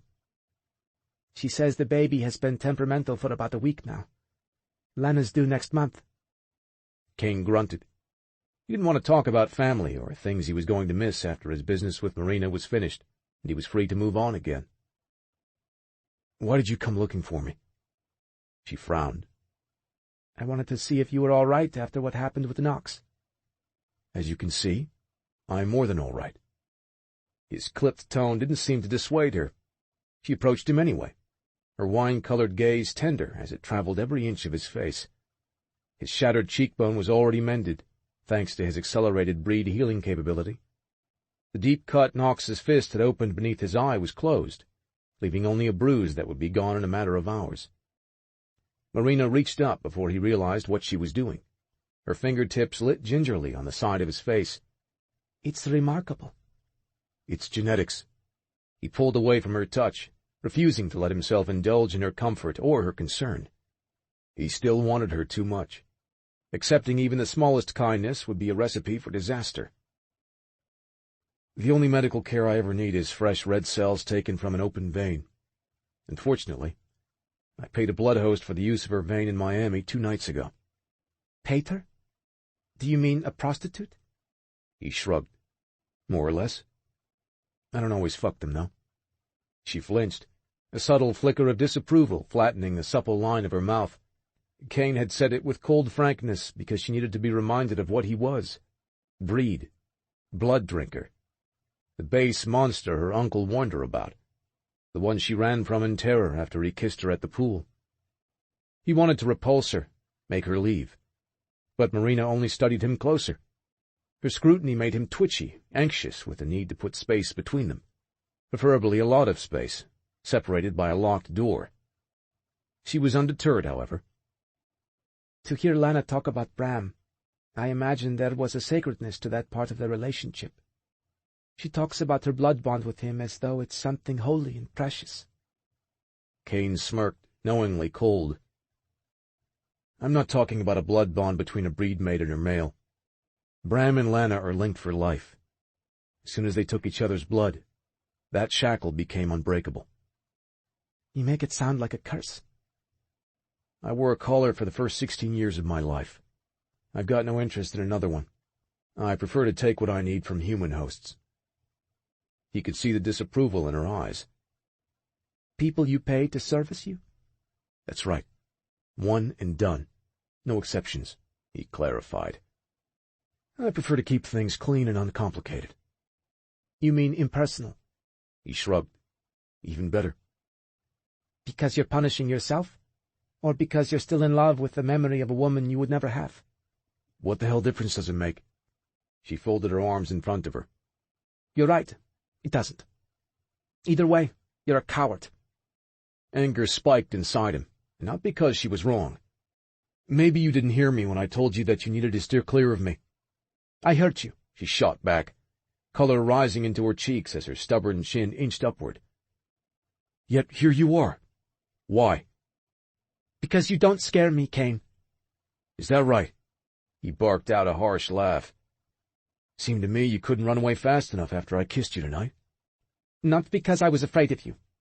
She frowned and shook her head, but those intoxicating eyes stayed rooted on him, penetrating all of his defenses. Her voice dropped, no longer indignant, but softening with an honesty that rocked him. I was afraid of myself, of how you made me feel. I ran from you because I knew if I let you keep kissing me, I wouldn't want you to stop. Oh, Christ. It wasn't the answer he was expecting, nor was it the one he wanted to hear right now. The temptation to drag her back into his arms and pick up where they left off nearly overwhelmed him. It shook him, how fiercely he wanted it. Wanted her. You made the right decision, he muttered, his throat acrid, as dry as cinders. I never should have let it happen. It's a mistake I won't make again.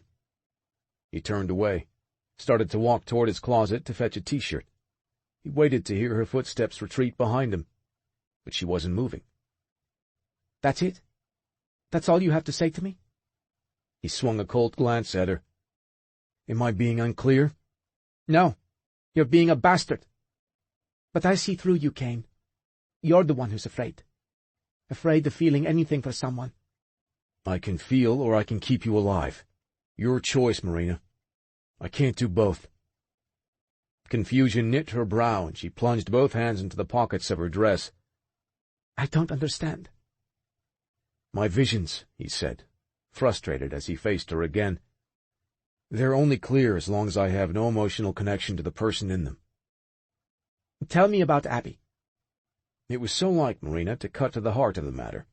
Her frank gaze remained steady on him. Why do you think you were responsible for what happened to her? Because it's the truth. He considered dropping the gate down on the entire subject, but maybe she should know. Maybe then she'd be the smarter of them both and want nothing more to do with him. He blew out a short sigh. I used to be able to tap into my ability at will. When Abby started coming around the Dark Haven to visit Lana, she heard about my gift and kept pressing me to tell her if I could see anything about her. I resisted at first. Every breed male has his demons to contend with, and this was mine. She couldn't respect that about you and let it go? He shrugged. Abby was a free spirit, and she was persistent. One night she was here with Lana, and she'd too much to drink. She asked me again, then started making silly guesses about one ridiculous death scenario after another. Finally, I gave in. I tried to call up my ability, but nothing happened. By then I was already infatuated with her, so I knew why I couldn't make it work. What did you say? I made some lame joke, then left her and Lana to have their fun. The vision hit me as soon as I left the room. It was disjointed, playing through my head in disconnected flashes. Not the 60-second premonition I might see for a stranger, but murky images in random rapid fire. I saw the explosion on the highway. I saw twisted, smoking metal. And I saw Abby's body crushed and broken in the wreckage. Oh, my God. Marina closed her eyes on an indrawn breath. I couldn't tell her that, he murmured. His horror still as fresh as it was then. So was his regret. It wasn't clear enough to do anything about it. It's not like I could tell her never to get behind the wheel of a vehicle. I thought it would only scare her to know. What did you do? Her death was all I could think about, even after she and Knox became involved. They were in love, and everyone knew he was planning to ask for her blood bond as his mate. I respected that, but I watched over her in secret, kept an eye on her apartment in Homestead, followed her home from where she worked at the hospital. Finally, one night, Knox caught on to me after I came back to the Darkhaven. We fought. He accused me of stalking her, of having some sick obsession for her. In a way, he was right. But you didn't tell him what you saw? I should have, then and there. Maybe it would have made a difference. But while Knox and I fought, I saw another glimpse. I hadn't seen one for weeks, no matter how I tried to call up more details. Suddenly, there I was, on scene at the accident, holding Abby in the middle of the wreckage. She was already gone. He shook his head. How do you tell a man the woman he plans to take for his mate will end up dead in his brother's arms? Marina got very quiet, holding him in a dread-filled stare. How did that happen? Knox left in a rage. Not long afterward, Lana came looking for him. Abby had called her on the way home from work. A storm had rushed in. Blinding rain and wind. Abby's car was stalled on the side of the highway. Marina's blanched face said she knew where the story was heading. Kane cleared his throat and pushed on. I told Lana to try to reach Knox. Then I took off, knowing I could be there in a few minutes.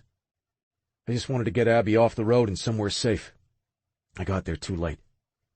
I saw the flames and black smoke, and I knew. I got out of my car and ran to the crash on foot, praying like hell the vision was wrong. He saw the whole night replay in his mind's eye now, the unbearable heat of fire and melted steel, the acid stench of burning tires and flesh. I pulled her out of it, realizing there was no saving her. Nothing could have saved her, not even breed blood. I heard a keening animal roar as I held her. Knox was there. I'd never seen such pain in anyone before. I told him about the visions, that I tried to reach her before it was too late. He took her out of my arms without saying a word. I don't think he was capable of speaking in that moment, not even to voice his hatred of me, or his grief for losing Abby. He walked away carrying her body, and disappeared into the storm.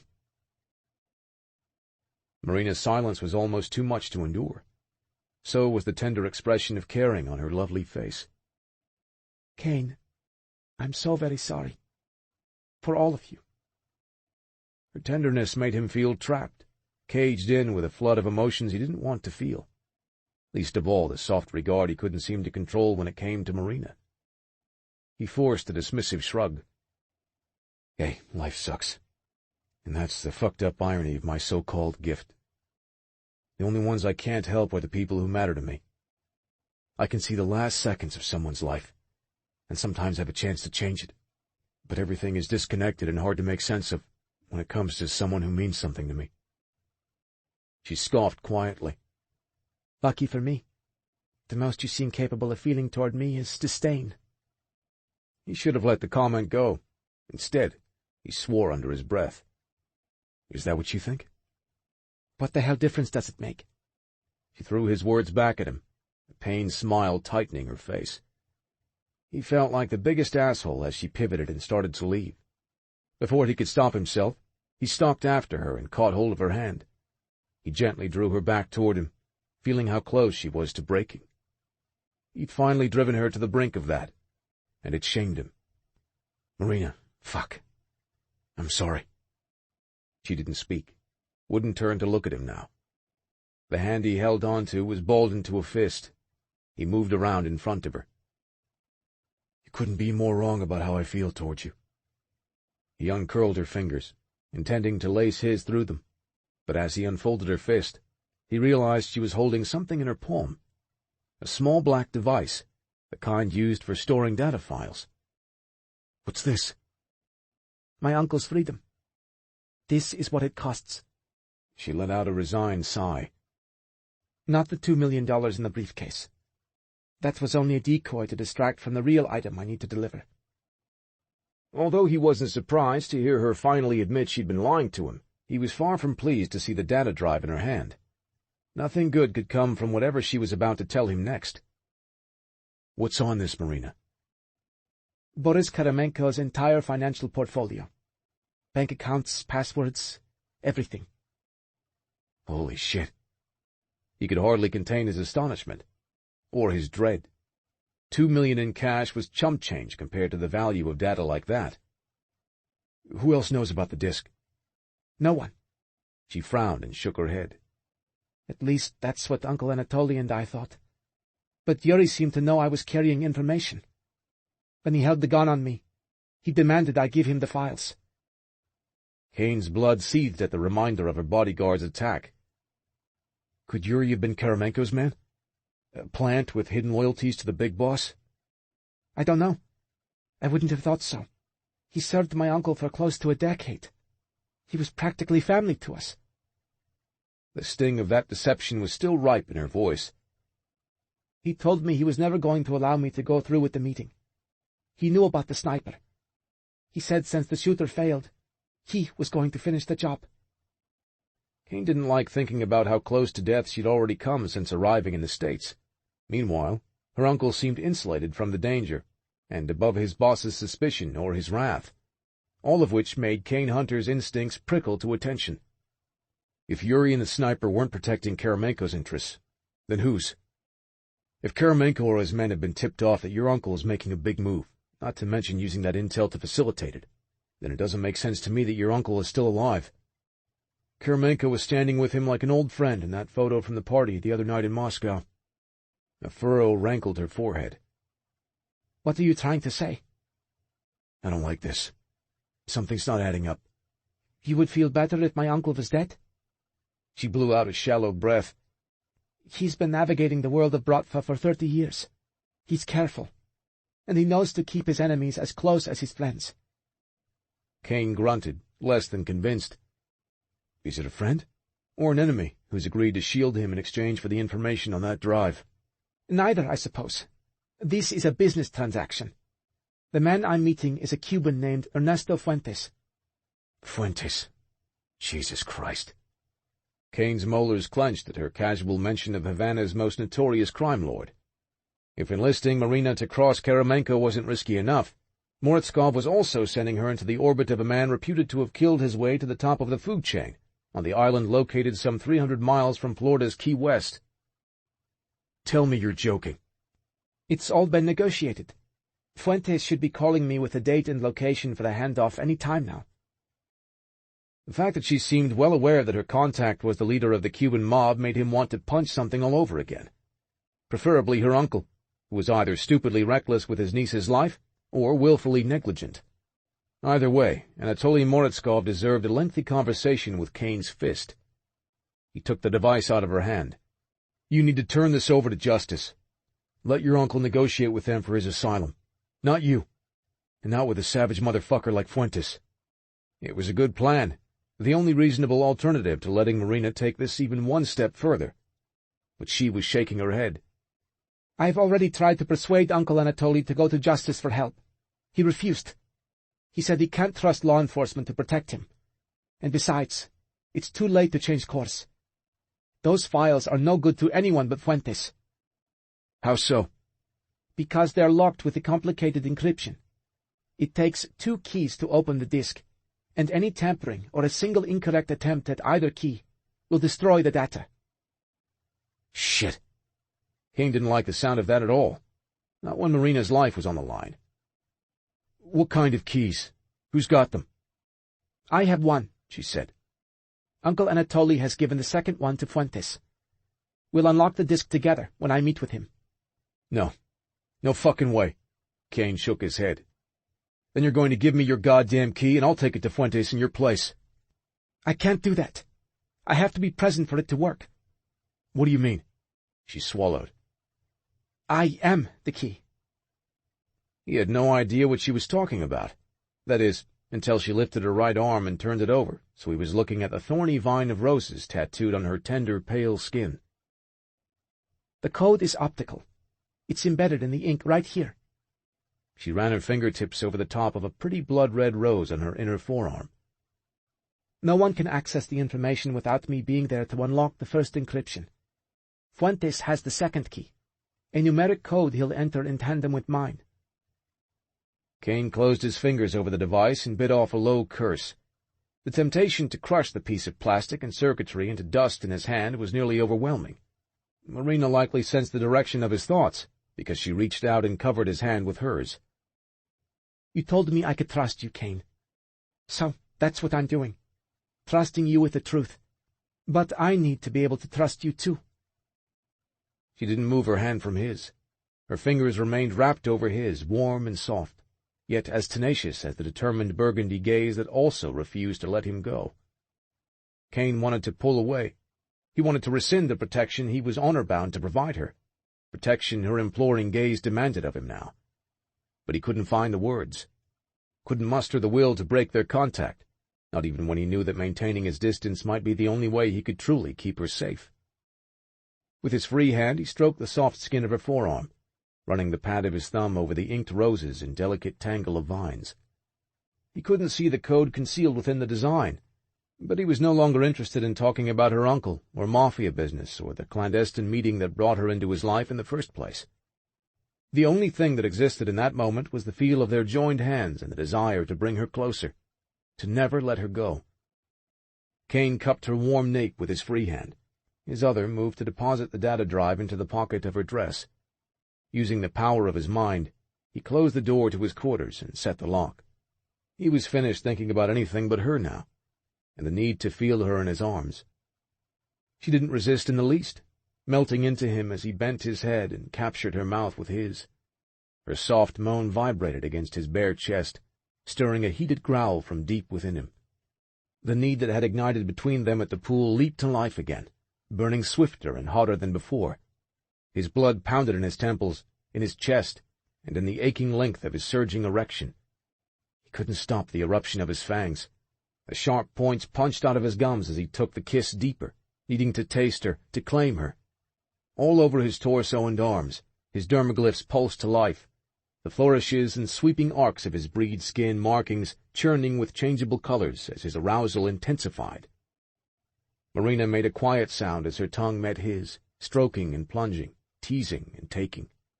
Kane growled with fevered pleasure, even as their kiss careened toward a hunger he wasn't sure he could control if he wanted to. It was Marina who broke the kiss. Panting and breathless, her mouth swollen and wet, she drew back from him on a shivery gasp. It didn't sound like fear. It didn't sound even remotely uncertain. She reached up to his face, her palm resting lightly, tentatively, against his cheek. Her fingers strayed toward his parted lips, toward the razor-sharp daggers that filled his mouth. She swallowed, her gaze flicking up to meet his. Kane. She spoke his name the way she had on the balcony of her hotel suite in Miami that first night. As it had then, her whisper chased a bolt of need through him. Fire licked along his veins, inflaming every hard inch of him. The glow of his transformed eyes reflected back at him in her wine-dark irises and fathomless pupils. No hope of gentling the way he looked. He was too far gone, too hungry for the woman staring at his transformation from man to beast. He held himself still, refusing to move when he knew if he did, it would only be to pull her against him again. And if he did that now, he wasn't going to have the will or the honor to let her go. But Marina didn't back away. Her fingertips traced his lower lip, grazing the points of his fangs. Then her hand slipped around the back of his neck, the line of each finger searing him with an anticipation that retched an unearthly hiss from between his teeth and fangs. She held his fevered gaze. You don't scare me, Kane. Then, as if to prove the point, she drew his head down, her grasp firm at his nape, as she crushed her mouth against his. Chapter 13. Marina thought she knew what she was asking for when she pulled Kane down for her kiss. She thought she was prepared for the heat, for the power of this man. She thought she was ready to feel the dark need he stoked within her. But she was wrong. Nothing could have prepared her for the erotic intensity of what Kane aroused within her. Not because he was Breed, although it was impossible to ignore all the ways that he was more than any other man she'd known. More than human. Holding on to him was like wrapping her arms around a storm. Energy poured off his muscled body as he claimed her mouth.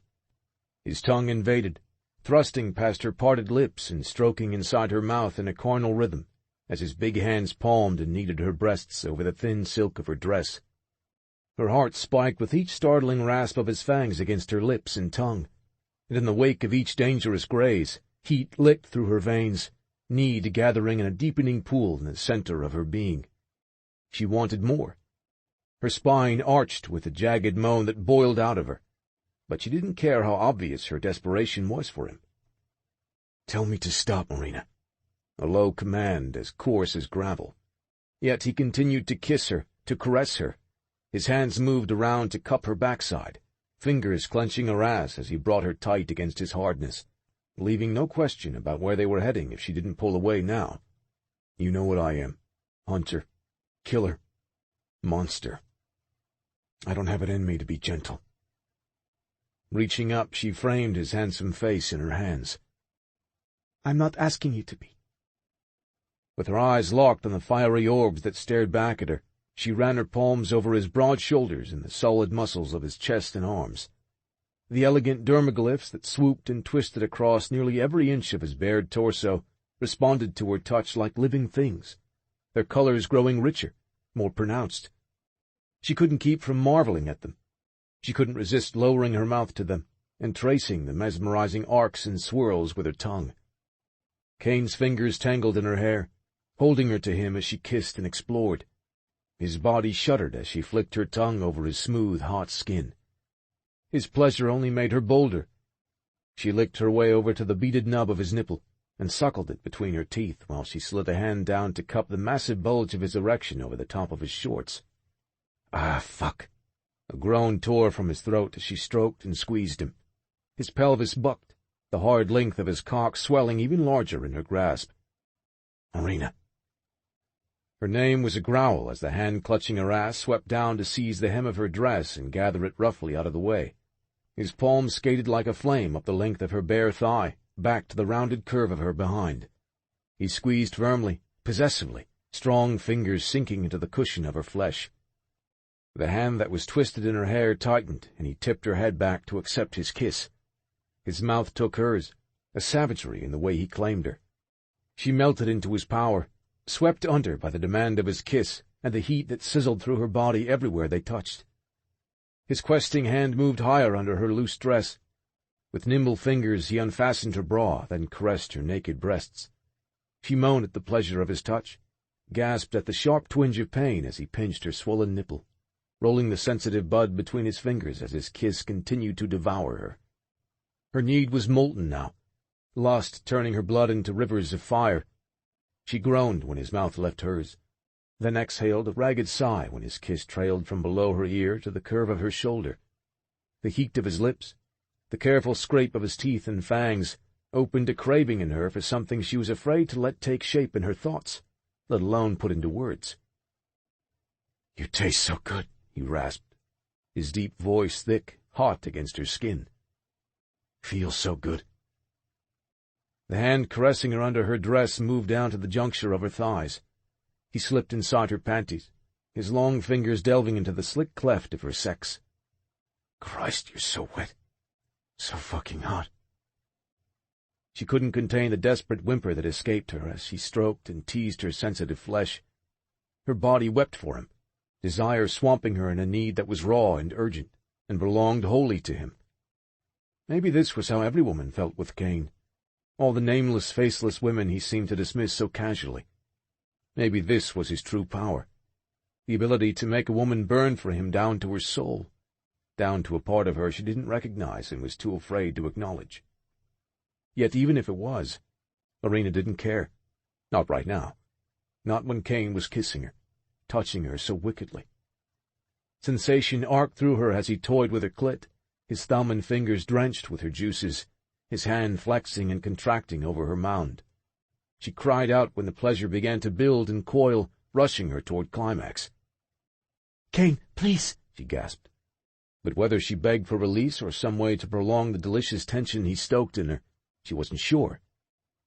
Cool air skated across her behind as he lifted her dress higher. Her panties were gone with a tug of his fingers and a snap of renting satin and lace.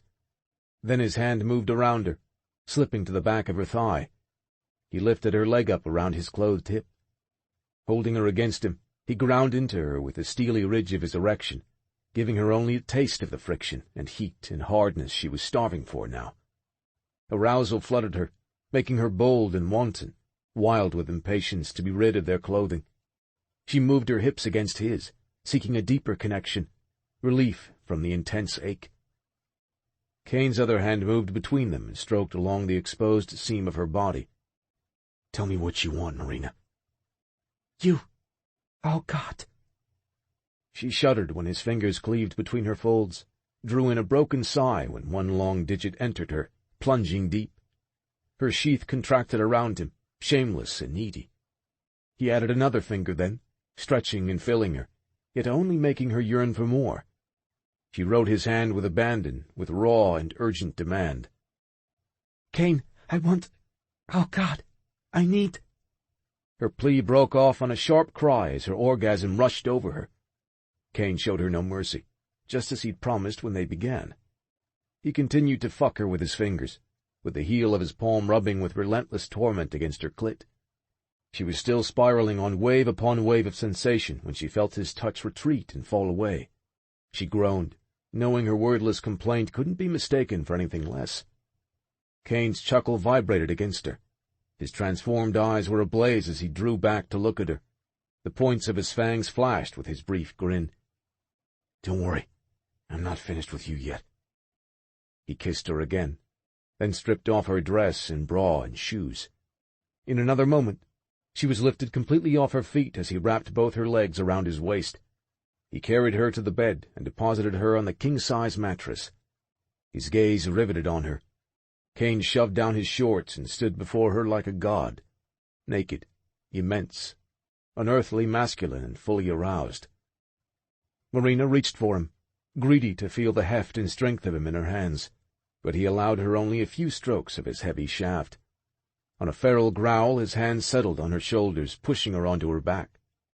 She waited for him to cover her with his body, practically whimpering with the need to feel him inside her. But there was no mercy in his molten eyes. Lord, not even close. Spreading her legs wide, he sank down between her thighs, his dark head lowered.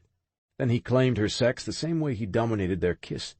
Hot, ruthless, a scourging siege of her body and senses that incinerated all of her control. She had none with him now. He owned this wanton part of her, and God help her, but he knew it.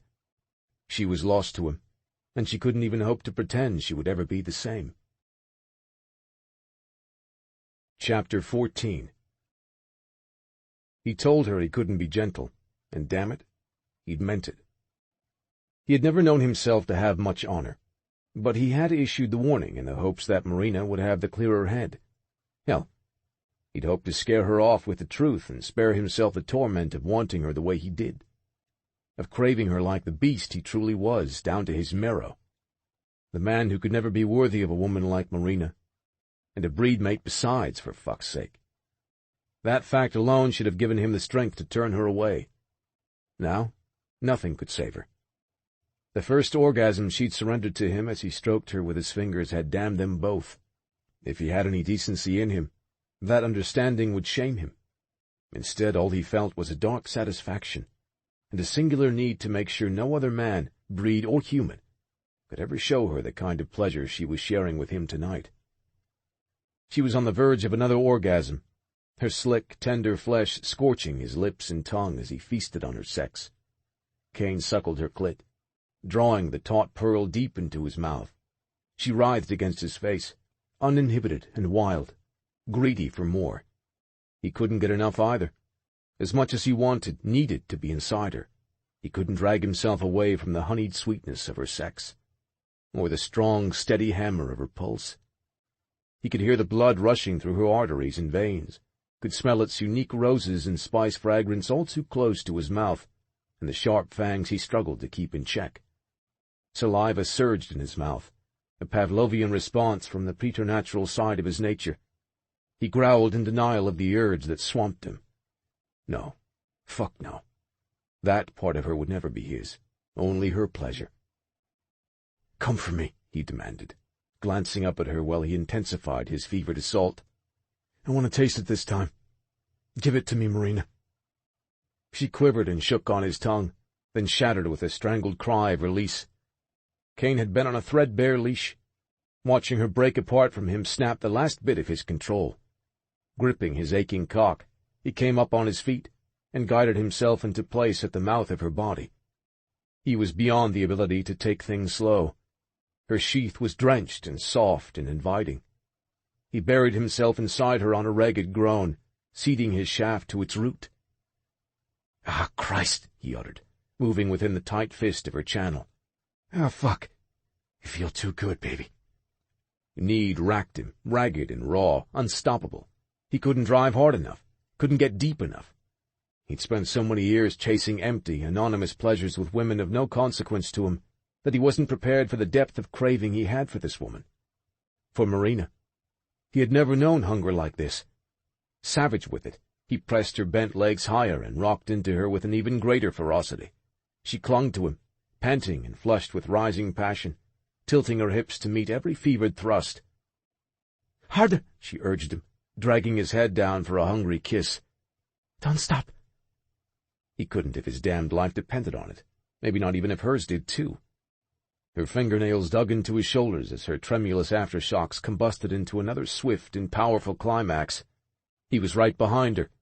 His release ripped through him, scalding hot and furious. He roared as it slammed into him, his hips pumping restlessly while the tiny muscles of her channel clenched around his cock like a vice. The force of his orgasm staggered him, but it barely slowed him down. He was still hard, still on fire for more of his beautiful Marina. The glow from his transformed eyes bathed her pale skin in a heated amber light as he gazed down at her nakedness. He had hoped the taste of her would be enough to sate him. God knew he ought to be. But tasting her, being inside her, had only increased his appetite for more. He flexed his hips, pushing deep with a hiss of pleasure. When he withdrew, it was on a shudder of pure torment. "Christ, what have you done to me? I could fuck you all night. I've never wanted anyone like this." She smiled at the praise, but glanced away, almost as if she didn't believe him, as if she didn't trust him to tell her the truth, perhaps especially while their bodies were still bathed in sweat and intimately joined.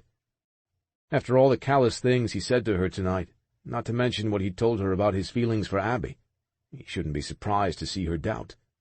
But he meant it. He caught her chin on the edge of his fingers and drew her gaze back to him. "No one, Marina.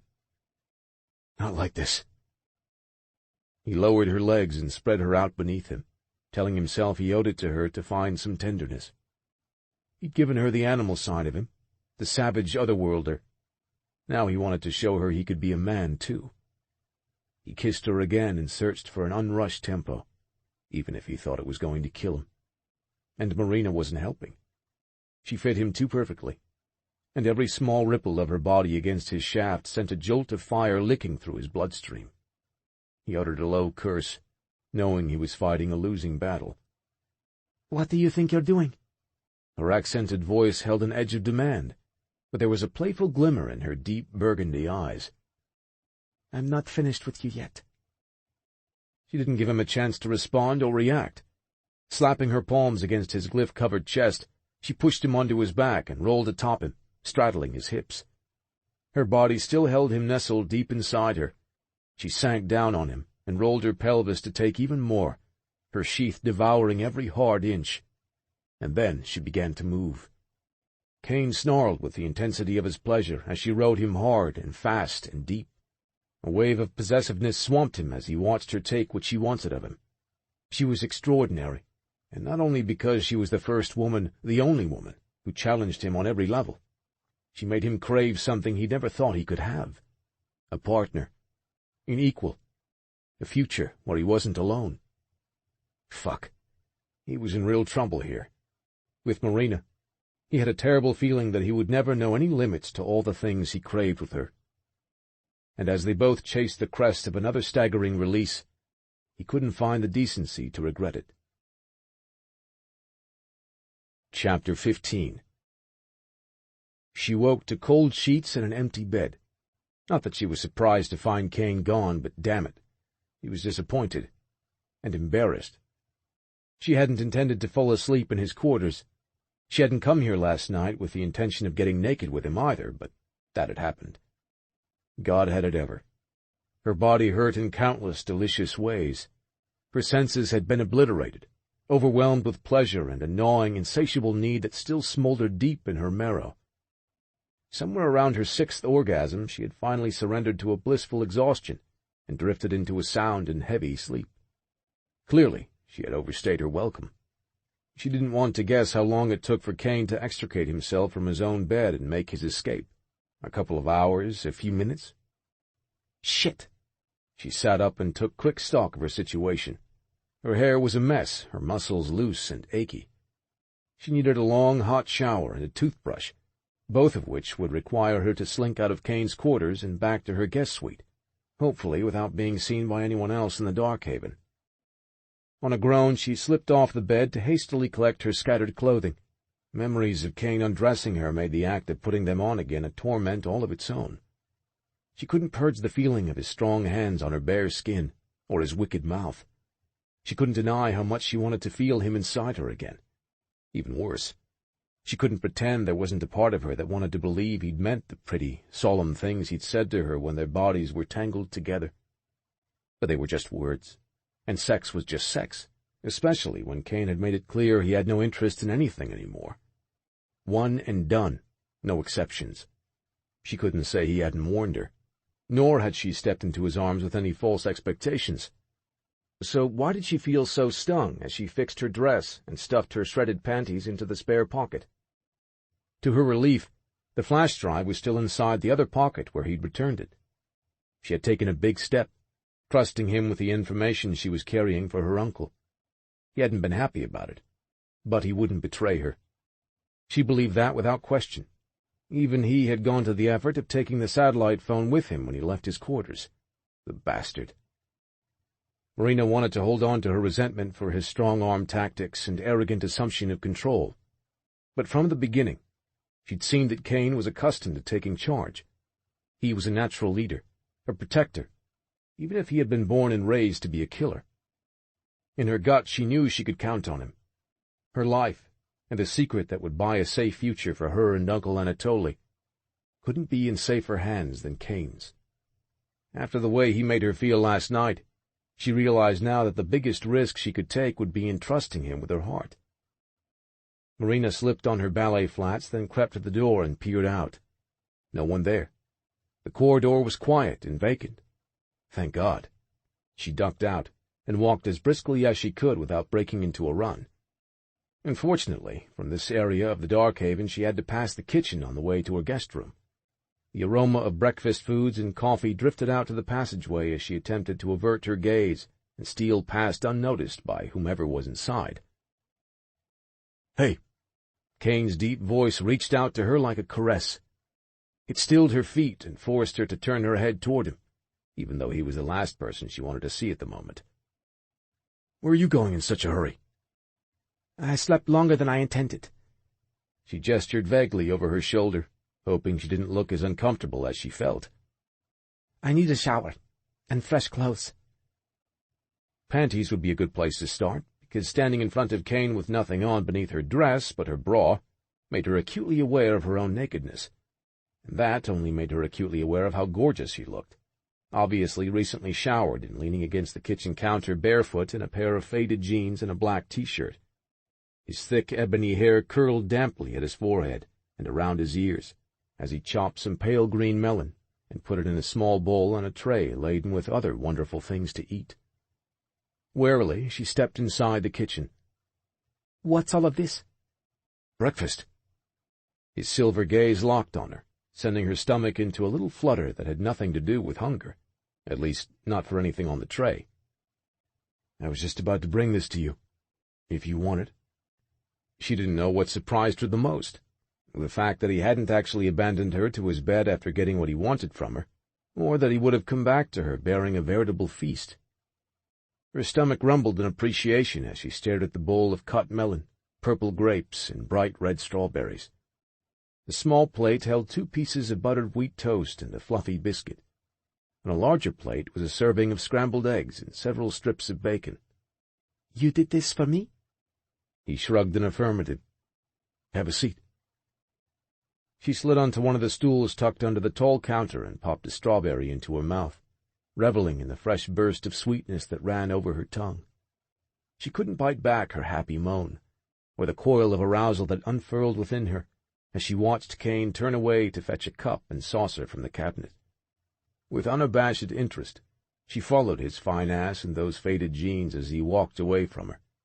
Muscles bunched and flexed across his broad back as he reached into the cupboard, and on his strong arms his dermaglyphs danced like otherworldly works of art.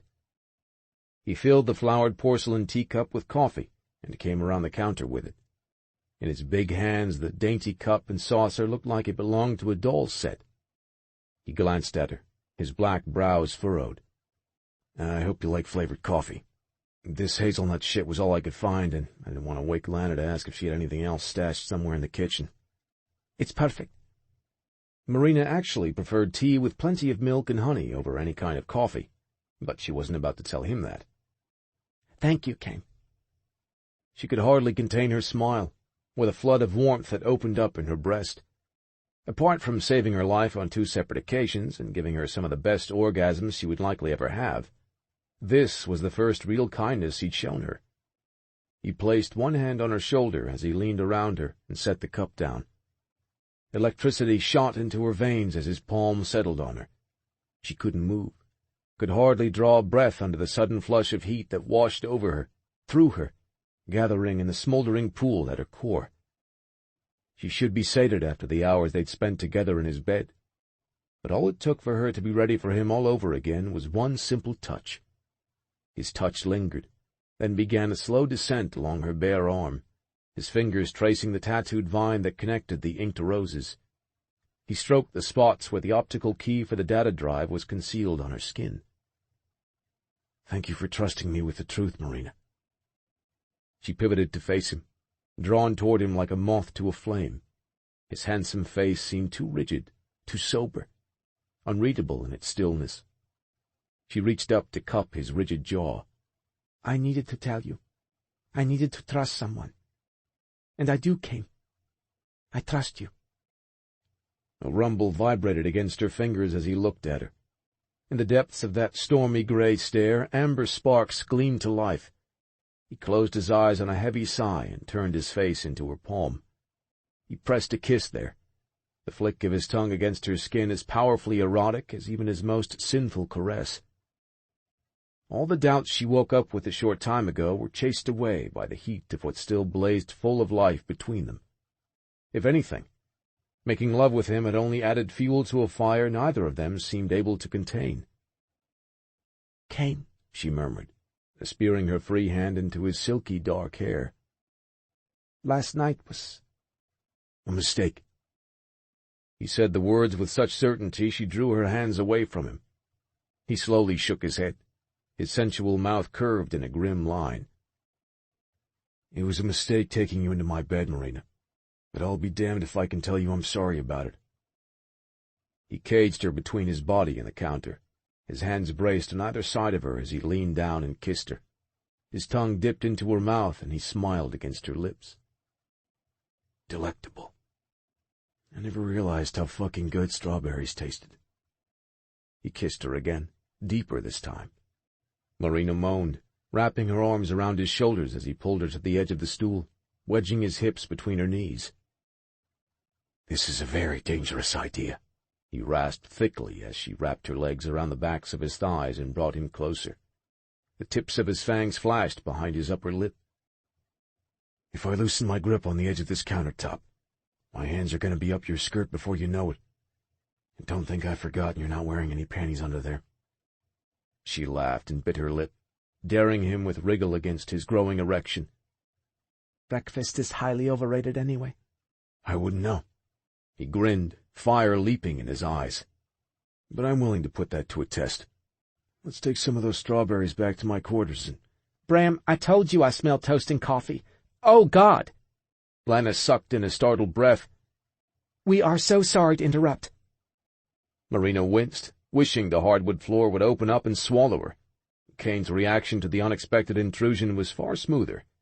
He stepped back from the V of her spread legs, his strong hands guiding her knees together as he pivoted in front of her, using his body to shield her from any embarrassing exposure to his friends. Bram cleared his throat. "We'll come back later." "We are so incredibly sorry to barge in like this," Lana said again. "It's just that I woke up with this craving for buttered toast and jam, and when I smelled it from the corridor—" "It's all right," Marina said. Composed now, she peered around Kane and offered the mated couple a smile. "Really, it's fine. Please come in. Kane and I were just talking." He grunted, but didn't contradict her. The massive bulge in his jeans would probably do that without any additional help. Lana's curious gaze bounced between them as she entered the kitchen under Bram's sheltering arm. Only a naive fool would miss the current of heat that charged the air in the room, and the petite breedmate's slight smile told Marina there were few things that escaped her notice. "Are you sure you don't mind?" "Not at all," Marina insisted. She slid the tray down the counter toward Lana. "Take whatever you like. I'm happy to share it with you." Lana hardly hesitated. She picked up a triangle of toast and nibbled on the edge, glancing at Kane. "You made breakfast?" Not a question, and he didn't answer either. Moving with predatory stealth to the other side of the counter, no doubt to give his body time to cool, he frowned pensively at his friends. "How are you feeling today, Lana?" She gave a dismissive wave of one hand while she munched another bite of the toast. "I'm fine. It was nothing. The baby is just a little restless, that's all." Bram seemed less nonchalant about it. "This pregnancy hasn't been without a few concerns." "How so?" Kane asked, gravity in his tone. "Lana's body is so tiny, and trying to carry one of my sons hasn't been easy for her." He stroked her long dark hair with reverence, love in the tender gaze that held hers, and a pain born of loss. "I've told her I can be happy without children, but my beautiful mate is stubborn, fearless to a fault." "The other time was different. The problem started happening so early." She smiled sadly, but with a determination Marina could relate to. "We're almost there now, my love. You'll see." "I pray you're right." He pressed a kiss to her forehead. "You are my heart, Lana. I can live without children, but not without you." Kane's face drained of some color. "You lost a baby?" 3 years ago, Bram said, drawing Lana close. "I almost lost far more than that." "Damn, I'm sorry. I didn't know." Bram nodded, speaking without condemnation. "You were gone, brother, so how could you know?" "I hope everything works out this time," Marina offered. She had missed how quiet Kane had gone, and she could practically feel his regret in the silence. "Your child will certainly have a wonderful, loving home, and I doubt better parents exist." Lana smiled and placed her hand atop Marina's. "Thank you. I hope you'll be able to meet our son after he arrives. I'd like that too." Until that moment, she hadn't paused to consider what her future might look like after she completed her mission for her uncle. For so long, a safe future and freedom from the Bratva's yoke had been a formless, changeable dream. Now, she didn't know what to hope for, or where that dream might take shape. 2 nights ago, the only absolute she'd had was the certainty that whatever her future looked like, it wouldn't include Kane. Now, she was finding it difficult to imagine the moment when she would need to say goodbye to him. Sitting at the corner with him and talking with Lana and Bram over breakfast felt like the most natural thing in the world. In the strangest sense, it felt as if she had come home. But not to any home she'd ever known. A home she hadn't even realized existed. More voices carried from the corridor as Logan and Razor entered the kitchen. Marina smiled at Logan, who had made her feel welcome from the moment she first arrived. The massive, dark-skinned breed male shot her a wink, a broad smile breaking over his handsome features as he glanced from her to Kane. "Someone call a family meeting and didn't tell us?" Razor seemed equally amused to find them there, but the only indication he gave was the slight quirk of his lips and an upward flick of one tawny brow. He dropped onto the stool on the other side of Marina, his loose, blondish-brown hair like a mane around his ruggedly attractive face. "This looks cozy. We interrupting?" Kane grunted. "Yes." "Not at all," Marina and Lana replied at the same time. Marina smiled at her friend, who had moved on from the toast and was now digging into the fruit and berries. "How was the hunting last night?" Bram asked the two males in a wry tone. "Plentiful." With a smirk, Logan leaned against the end of the long counter. "Bachelorette party sailed in around midnight. Nothing like a dozen drunk babes in tiaras and miniskirts to liven up an otherwise dull night." "Speak for yourself," Razor interjected. "By my count, you charmed your way around the carotids of the whole party, including the bride-to-be, before I finally dragged your ass out of there. Save some for a brother once in a while, why don't you?" Logan barked a laugh. "Fuck that. You weren't even trying last night. Lately you've been making it damn easy for me to outpace you." Kane's low chuckle drew Marina's gaze along with Razor's. Maybe Razor's tastes are shifting away from the tropics and toward more rugged terrain. I hear the mountains are full of good game. Raze flipped him off, the two males exchanging a cryptic look. He swiveled his head toward Bram. "Knox joined us in town and showed up about an hour before we were cutting out. He was in a hell of a mood." "Not like that's a newsflash or anything," Logan said. "But Raze is right. Dude wasn't even trying to act civilized. I swear, he was hot to kill something." "Or someone," Razor added. Kane crossed his arms. "I gave him his chance to do that last night." "No shit?" Raze narrowed his gaze on him.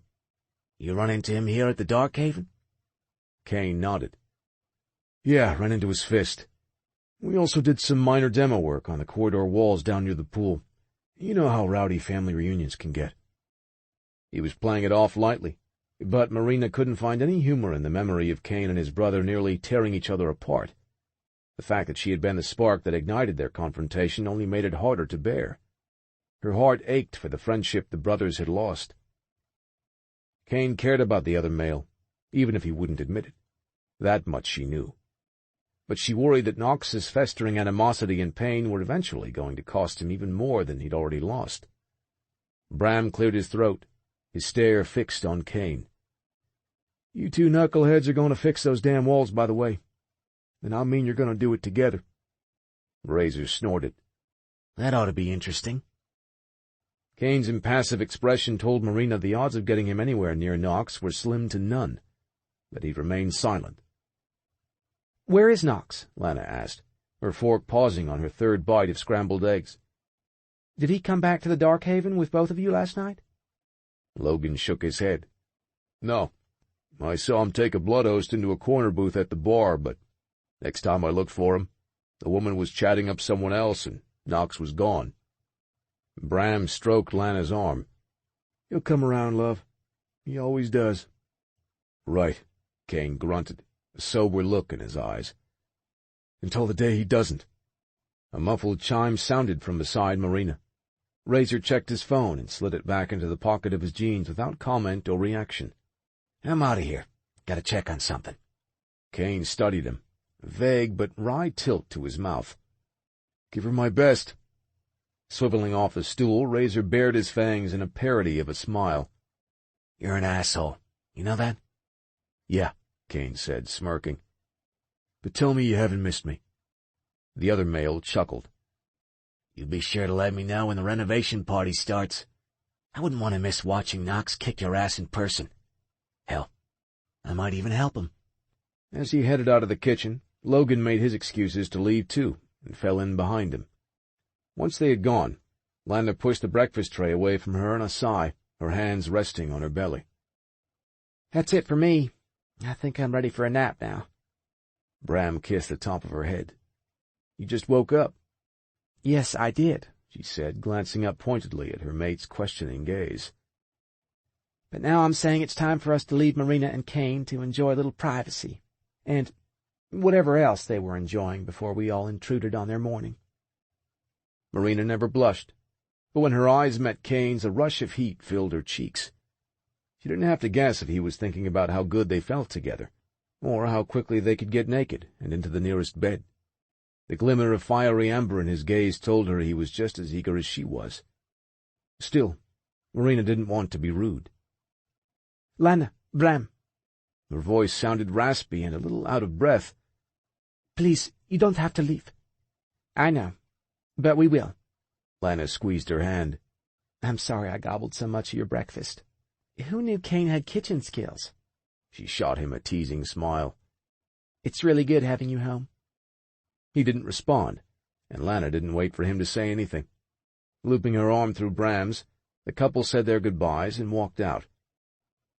"Sorry about all of that," Kane murmured once they were alone again. "You don't have to apologize. They're wonderful. Even Razor." He smirked. "Now you're pushing it." "I'm serious. Your family is great, Kane." She didn't miss the shuttered look that dimmed his gaze in the instant before he glanced away from her. "I've been away too long. Everything is different now. I can't believe Lana and Bram lost a baby. Now they're struggling to carry another. Meanwhile, Knox is self-destructing in front of everyone's eyes, and Razor's hung up on a female he's stalking from several thousand miles away." "What? He is?" Kane cut his hand through the air as if he hadn't intended to say that much. "Logan's the only one of us who seems to have his shit together, which is ironic as hell considering he was the most fucked up of anyone when we broke away from the program." "What are you trying to say?" "I don't know these people anymore. They don't know me either. We were part of one another's lives for a short time several years ago. That's all." "I think that's what you want to believe, but it's not the truth." He picked up the plate of cold eggs and took it to the sink as if the conversation was over. Marina slid off the stool and walked up next to him. "Growing up, I had everything I could possibly want. My uncle took me in when I had no one else. He gave me an amazing home, a rich and full existence with every luxury money could buy." "I'm glad you didn't want for anything." Kane turned a hard glance at her. "I don't have much respect for your uncle's choices, except for that. Because you deserve all those things, Marina." She slowly shook her head and reached up to cradle his taut jaw. "I never had anything close to what I see here. The kinship, the bond, the love. All my life I've longed for ties like that. The kind of ties you have here, just waiting for you to grab hold of. Yet you can't seem to cut away from them fast enough." "It's easier to be alone." He said it so firmly she knew his mind was already made up. He pulled out of her loose grasp, and she had to work to bite back the anger that crept up her throat. "You're not going to be here when Lana and Bram have their baby, are you? You and Knox aren't going to patch up anything, least of all the rift between you. You're going to walk away again." "And if I do? Why the fuck does it matter to you?" "Because I care. I care about you, Kane." "Don't." He exhaled a tight curse. "Jesus Christ. I'm the last person you should say that to." "Why shouldn't I say it?" She scoffed softly. "Because you're afraid it's true? Or because my saying it forces you to acknowledge there's something happening between us? Something deeper than just the one-time fuck that you can dismiss and leave behind you like everything else that should matter to you?" She wanted to stay and argue her point, if only to make him admit she wasn't the only one taking part in the wreck they were making in an already fragile relationship. But there was an ache building in her breast as she stared up at his bleak expression.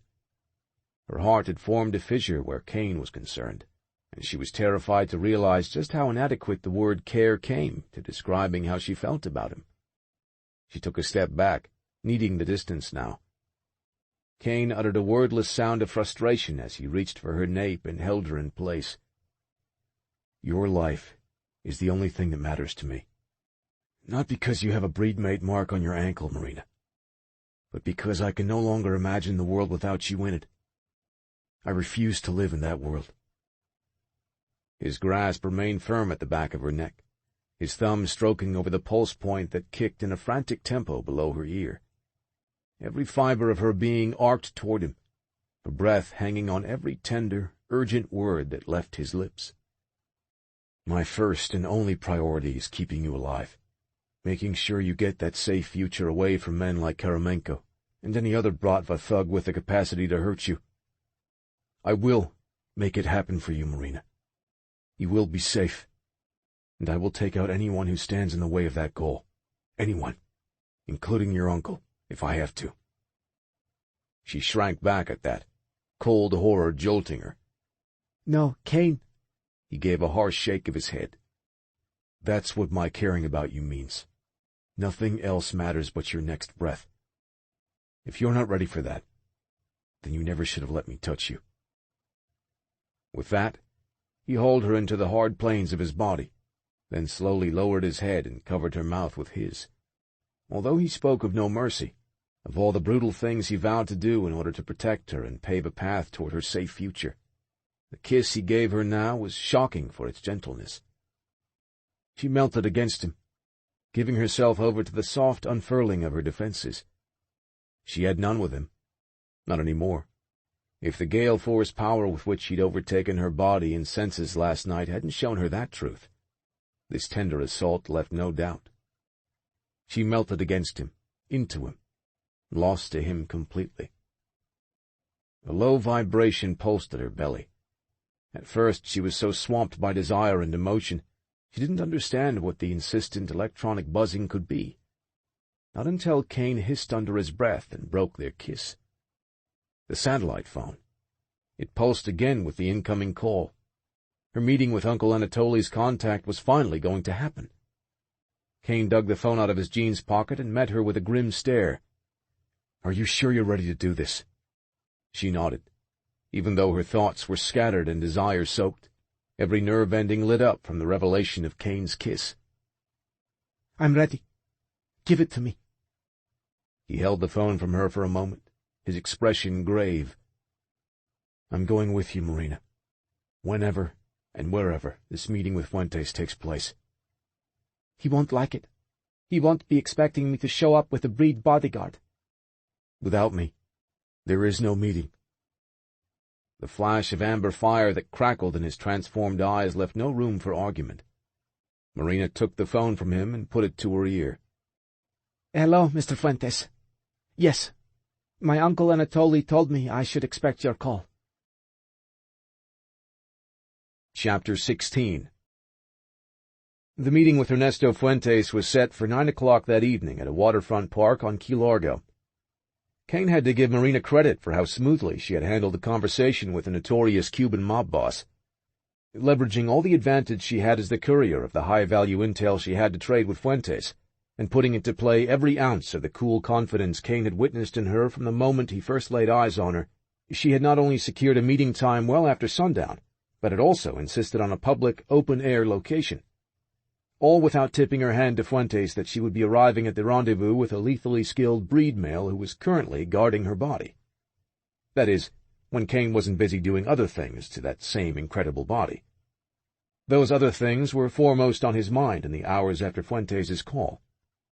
Marina had gone to her guest room for a shower and a fresh change of clothes, while Kane had returned to his quarters to gather a few attack and contingency plans, as well as the various weaponry he might need on hand should things go sideways with Anatoly Moriskov's criminal ally.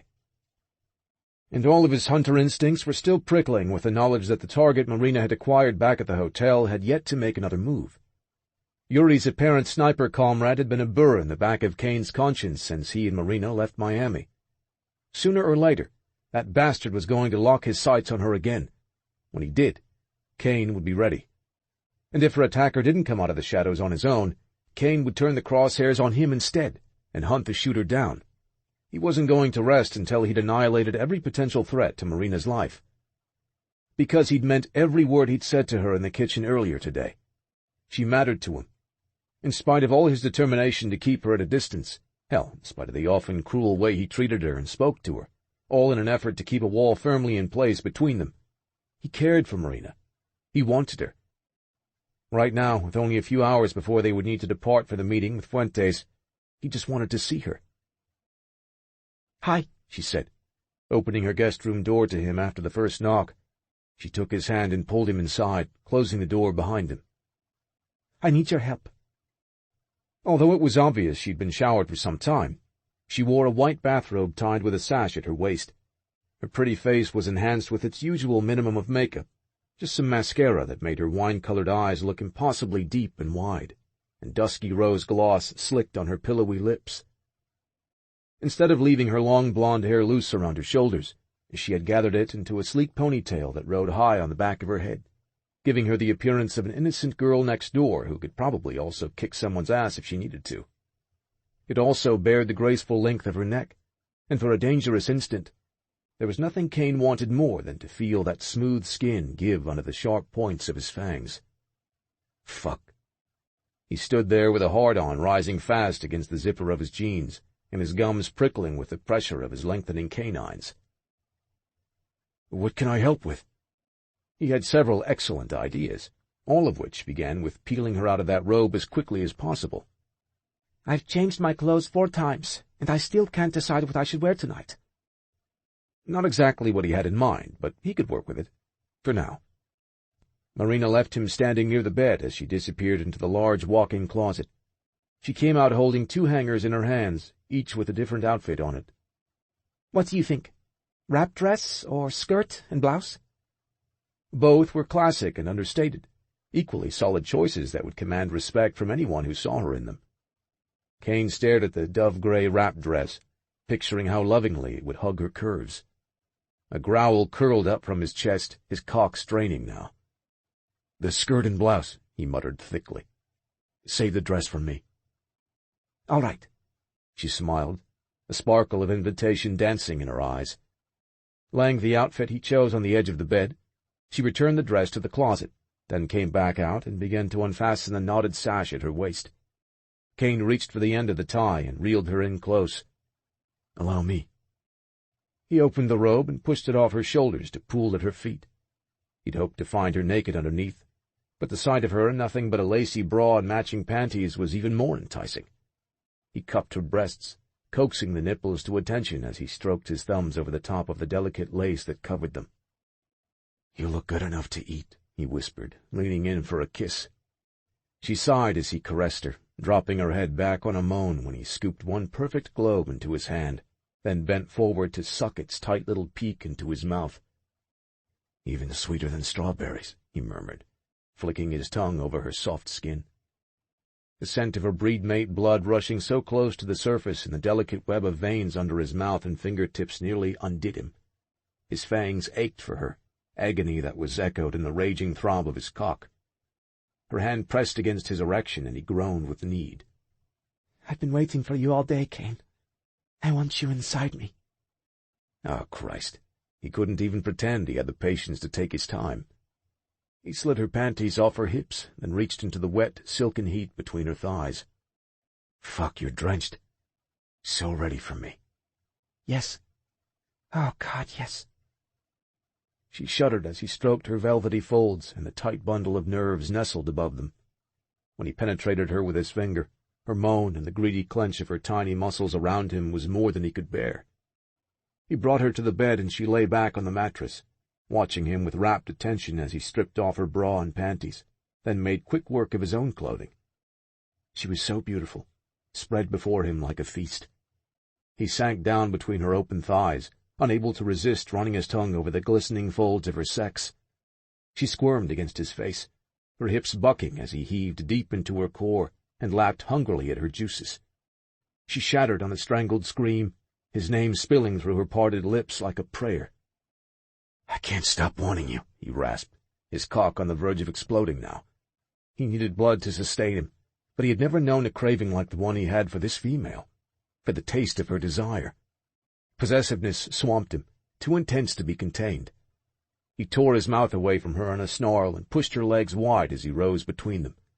He pushed inside her on a grunt and a hard thrust that sent him deep into the hot, wet fist of her body. She clutched his shoulders, wrapping her thighs around him with her ankles locked above his ass as he pounded into her at a ferocity and tempo he couldn't control if he tried. His release bore down on him like a hurricane. When it hit, he threw his head back and roared her name as the bolt of pleasure ripped through the center of him, scalding and unstoppable. Marina's climax broke over her at the same time.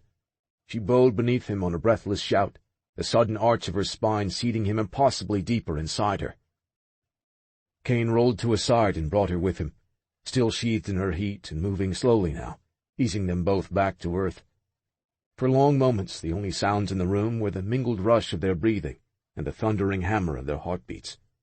When he opened his eyes, he found Marina staring at him.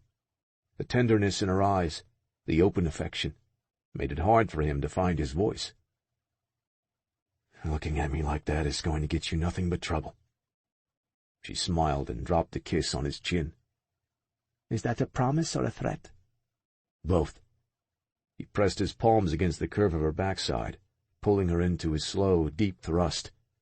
"Fuck, you feel good wrapped around my cock." "You feel incredible inside me, Kane." She made a pleasured sound that only ratcheted up his arousal. "There's nowhere else I'd rather be than right here." He groaned. "Now that we're both in need of another shower, eventually I'll have to let you out of bed." "Eventually," she murmured, brushing her fingers into his hair as she moved her hips into his. "But not yet." He grunted in agreement. "No, not yet." Smoothing his hand onto the underside of her thigh, he bent her knee and lifted her leg higher, giving him access to plunge even deeper into the hot, wet haven of her body. He kept his strokes slow and measured, savoring the unrushed pace. He'd have time to chase the roar of another hard release for both of them. Right now he was more interested in holding her against him for a while. With her leg draped over his side, he grazed his fingers along the tattooed vine and delicate flowers that snaked up the length of her gorgeous limb. "These roses were the reason I stopped to look at you on my balcony that night in Miami." She smiled, a note of surprise in her burgundy gaze. "They were?" He nodded. "The unusual tattoos and the fact that the woman they belonged to was just about the sexiest thing I'd ever seen." He traced the petals of one blood-red bloom on her thigh, then followed the thorny vine to the next flower on her hip. "Why roses?" "They've always been my favorite flower. They were my mom's favorite, too." "So they're a tribute to her?" "I suppose they are. They remind me of her. But the first one I got, the one on my ankle, was done at Uncle Anatoly's suggestion." "The rose that conceals your breedmate mark?" Kane frowned. "He wanted you to do that? Why?" "He said he felt I would be better off if no one knew I had the mark. He forbade me to acknowledge that part of who I was. He believed I would be happier living as an ordinary person." "Ordinary?" Kane scoffed as he stroked her cheek and rocked his hips against her. "That's something you could never be, with or without your mark." "Well, he worried for me, so I did what he asked. After the first tattoo, I started adding a new one every year. I'm not even sure why anymore. I felt some need to mark time, as though I were waiting for something." Her eyes softened on Kane's. "Or waiting for someone." He shouldn't feel the punch of satisfaction at those tender words. If Marina was waiting for anyone, she sure as hell deserved a better man than him. But that didn't stop him from cradling her lovely face in his hands and kissing her as though he never wanted to let her go. When he finally released her, Marina moaned. Her desire-drenched eyes made everything male in him spike with dark, hot need. "Maybe your uncle had a point, trying to keep you sheltered in his world. It's hard for me to disapprove if he only wanted to prevent you from running into a bastard like me." She shook her head. "If not for you, I wouldn't be alive." "Christ, don't remind me." He stilled. His blood ran cold just to think about it, especially when she was far from safe even now. As long as she was carrying that data drive for her uncle, she would have a target on her back, and for as long as Kane allowed Yuri's sniper comrade to continue breathing. As much as he was enjoying having her naked in his arms, the hunter in him was itching to be let loose to do what he did best. He caressed her shoulder and resumed moving at an easy pace inside her heat. "If your uncle really wanted to keep you safe, he should have let you grow up in a dark haven. Better that than raising you among the Bratva." Perhaps, but I was his sister's only child. As much as he disapproved of her choices, he only treated me with kindness. Except for one time, and that was completely my fault. Kane grunted. When you were grounded for trying to use your ability to get a bratty breed kid in trouble at the symphony? She looked up at him in surprise. I didn't think you were paying attention to any of my rambling that night. He stroked the tip of her nose. I've listened to every word you've said.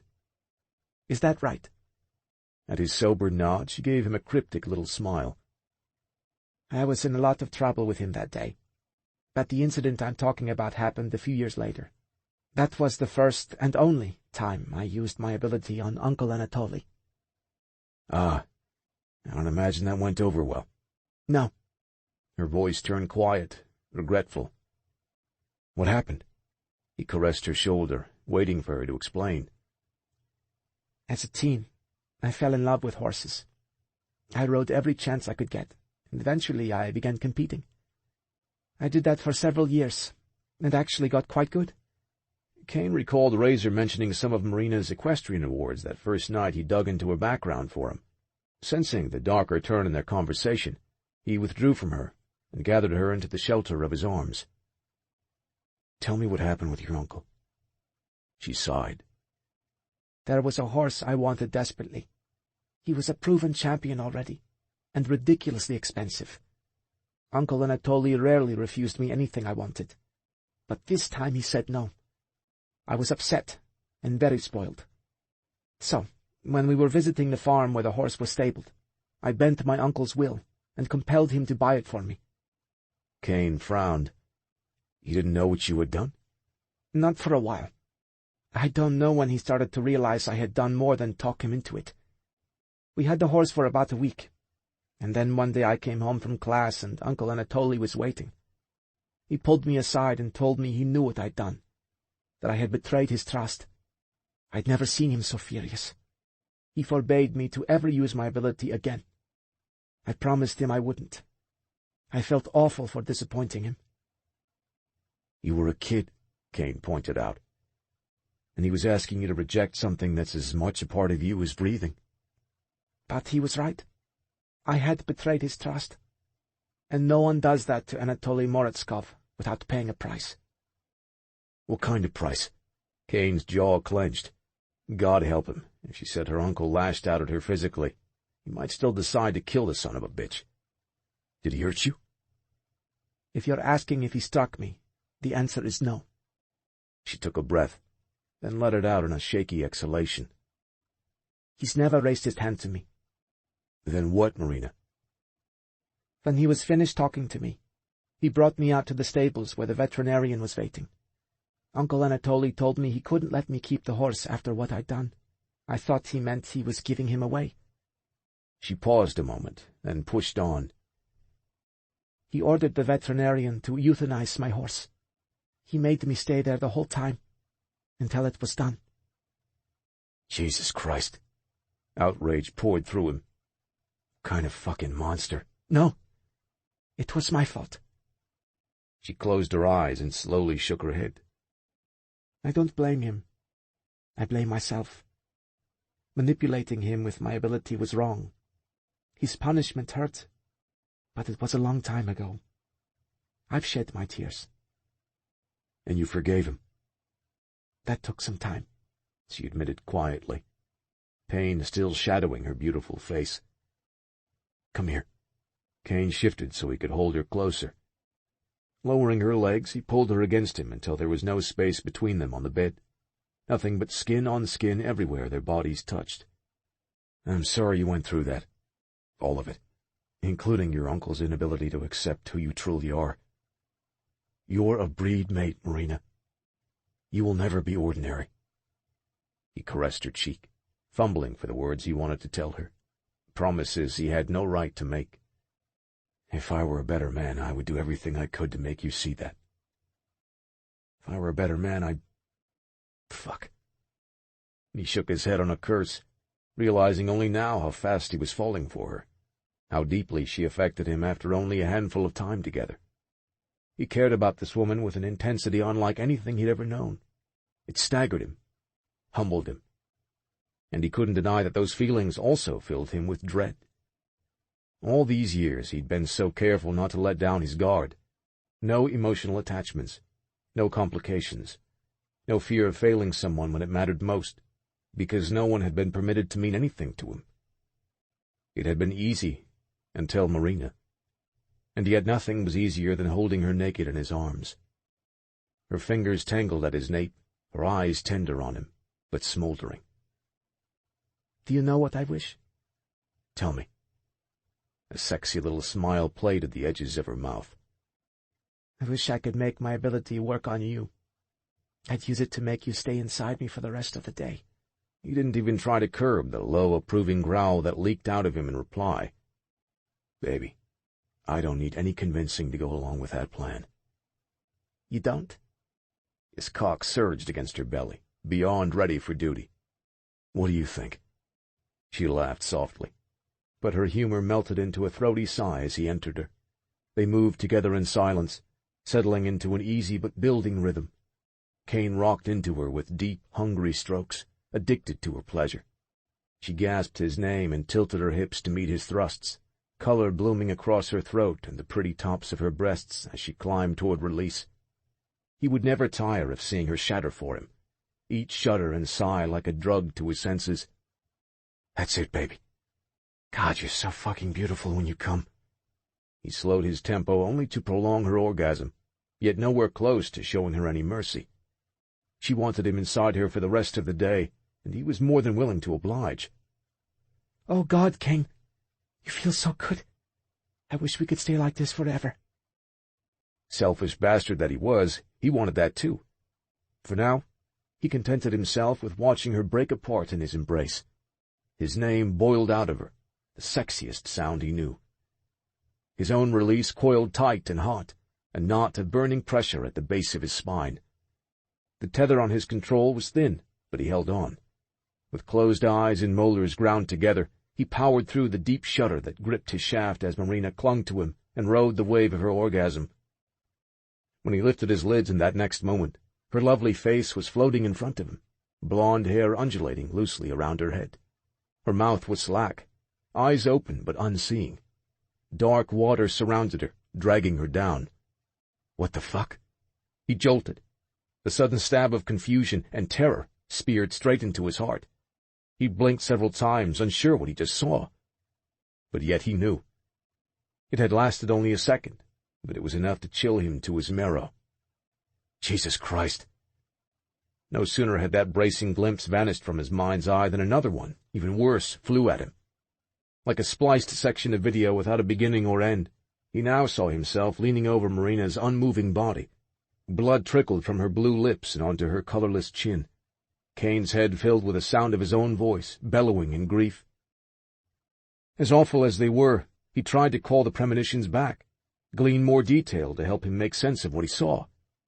But they were gone. Seeing Marina die once in that swimming pool in Miami had been bad enough. Then, he had been able to act on it, to thwart the trajectory of the event on the spot. These broken snippets, a mosaic of brief, murky seconds, gave no clue as to how or when or where they might occur. He only knew with cold certainty that they would. He went utterly still, barely capable of drawing breath into his lungs. "Kane, what is it? Are you all right?" Marina's concern pulled him back to the here and now. She was staring at him, her hands gentle on his face. "What's wrong?" He shook his head and rolled off her. "Nothing. Fuck. I'm sorry." "What happened?" Her tone turned hesitant. "Kane, did I do something wrong?" "No." The denial burst out of him with more vehemence than he intended. He cursed and sat up, swiveling to the edge of the bed and placing his feet on the floor. "You didn't do anything wrong." "Did I say something that—" "No." He raked a hand over his head, then stood up. "You didn't do anything wrong." "I don't believe you." Her voice quieted, so uncertain it was breaking his heart. "Kane, you're scaring me." He couldn't look at her. He was scaring her with his shell-shocked reaction, but he was fucking terrified of the vision that had just flashed in front of him. And he couldn't put it into words. He shot a glance at her over his hunched shoulder. "I should go. We meet with Fuentes in a couple of hours. I have things I should do. Silence stretched behind him. Okay. He grabbed his jeans off the floor and shoved his legs into them. He didn't bother with his black T-shirt, just snatched it into his fist. Marina sat on the edge of the bed, naked, her arms crossed in front of her as if she were looking at a stranger now. He hated that he had done that to her, hated that nothing he told her now would bring her any comfort. He walked over to her and placed a brief kiss to the top of her head. "I'm sorry." Without waiting for her reply, or the questions that were sure to follow, he walked out of the room. Chapter 17. I don't like that this meeting is taking place on his boat. It was the first time he had spoken to her since they had left the Darkhaven that evening. He glanced at her, his face solemn. "Are you sure you're ready to do this?" Seated next to Kane and his Aston Martin at the Key Largo waterfront, Marina nodded. It all comes down to this, right? Give Fuentes the power to ruin Boris Karamenko, while adding more fortune to his coffers. And then my uncle's safe future is guaranteed. "And yours," Kane said, his deep voice sober. "Most importantly, yours." She wasn't sure if he sounded so earnest because he truly cared or because he was suddenly eager to send her on her way to a new life somewhere else, somewhere far away from him. He had been acting distant since he'd left her guest room that afternoon, had managed to avoid her completely until just a few minutes before they had to leave. The way he'd bolted out of her bed had left her more than confused. It was hard to believe him when he insisted she had done nothing wrong, said nothing wrong. Yet he'd abruptly stopped making love to her and couldn't get away fast enough. Perhaps not coincidentally, his odd behavior had happened immediately after she blurted that she wanted to stay in his arms forever. Kane wasn't a man who scared easily, if at all, but evidently the suggestion that she might want a future that included him was too much for the lethal hunter to handle. At least she had learned that lesson now, before she allowed herself to fall any deeper in love with him. "Here's the briefcase," Kane said, reaching into the back seat for the aluminum case of money and the data disk. "Remember what I said. Stay close to me, and be ready to abort on my call. If Fuentes gives me any cause to doubt him, I'm taking him out." Marina nodded, knowing there was no arguing that point with him. Taking the briefcase, she looked out at the moonlit docks and boat slips. A dozen assorted sailboats and cabin cruisers were tied up and bobbing in the dark water. At the far end of the docks, a dark mega-yacht loomed like a sleek shadow, its windows illuminated with warm yellow light. "Here come two of Fuentes' men now," Kane said. He grunted, sounding pleased. "Humans. That's a point in our favor." Marina watched the pair of bulky guards who were stepping down from the yacht and onto the wooden planks of the dock. Dressed in dark suits that looked vastly out of place among the rest of the boaters who came and went from their vessels in beachwear and flip-flops, the two guards approached the end of the dock where Marina had been instructed to wait once she arrived. "Okay, let's get this over with," she said, unfastening her seatbelt. Briefcase in one hand, she pivoted to reach for the door handle. Kane's hand came to rest on her shoulder, making her pause. Confused, she swiveled to face him. "What is it? Have I forgotten something?" "Yes. This." He leaned across the car's cabin and caught her mouth in a sensual, if fleeting, kiss. His gaze was sober, even grim, but amber sparks smoldered in the depths of his stormy silver eyes. He stroked her cheek, seeming to struggle finding words. "Stay safe, Marina. Do what I say. Promise me." She nodded. "I promise." His intense stare stayed locked on her for another long moment before he released her. He climbed out of the vehicle and went around to her side as she opened the passenger door and stepped onto the parking lot. Kane's palm settled at the small of her back, his heat and strength reassuring as they approached the pair of dangerous-looking men. Marina walked ahead, shoulders squared and chin held high. She knew how to act in front of men like these. Years under the watch of her uncle's Vori soldiers had equipped her with a confidence she drew on now, as she strode up to Fuentes' guards and gave them each a cool nod. "Miss Moritskova," the larger of the two said by way of greeting. "Senor Fuentes is waiting for you. We'll escort you to his vessel." "Thank you." She took a step, but stopped short when the second man parked the flat of his palm against Kane's chest. She glanced at the guard in charge. Is there a problem? Senor Fuentes said nothing about expecting anyone else to be accompanying you. The man still holding Kane back sneered. Especially not of his kind. Marina swallowed past the knot of dread climbing up her throat. Kane's silence and lack of reaction only meant he was twice as deadly. The last thing she wanted was for this meeting to end even before it began. I am Anatoly Morozkov's niece. I do not go anywhere without my personal security detail. I'm sure Mr. Fuentes will understand. If he doesn't, please let him know my uncle and I will be happy to take our business elsewhere. The men exchanged a look. Then the first guard touched the communication device in his ear and murmured to someone on the other end. He glanced to his comrade, then tightly shook his head. "As you wish," he told Marina. "Senor Fuentes says your man is welcome, but we've been instructed to hold on to his weapon until after your business is concluded." When Marina looked at Kane, he gave a vague shrug. His face remained impassive, devoid of expression as the second guard patted him down and removed a semi-automatic pistol from the back waistband of his dark jeans. A couple of nasty-looking blades were confiscated, too, one from a sheath under his arm, the other taken from where it was strapped to his left ankle. Only when the weapons were taken did Kane allow the slightest smile to ride the edge of his broad mouth. Marina had seen firsthand that he was no less lethal armed solely with his bare hands. She only hoped Fuentes or his men wouldn't be foolish enough to test him. She arched a brow at the two guards. "Satisfied?" The bigger one indicated that she follow him. "This way, please." Ernesto Fuentes was seated aboard his yacht on a cushioned velvet sofa inside a lavish salon. Warm, polished wood and opulent millwork paneled the walls. Brass fixtures gleamed beneath the sparkle of crystal chandeliers that swayed and tinkled with the soft rocking of the vessel on the water. As wide as he was tall, the Cuban mafia boss didn't bother to stand up as Marina and Kane were escorted inside. His thinning hair was dyed inky black and slicked to his round skull with an enormous amount of pomade. When his dark gaze lit on Marina, an oily smile spread beneath the pencil-thin line of his dark mustache. "My good friend Anatoly neglected to mention how lovely you are. Please, come in." His smile frozen, he patted the small space beside him on the sofa. "Have a seat, my dear." At her side, Kane's stoic silence belied the menace pouring off him. Before she could even consider taking the first step toward the man, Kane reached for one of the club chairs opposite Fuentes and pulled it out for her instead. She lowered into it without comment, setting the briefcase on her lap. "A drink, perhaps?" Fuentes offered, disapproval in the flat look he gave Kane before focusing once more on Marina. "No, thank you." She curved her mouth in what she hoped was a pleasant smile. "If you don't mind, Mr. Fuentes, I would prefer to get straight to business." He chuckled.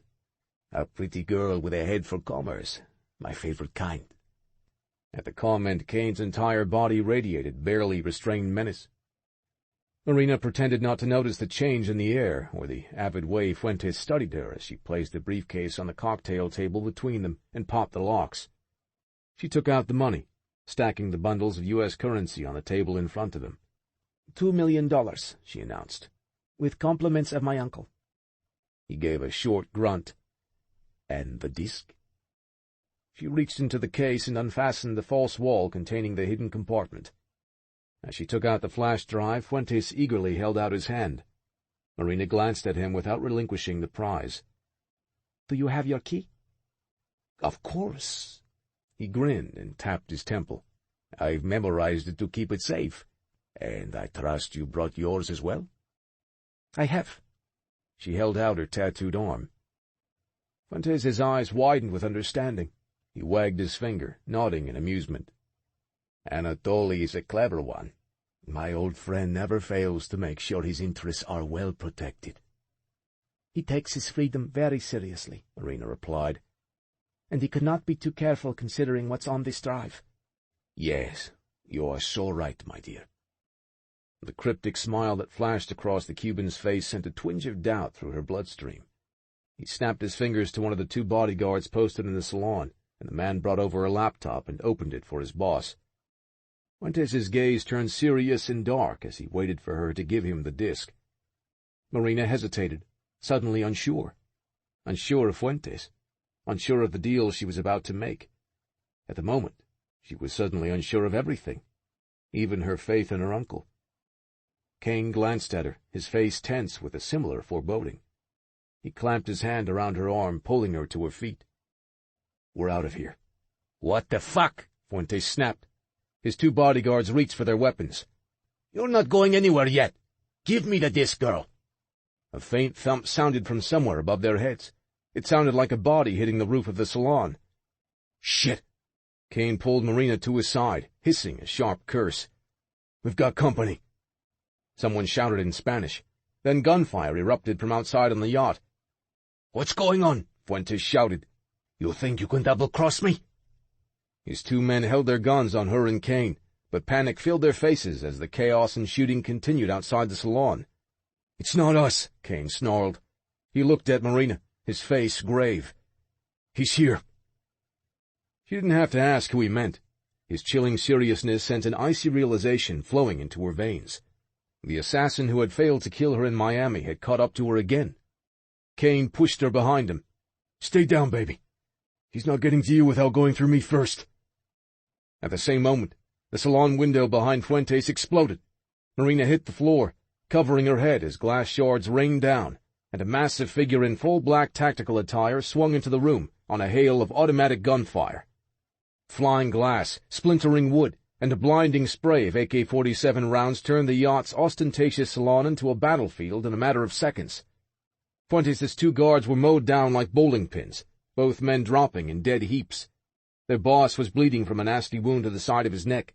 He screamed like a terrified animal as he scrambled off the sofa to the floor. Kane barely noticed the Cuban casualties. With everything unfolding in an instant, the only thing that mattered to him was Marina. She was hunkered down behind the cocktail table where he put her, arms folded over her head to shield herself from the falling debris as the sniper dropped to his feet inside the room. Jesus, the man was huge. No, not a man. A breed male, built like a tank with a squared head and hawk nose. Beneath the black skull cap pulled low on his brow, his eyes crackled hot with amber. With weapon raised at Kane, the male started to squeeze off another stream of bullets. Kane took a hit in the shoulder, but it was a lucky shot, one at close range. His breed genetics powered him forward. He plowed into the shooter's torso, knocking the rifle's barrel up toward the ceiling. Kane kicked out the male's ankle, dropping him to the floor. They wrestled for the AK, a stream of wild rounds tearing up the paneled walls and shattering the large chandelier overhead. When Kane smashed his elbow into the vampire's throat, the bastard howled and finally lost his hold on the weapon. Kane grabbed it, jammed the barrel into the bastard's chin, and pulled the trigger. Empty. Fuck. Strong hands came up, clamping around the weapon still in Kane's hands. On a roar, he flipped Kane off him and rose to his feet. The male was still choking and sputtering from the damage inflicted on his larynx, but it wasn't slowing him down. If anything, rage only spurred the assassin on. He leaped at Kane, going for a stranglehold. Kane didn't give him the chance. He threw him off, sending the big body crashing into a sturdy wooden desk. The piece splintered under the force of the impact.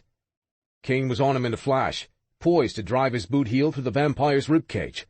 But the male flew at him even faster. They went airborne, bouncing each other off the walls and trading punishing blows that would have already stopped the less disciplined opponent. This breed male had training and experience that went beyond the militaristic style of his clothing and weapons. He was professional, a born and raised killer. Kane ought to know. "You're a hunter," he snarled, his forearm braced beneath the assassin's jaw. "Who sent you after her?" Instead of answering, the bastard headbutted him. Kane snarled and shook off the pain, blood dripping into his eyes. "She's a breed mate, you asshole!" "You think I give a fuck?" The hunter bared his fangs. "Hundreds of lives at stake, all because of this bitch and her uncle. She's not worth even one of them." Kane scowled. "What are you talking about?" On a roar, the assassin shifted in his grasp. Hot agony slashed across Kane's abdomen. Marina screamed as the knife tore him open. He staggered back. The hunter came after him, the blade hacking and slicing through the air. Kane caught the male's fist and wrenched it hard, snapping the limb. He jammed it higher, inflicting maximum anguish. The hunter bellowed, but Kane showed no mercy. "Who do you work for?" he demanded. "Not Kirimenko. Tell me, damn you!" "Doesn't matter who. And I won't be the last. Not as long as she has that file." The big male groaned sharply and broke loose, chest heaving.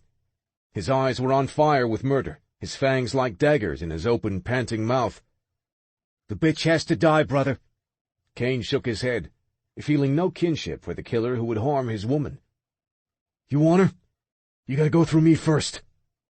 "Your call." They crashed together again, an almost even match of strength and savagery. Kane had to work damn hard to take the bastard down, but his rage had gone from volcanic to deadly cold and focused.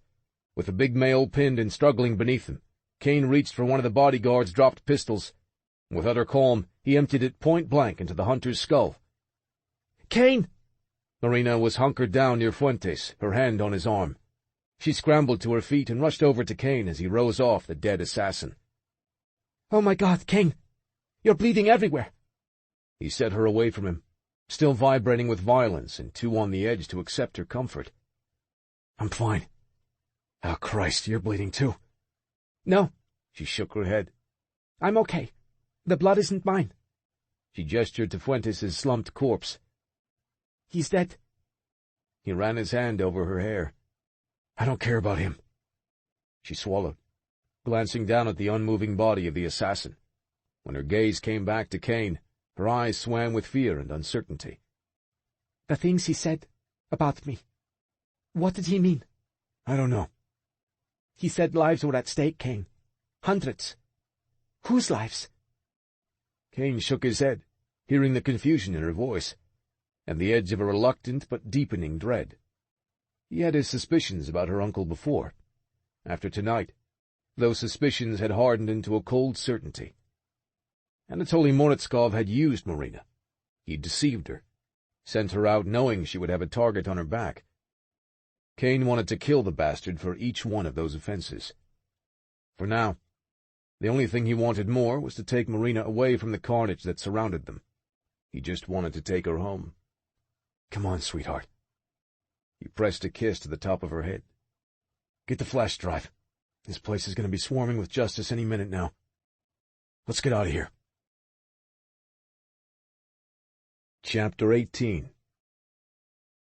Bram and Lana met them as soon as they walked into the dark haven. "Oh my God," Lana gasped, all the color draining from her face. "It looks worse than it is," Kane muttered, although even that was probably less than reassuring. He had more bruises than he could count, and probably a couple of broken bones. His torso wound had finally stopped bleeding, but his shirt was soaked and hanging off him like a shredded rag. Marina didn't look much better. Blood spattered from Fuentes' injuries and coated in a layer of dust and debris. She walked in alongside Kane with sallow cheeks and eyes glazed with a kind of battle fatigue that made him want to gather her in his arms and not let go for the rest of the night, or maybe for the rest of his life. "What the hell happened?" Bram asked, concern furrowing his brow. Kane had filled him and the others in about the meeting with Fuentes and the possibility that it wasn't going to end well. But returning home reeking of gun smoke and death had not been part of the plan.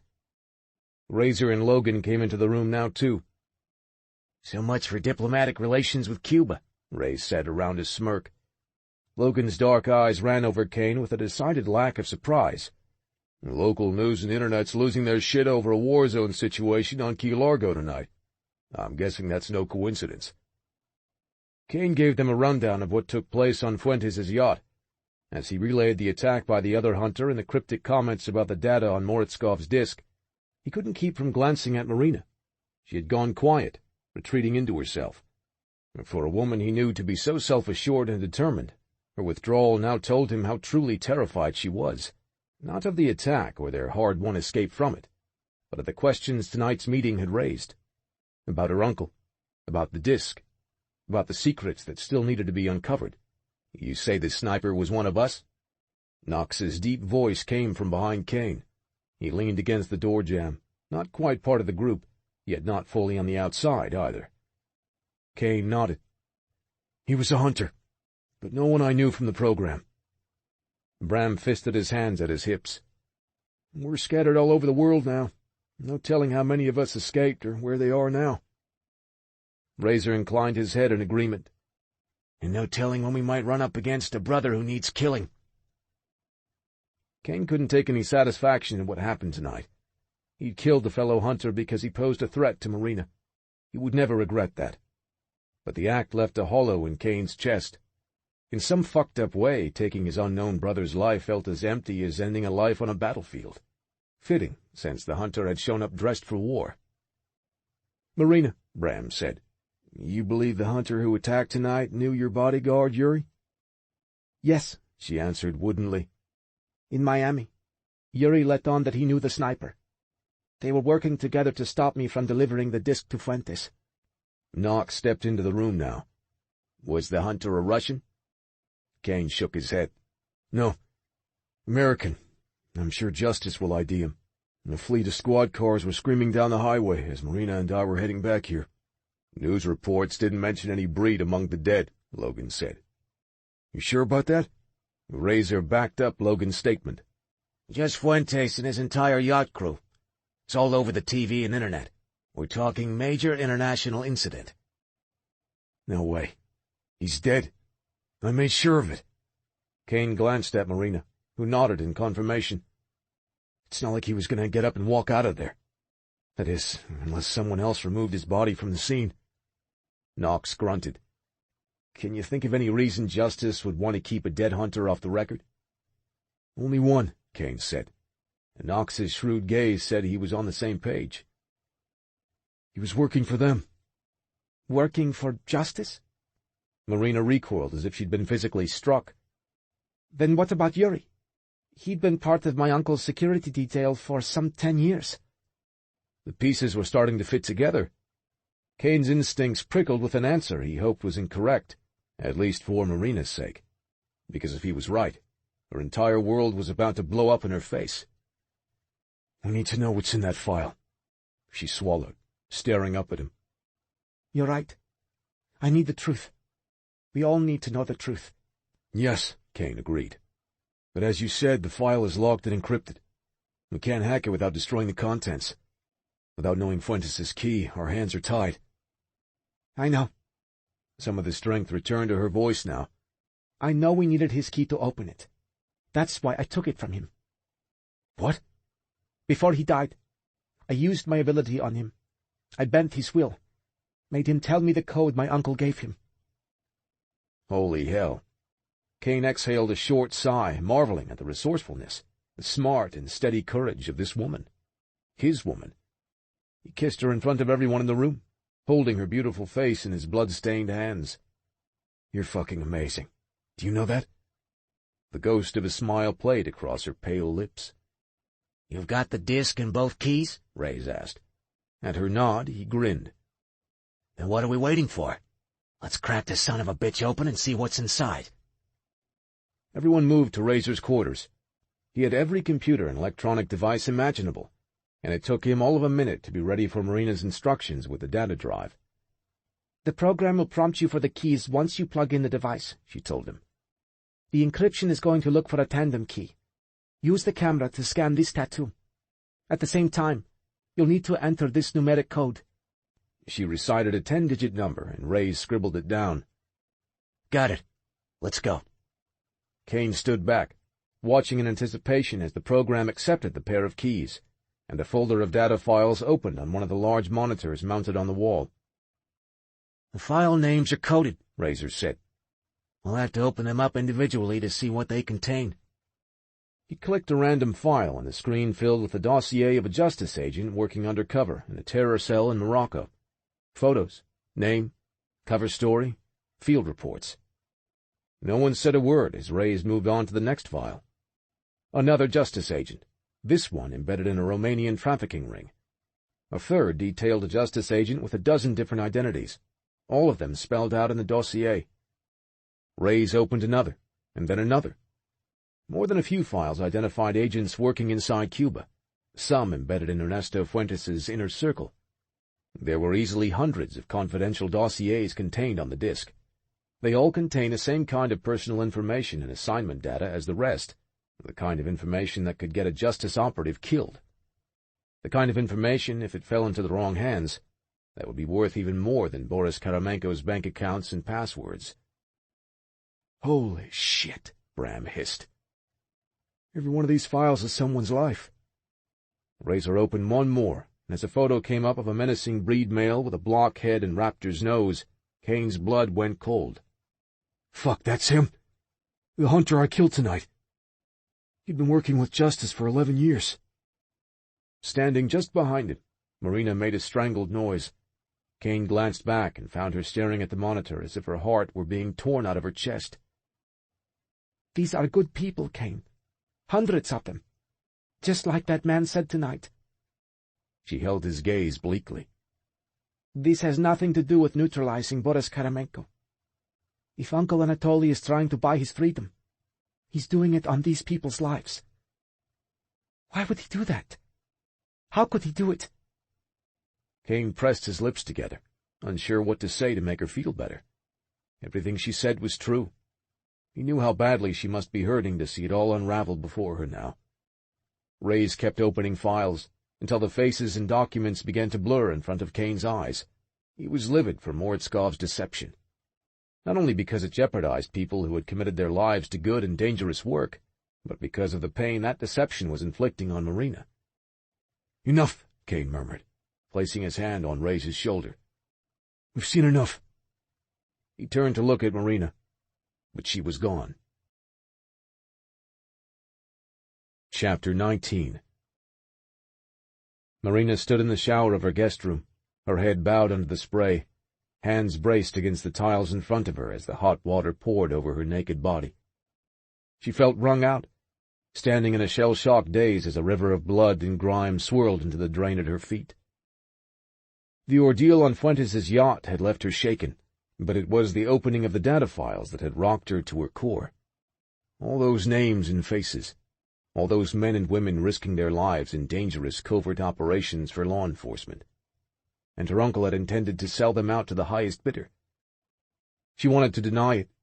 She wanted to rationalize some excuse for how confidential justice data could have ended up on the disk instead of what he'd claimed it held. She wanted to believe it was some kind of mistake. But it was true. Uncle Anatoly had lied to her. He had made her complicit in a heartless, heinous crime. He had been using her, just as Kane suggested. She had been nothing but a pawn and a patsy, and her fool's errand might have gotten her killed any number of ways.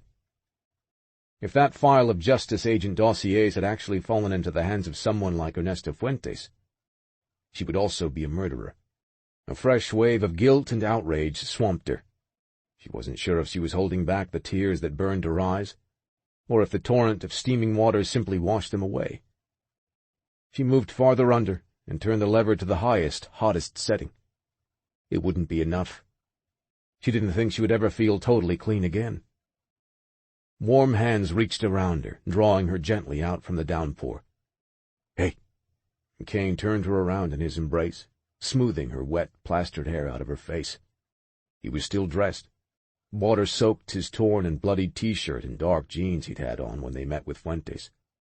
He gathered her to him and held her for a long while, saying nothing. When Marina finally found her voice, it came out choked and rusty. He was right, Kane. That hunter. All of the things he said tonight. He was right. My life isn't worth any of those others. Kane's lips pressed against the top of her head. Not true. Your life is worth everything. She drew back, lifting her gaze to his. He was only trying to do what was right. And we killed him. No, love. I killed him. Not you. Kane's eyes were tender on her. And right or wrong, no matter what reason, I would do it all over again if it meant keeping you alive. As miserable as she felt toward herself, she couldn't help nestling into his touch when he reached out to stroke the side of her face. I just keep thinking about Yuri, and the fact that he must have been working with Justice too. No wonder he looked at me with such contempt that night in Miami. He actually believed I was willing to jeopardize the lives of all those people in order to help my uncle. Never. I never would have done that.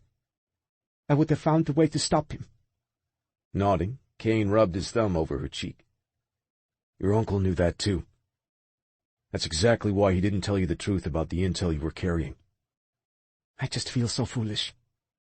I'm angry at myself for trusting him. Don't be angry at yourself for that. He deserves all the blame.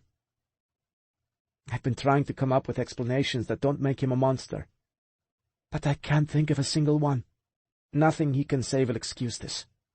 But there's a part of me that needs to understand. I want him to tell me why. I want to force him to look me in the eye and explain how he could use me like this. Kane's expression turned grim. No, sweetheart. You're not going to do any such thing. His reasons don't matter. Not now. All that matters is we stopped him. And you're here, safe in my arms. His kiss was gentle and chaste against her lips, and regardless of the tumult of distress that had been churning inside her the past few hours, her body responded to the feel of his mouth on hers. Would there ever be an instance when she didn't desire him? When she didn't yearn for his touch or the heat of his smoldering gaze? She stepped in close again, starved for his comfort as much as she craved the feel of him against her. He traced the lines of the roses inked onto her arm. We need to turn the intel over to Justice, Marina. He seemed to be choosing his words carefully, sensitive to what they might cost her. We need to turn him over to them as well. Let law enforcement do what must be done. Even knowing he was right, this hurt. In spite of her outrage, she wanted to believe there was some good in her uncle. Otherwise, her entire life had been a lie. And then what did that leave her with? He's all I've ever had, Kane. My only family. She swallowed the raw ache in the back of her throat. I only had my mom for 3 short years. Years I hardly remember. Uncle Anatoly was the only person who ever cared about me. You have someone else now, too. He cupped her face, his strong hands impossibly tender. He brushed his lips over hers, teasing the seam of her mouth with his tongue. She let him in, sighing as some of the distress and anguish fell away, melted off her by the heat of his kiss. She moved her hands over his shoulders, needing to feel his skin against hers. You're overdressed for the shower. His smile was dark and wicked with agreement. Together they peeled away his ragged T-shirt and drenched jeans, careful of the torso wound that had ceased bleeding, yet still looked serious and painful. Marina dropped his clothes in a wet heap on the built-in bench inside the spacious glass enclosure, then reached for the soap. Does this hurt? She asked, sliding her lathered hands over his bruised chest. He gave a faint shake of his head, his eyes simmering as he watched her move on to his biceps and down the length of his arms. His dermaglyphs began to fill with deep colors, changing from a shade darker than his golden skin tone to variegated shades of indigo, wine, and gold. I love watching your glyphs come alive like this, she said, following their pattern with her fingertips and marveling at how the elaborate arcs and flourishes responded to her lightest touch. She moved more gingerly over his abdomen, wincing at the memory of how the hunter had slashed him open. I was so scared tonight, Kane. I hate that you're suffering because of me. Suffering? His fingers speared into her hair and wrapped warmly around her nape. The only suffering I'm feeling is the need to be inside you. His erection had been hard against her from the moment he held her against him. Now that he was naked, it jutted long and thick between their soapy bodies, a column of heat and power that called to the wildness in her that belonged solely to this man, this magnificent breed male who held her heart in his hands. She reached down and stroked his length, a spiral of hot need coiling through her as his cock kicked in her grasp, surging even larger. He dropped his head back on a groan while she caressed and squeezed him, her fingers dancing over his balls before sliding up the underside of his steely shaft to the broad, velvet-soft crown. Pooling heat gathered in her core, stirring a hunger she couldn't resist.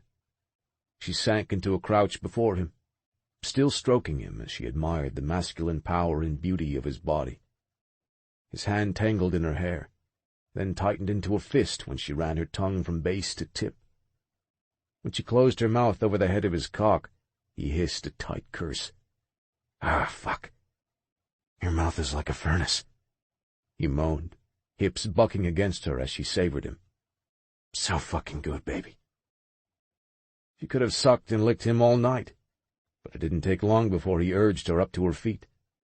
He took her mouth in a savage kiss, his tongue plumbing deep, fangs rasping against her lips.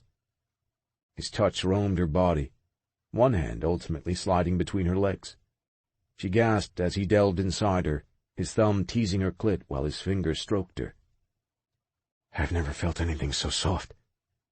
I have to be in you now, Marina." Already on the verge of climax, all she could do was whimper as his touch slipped away. He turned her around in front of him, guiding her hands to the tiled wall. His muscled body seared her everywhere it pressed against her, as his cock slid inside her, one slow, delicious inch at a time. She shuddered with the pleasure of it, moaning in bliss as he stretched her, filled her, consumed her. His low growl vibrated into her marrow. "I didn't come in here looking to get off, but holy hell, Marina." He rocked against her, long and unrushed, each thrust sending her higher and higher toward release. "I need to feel you come. I need to know you need this as much as I do." "Yes," she gasped, her orgasm roaring up on her. "Oh, God, Kane, yes." As soon as she cried out, he pulled her hips back and powered into her with new urgency. When he came, it was on a roar and a thrust that drove him so deep she didn't know where he ended and she began. Even then, he didn't stop moving, not for a long while, until the water had run cold, her arms aching, thighs quivering against his. He turned off the shower and carefully helped her straighten. He kissed her sweetly, hungrily, his pupils narrowed slits in the fiery blaze of his transformed eyes. "That was amazing." He kissed the tip of her nose. "You're amazing." "So are you." She touched his torso and her hand came away bloody. "Oh, shit. Kane, your wound is torn open." He grunted, sounding totally unconcerned. "I'll heal. It'll just take a little time." She knew the severe laceration would have been enough to send a mortal man to the hospital, if not the morgue. Kane's breed genetics gave him an accelerated healing ability, but even still, he had to be in pain. He needed something more than just a little time. "You need blood." A brief frown furrowed his brow. "Not for a few days. I'm fine." Her heart ached for the injury he'd taken while protecting her. She wanted to help, but she also wanted to give him comfort. She wanted to give him all he could ever need. "You can take mine." He moved back as if she'd just grown horns. "No, Jesus Christ. No, Marina. You don't know what you're offering." "Yes, I do." She couldn't believe she was saying it, not because she had any doubts, but because she didn't think she could ever want anything more than this. A blood bond, with him. "You need blood, Kane. If you want mine—" "No!" He stepped out of the shower, almost faster than she could track him. Even that didn't seem far enough for him.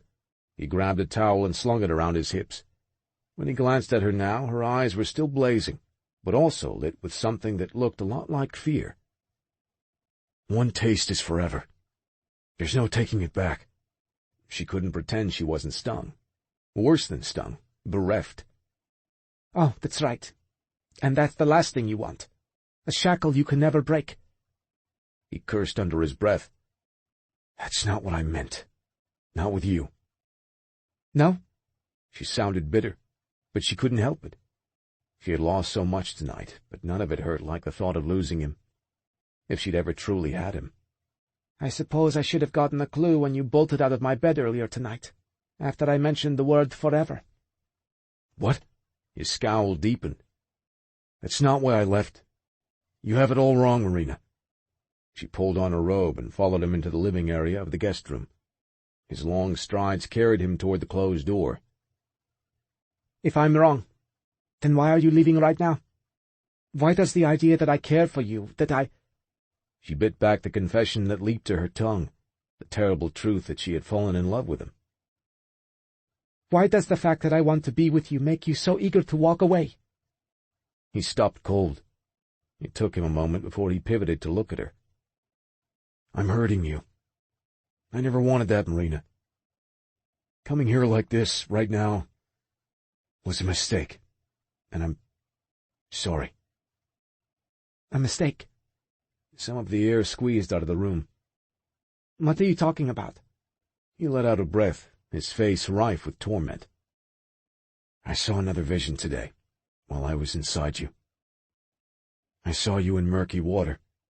You had stopped breathing, Marina. You had drowned. And I was there too. I tried to save you, but... That's why you acted so strangely, she swallowed. What exactly did you see? Where were we? How did it happen? When? I don't know any of those answers. All I saw was a glimpse. Only a couple of seconds, no more. Not enough to make any sense of it. Not enough to do anything to change what I saw, except to try to stay away from you. He scoffed. Obviously, I'm doing a damn fine job of that so far. Marina walked toward him. Kane, it doesn't matter what you saw. If my fate's decided, neither one of us can change it. Your vision doesn't scare me. It should. Christ, it sure as fuck scares me.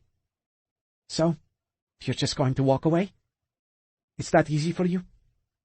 He shook his head. No, it's not easy. Staying away from you will be the hardest thing I'll ever do. But I'll do it, if it means preventing what I saw from coming true. Understanding settled on her, but it brought little relief. He was leaving her because he hadn't been able to save Abby. I'm not her, Kane. I know that. His reply was sober, as grim as his gaze.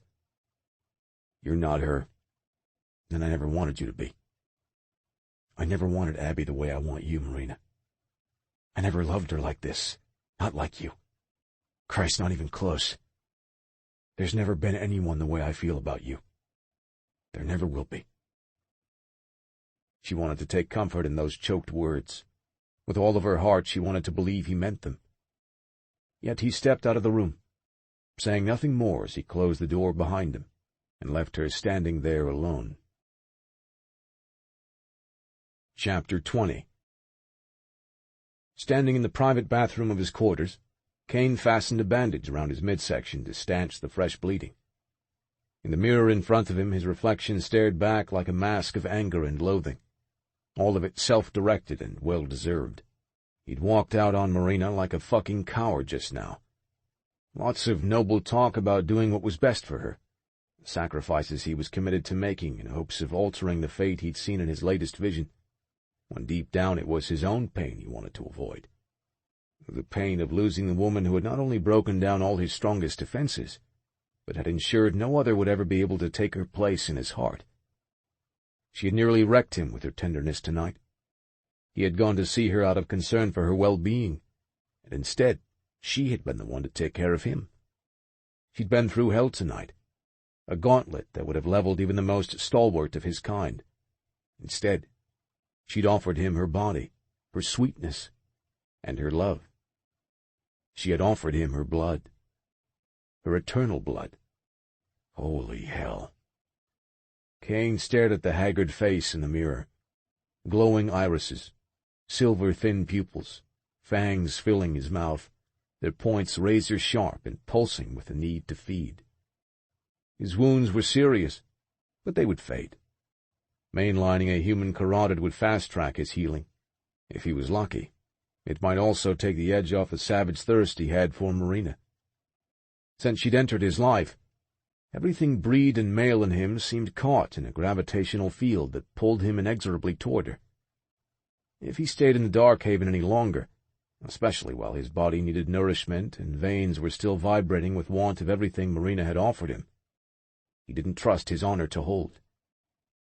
He got dressed and swung past Razor's room, where the low murmur of his brother's conversation filtered out to the corridor. Lana had gone, but Bram and Logan were crowded around Ray's at the monitors, where another collection of Justice covert operative files were open on the display. Knox stood apart from the other hunters. One thick shoulder leaned against the wall. The male's flat gaze met him as he entered the room. On a scale of contemptuous to homicidal, Knox's guarded state pushed the needle somewhere near the middle. Their wary truce of the past few hours was nowhere near affirmed, but it was a start.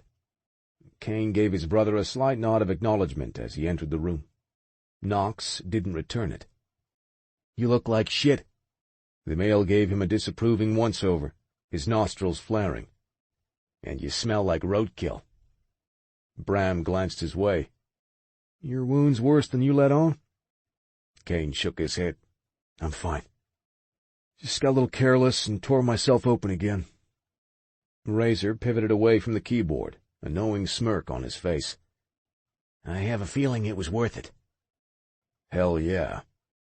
As much as he wanted to bust his brother's balls for the remark, Kane's voice dried up as his thoughts snagged on the image of Marina, bent forward in the shower as he buried himself in her heat. And then there was the equally erotic memory of her crouched in front of him, her soapy hands caressing him while her wicked mouth took him deep into her throat. He got hard just recalling it, even as regret for how he'd left things with her weighed him down. "How's she doing?" Bram asked. "Better than most, considering her whole world just blew up in her face tonight."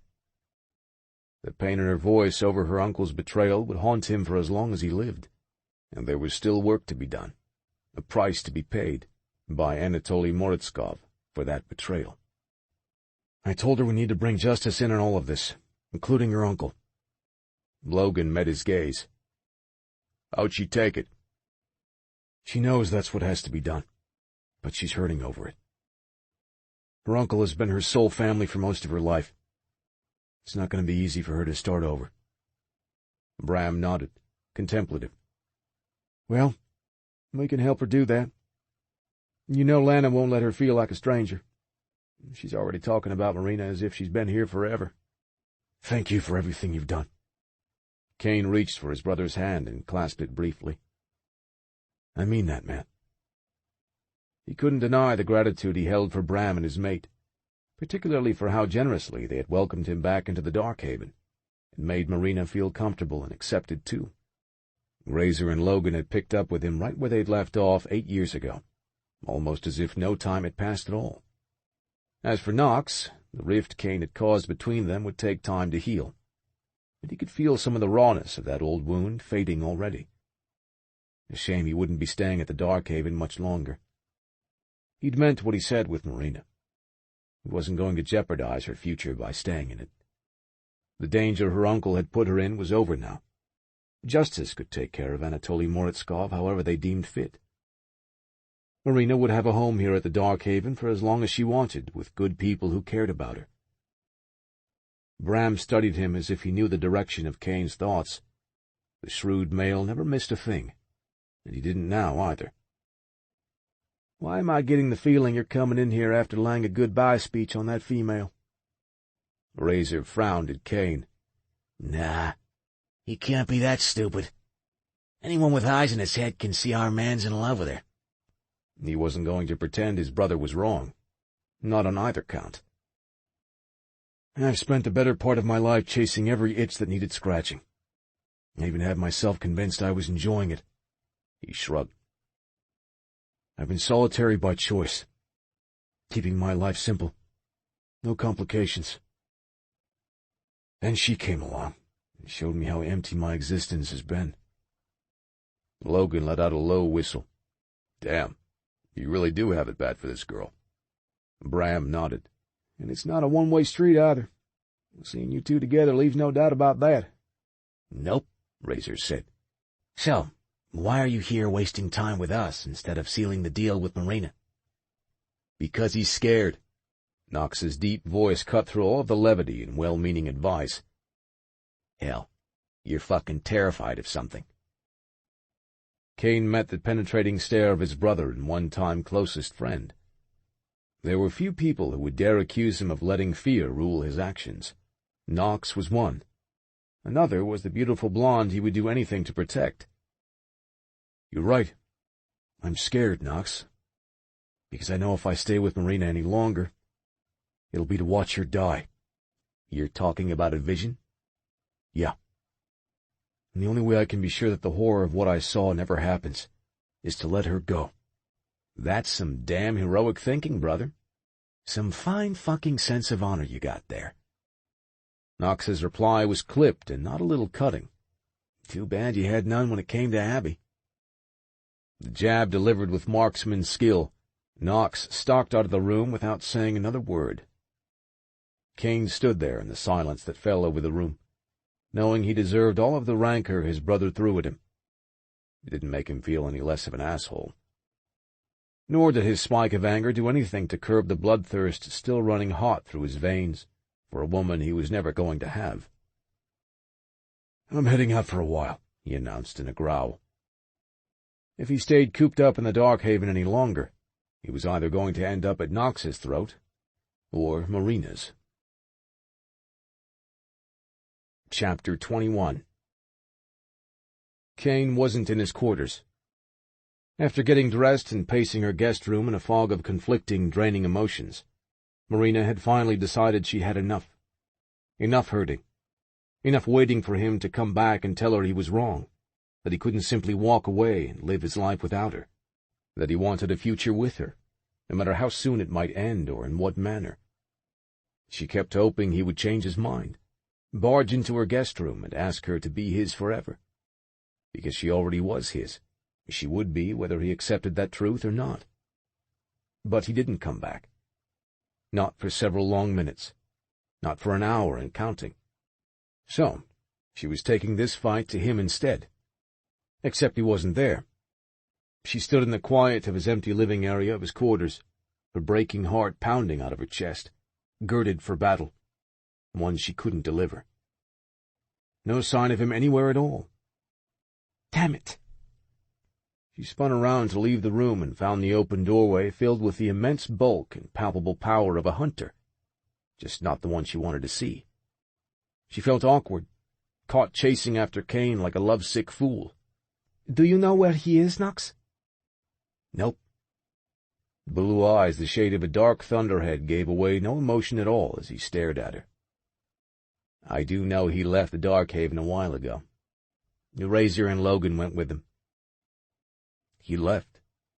The fact that he had gone with his two carousing brothers wasn't the kind of news she wanted to hear, especially coupled with the fact that Kane was injured and needed blood to help him heal. Any blood but hers. She tried not to think about what he might be doing, or with whom. She tried to pretend she didn't remember how casually he had talked about slaking his thirsts on nameless, faceless females. Would it be that easy for him to return to that way of life? As much as she wanted him, she didn't know if she could live with the idea that he would turn so quickly and easily to another woman for sustenance, or anything else. "How are you holding up?" Knox's question took her aback. "Fine," she said, in automatic response. She didn't imagine he actually cared, but he was still standing there, soberly watching her when it would have been the most natural thing in the world for him to leave her to her misery. "Actually, I'm not fine." She shook her head and glanced down at her feet, hating how broken she sounded. "I'm in love with your brother." A low, contemplative sound rumbled in his chest. "Well, there's no accounting for taste."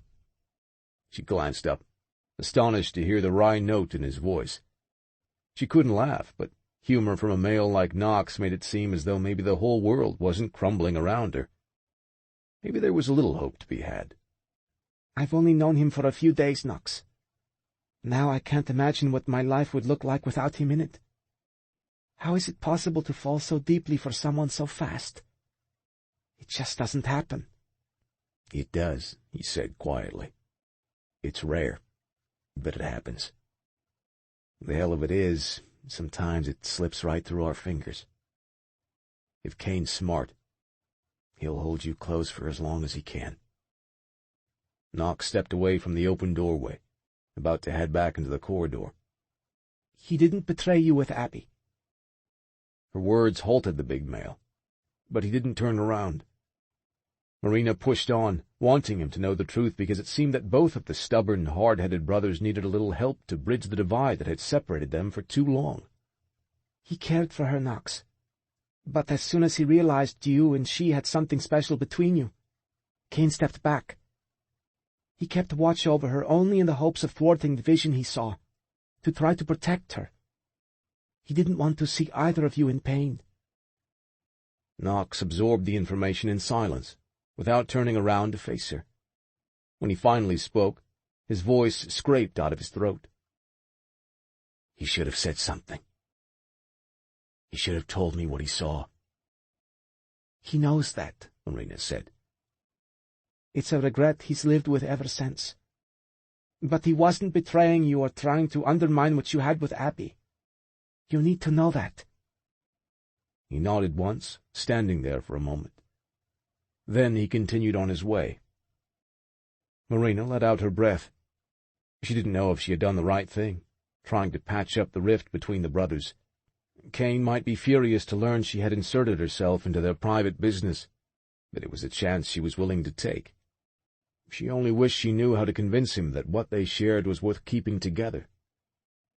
Hard to do when she wasn't even certain where he'd gone, and she had too much pride to sit and wait for him to return. She started across the room, but her feet slowed when she spied the satellite phone resting on the table beside Kane's bed. The message light was blinking. She walked over and picked up the device. The log showed 3 recent missed calls, all in the past half hour, all from her uncle. She sat on the edge of the bed holding the phone in a numbed state of inertia. As much as she wanted to make Uncle Anatoly explain what he'd done, in her heart she knew there was nothing he could say to make this right. He was a monster, and she hoped she never had to see him again as long as she lived. Marina flinched when the phone began to ring in her hand. She didn't want to answer, didn't want to hear his voice or give him the opportunity to tell her more lies. But her finger hovered over the screen as the chime continued to bleat with his call. On an inhaled curse, she took the call. "Hello, Uncle." "Marina? Oh, thank God." The current of panic in his voice sounded authentic. "Are you all right? Where are you? Why haven't you answered my calls, moja radost?" My joy. The endearment that used to make her feel safe and cared for now grated over her senses like the lie it was. "Say something, Marina. I've been hearing news that Ernesto Fuentes has been assassinated in America. What the hell is going on?" "It's true," she said. "Fuentes is dead.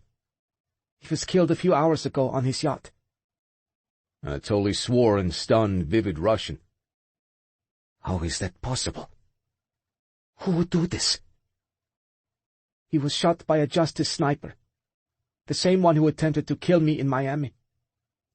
Silence fell over the line for a long moment. "Justice? Is that what the news is reporting over there?" "No, Uncle. I saw it with my own eyes tonight. Fuentes and all of his men were killed moments after I arrived to meet with him and deliver the disc for you." "You... what? You were there when it happened?" He practically sputtered the words.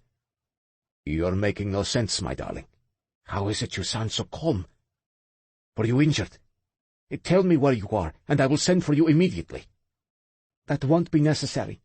"Not necessary? Marina, what are you talking about?" Anatoly Morozkov was no fool, and as he spoke, Marina sensed the moment when he began to understand that his niece was no fool either. He took a breath, then another. A strange hesitation crept into his voice. "Do you still have the disc, moja radost?" "Yes, Uncle. I have it." "Good. Good. That's very good news, Marina." Another inhalation hissed over the line. "You will come home at once. Bring the disc." He was dangerous now. She knew him too well to think otherwise. But she was dangerous too. He'd made her so. "That's not going to happen," she replied. "That data belongs to Justice. I'm turning it over to them." A cold silence held for an instant. Her uncle's voice was pure ice. "I have copies, Marina. I can sell those files to someone else even before this call is over. Do you really want that on your conscience?" God, he didn't even pretend to be confused about what was on the flash drive or the real cost of it in terms of good people's lives. Nausea rose inside her, but her outrage kept it at bay. "You lied to me. You used me." Even though his reasons no longer mattered, she had to ask. "Why?" "Because I knew you were the only one I could trust to carry this through." It was the same thing he told her initially, only now His deception had manipulated her trust into a weapon, one he turned on her. Fuentes and I had it all worked out. I give him lucrative justice data to use or cash in on, as he saw fit. In turn, he would arrange to take out Boris Karamenko, clearing the way for me to assume control of Karamenko's fortune and his seat at the head of the table. Marina struggled to find her voice. You were never going to leave the Bratva. And you were never going to stop trying to persuade me to, he answered tonelessly. Sooner or later, you might even try using that damnable gift of yours to bend me to your way of thinking. I couldn't have that, Marina. She sat back, the coldest realization finally settling on her. You knew the risks involved in me carrying that data. You had to know if anyone in Justice was tipped off to your plan. Your courier was as good as dead. You sent me on a likely suicide mission. Kane had been right to suspect him. He had been right to call her uncle a coward, one who claimed to love his niece, yet patted her on the head and sent her out with a target on her back. She had been so blinded by her devotion to him, by the need to prove to him that she was worthy of his love, that she never so much as considered doubting him.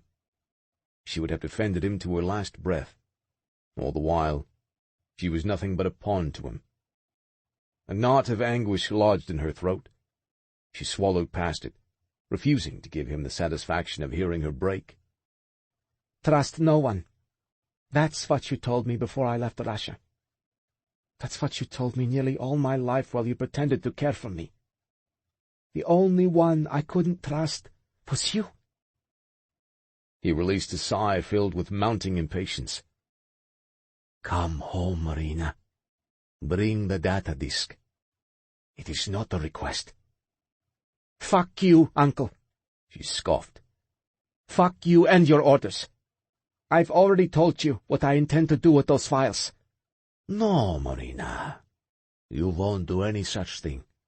Because if you don't return to Russia with that flash drive, I will unleash hell on that nest of vipers you've apparently gotten so friendly with. He chuckled, no doubt sensing her dread. Do you really think I would let the disk and $2 million out of my hands without ensuring I could trace its whereabouts at all times?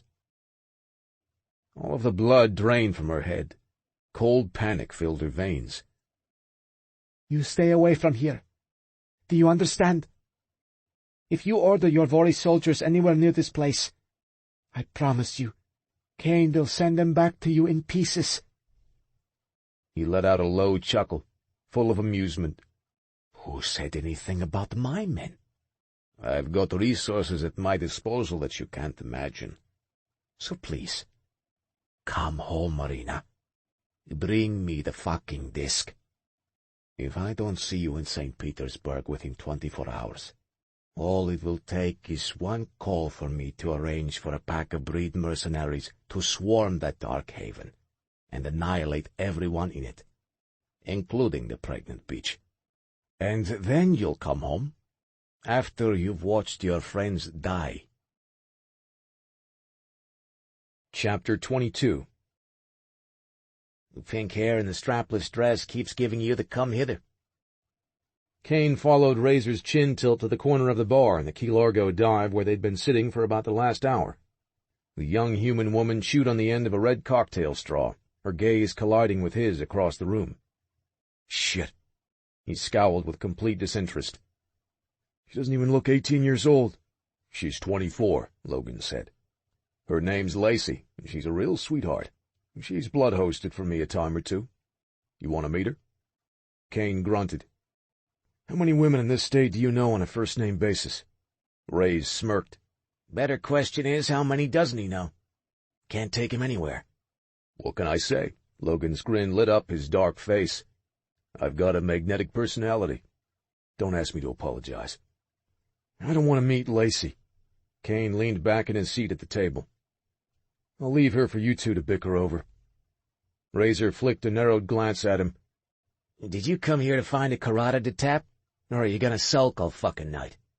In the time we've been here, you've scared away 3 gorgeous ladies, Logan pointed out. I don't know, Rays. I'm thinking he's got an appetite for something specific. Something a little more cosmopolitan. I believe the word you're looking for is Moscovian, Razor suggested around a chuckle. Kane shook his head. Marina was from St. Petersburg, but he wasn't about to give them any help. Did you two tag along to be my wingmen or my babysitters? You know what? Fuck this. It was a bad idea. My wounds are healing up as we speak, so there's nothing here I need. And least of all the 2 of you on my dick all night about what you think I need. We know damn well what you need, Rays muttered. And so do you. It's waiting for you, back home at the Darkhaven. We're not rehashing this again. Kane pushed his chair out. What I should do is head out now. Make this whole fucked-up situation easier on everyone. Make it easier on you, maybe. Rays stared at him. I think you're afraid if you see Marina again, even for a minute, you aren't going to have the balls to leave her behind. You think it'll be easier if I stick around? Kane shook his head, struggling to reject the idea. If I stay, my choice is boiled down to watching her die one day, or watching her find some other male who'll never be good enough for her either. Razor glanced down, cursing under his breath. But Logan was nodding in agreement now. Kane looked to his brother, surprised, yet grateful for the support. You're right, man. Both of these scenarios are going to be torture. Damn straight, Kane said. You should go. The fuck, Logan? Rays scowled, incredulous. That's some kind of bullshit. Don't listen to him, Kane. But Logan kept talking, his expression about as solemn as it had ever been. You won't have to worry about Marina. We'll keep her safe. Maybe in time she'll be happy again, too. Shit. In time, she might even forget all about your sorry ass. I'll be glad to help her with that. Like hell you will. Rage ignited, launching Kane out of his seat. He grabbed his brother by the collar, fangs erupting out of his gums. Anyone touches her, and I'll fucking kill the son of a bitch, including you. The hunter chuckled, leaning back with his hands up. Now, try to tell me you can survive a single day without her in your life. Razor barked out a laugh. Kane let go of Logan, sending a warning glare at all of the human heads now turned in their direction. He glowered at his brother. You're an asshole. Yeah, I am. Logan grinned, unrepentant. Now, go prove to Marina that you aren't. Kane stood there for a moment, his heart pounding like a jackhammer. Fear tore at him. The fear of losing the woman he loved to a vision he couldn't control and didn't know how to prevent. But the greater fear was living another second of his life without her. He couldn't do it. Selfish bastard that he was, he needed her in his life, for however long fate would allow him to keep her there. He stepped away from the table, a smile spreading over his face as he looked at the 2 hunters who knew him better than he knew himself. His brothers, his family, the best friends he could ever have. I gotta go. Razor smirked. Yep. Kane stalked out of the bar, then started running. He could reach the Darkhaven just as fast on foot, and he had no patience to wait on his brothers. If he had any kind of future ahead of him, it would be with Marina, as his mate. He only hoped she was still willing to have him. Kane didn't slow until he was inside the Darkhaven. Even then, his boots ate up the distance through the corridor until he reached the open door of Marina's guest room. The rose and spices scent of her wrapped his senses, an instant balm that never failed to soothe him and entice. Marina. She stood at the side of the bed, her back to him as he took the first tentative step inside. Her spine stiffened when he said her name. Her blonde head came up, but didn't turn. Kane approached her and realized what she was doing, packing her suitcases with a silent, steady resolve. He walked up beside her. A cold hollow gusted behind his sternum when he saw all of her neatly folded clothing laid out on the mattress. What's going on? I cannot stay here. It's time for me to leave. She picked up the dove-gray wrap dress and started to place it in the case. The curve-hugging dress he hadn't yet had the pleasure of seeing her in, or out of. He took it out of her hands and laid it back on the bed with the rest of her things still to be packed. What do you mean you're leaving?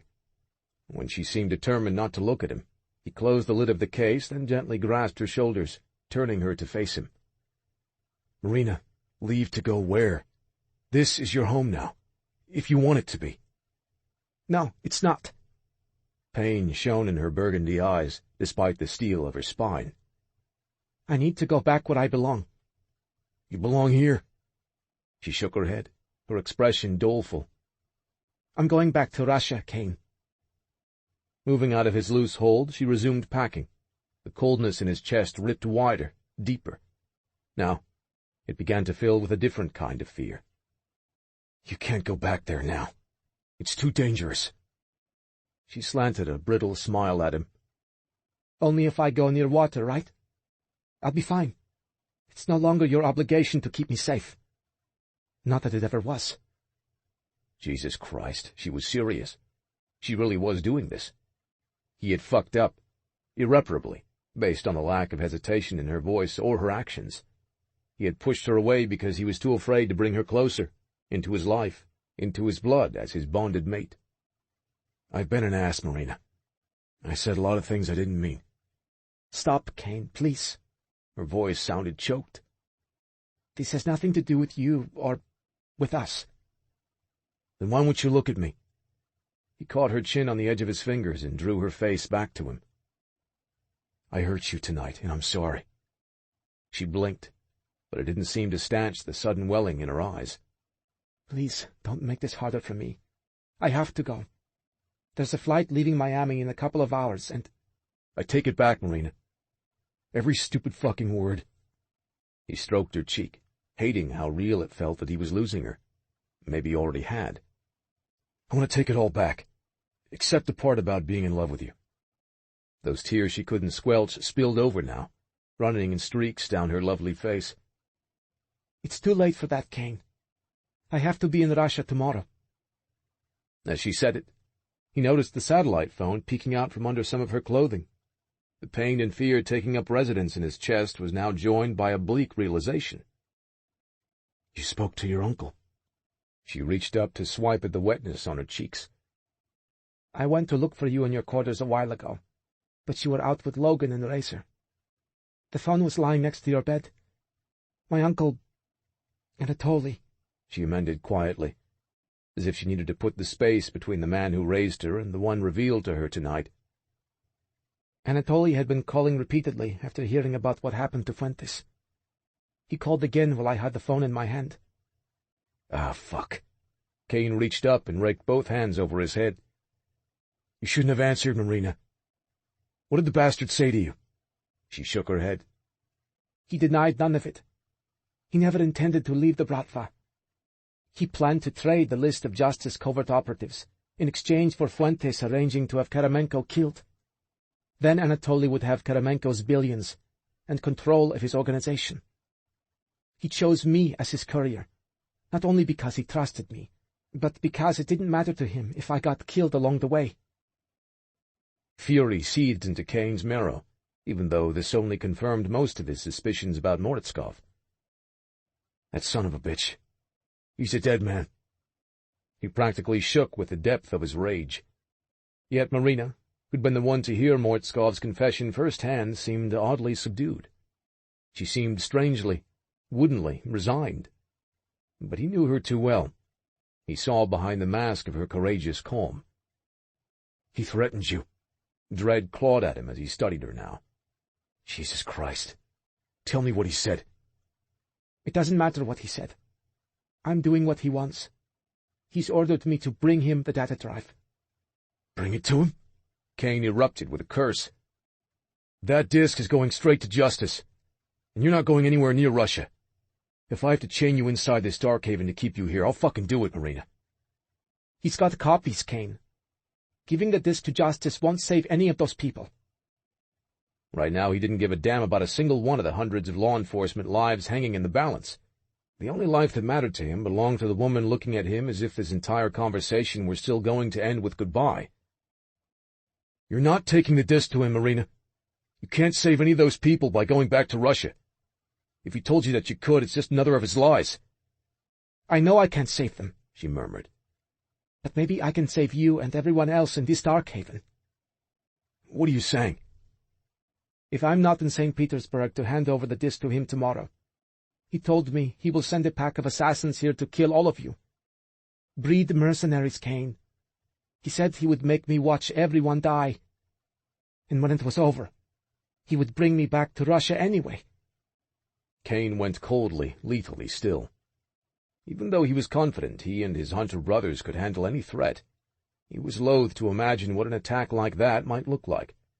The risk of casualties, even losses, was high. Too high. And then there was Lana and the baby to consider.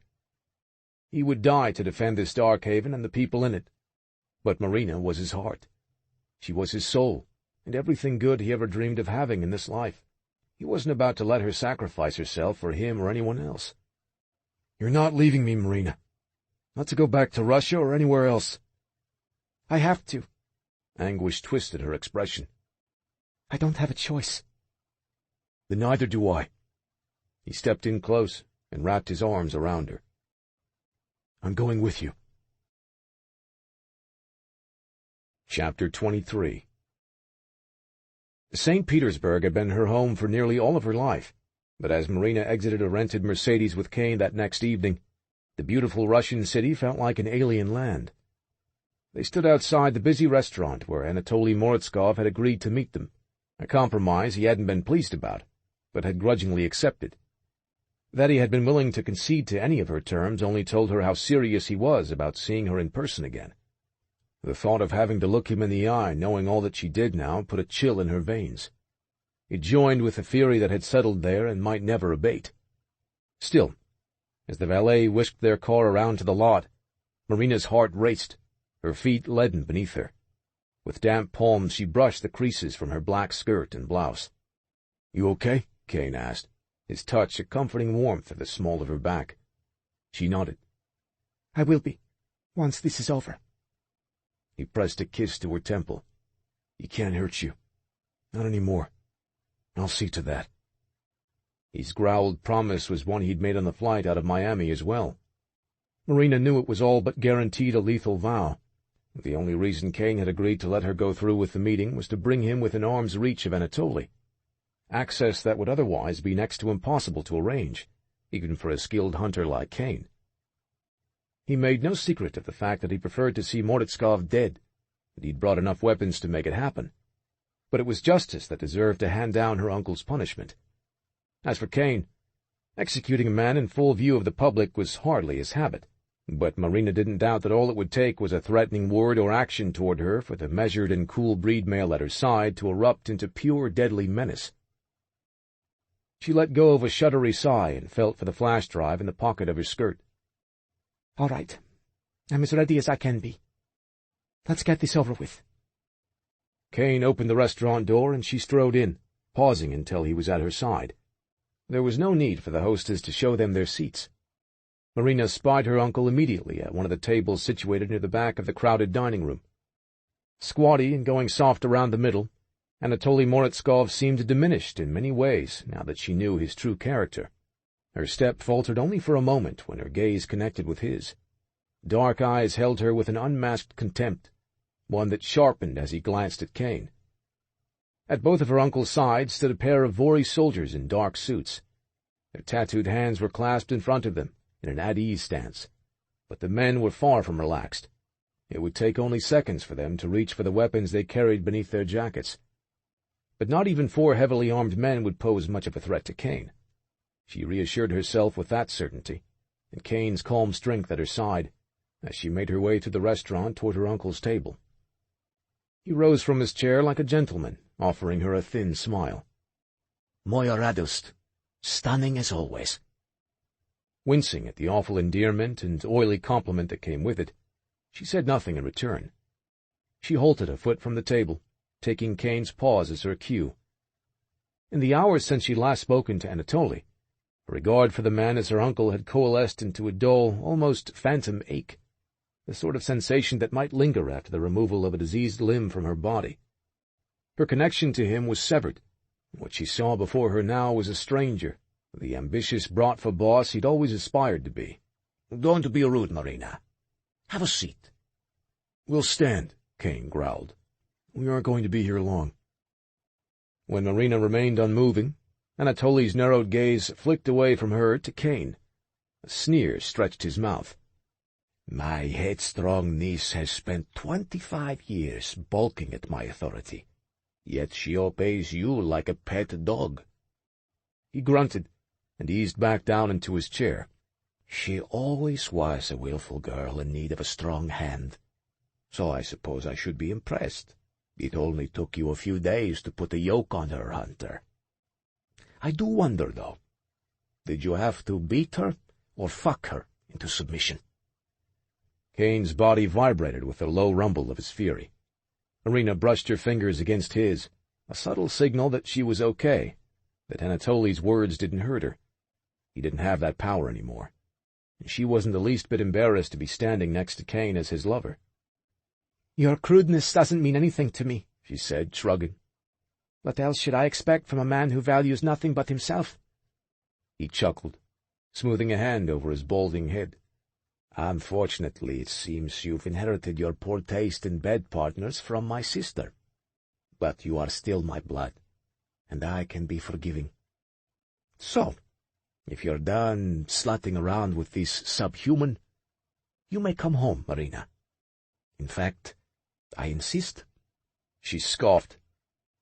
"I hate that I have even a drop of your blood in me. I'm not your niece anymore. I was never anything to you. I know that now.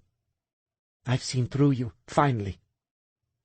What you were and are, Marina, is a constant reminder of Ekaterina's mistake. You, with your blonde hair and odd-colored eyes, you look nothing like a Moritskov. I was always aware that you were other. He leaned back, considering her now. And I did care in the beginning, when you had no one else. But then you used your abominable gift on me.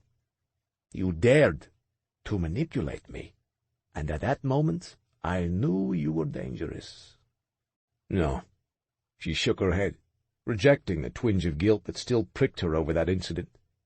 She had been wrong to do it, but she was not going to allow him to excuse anything he'd done now by blaming a single impulsive action of a teenage girl.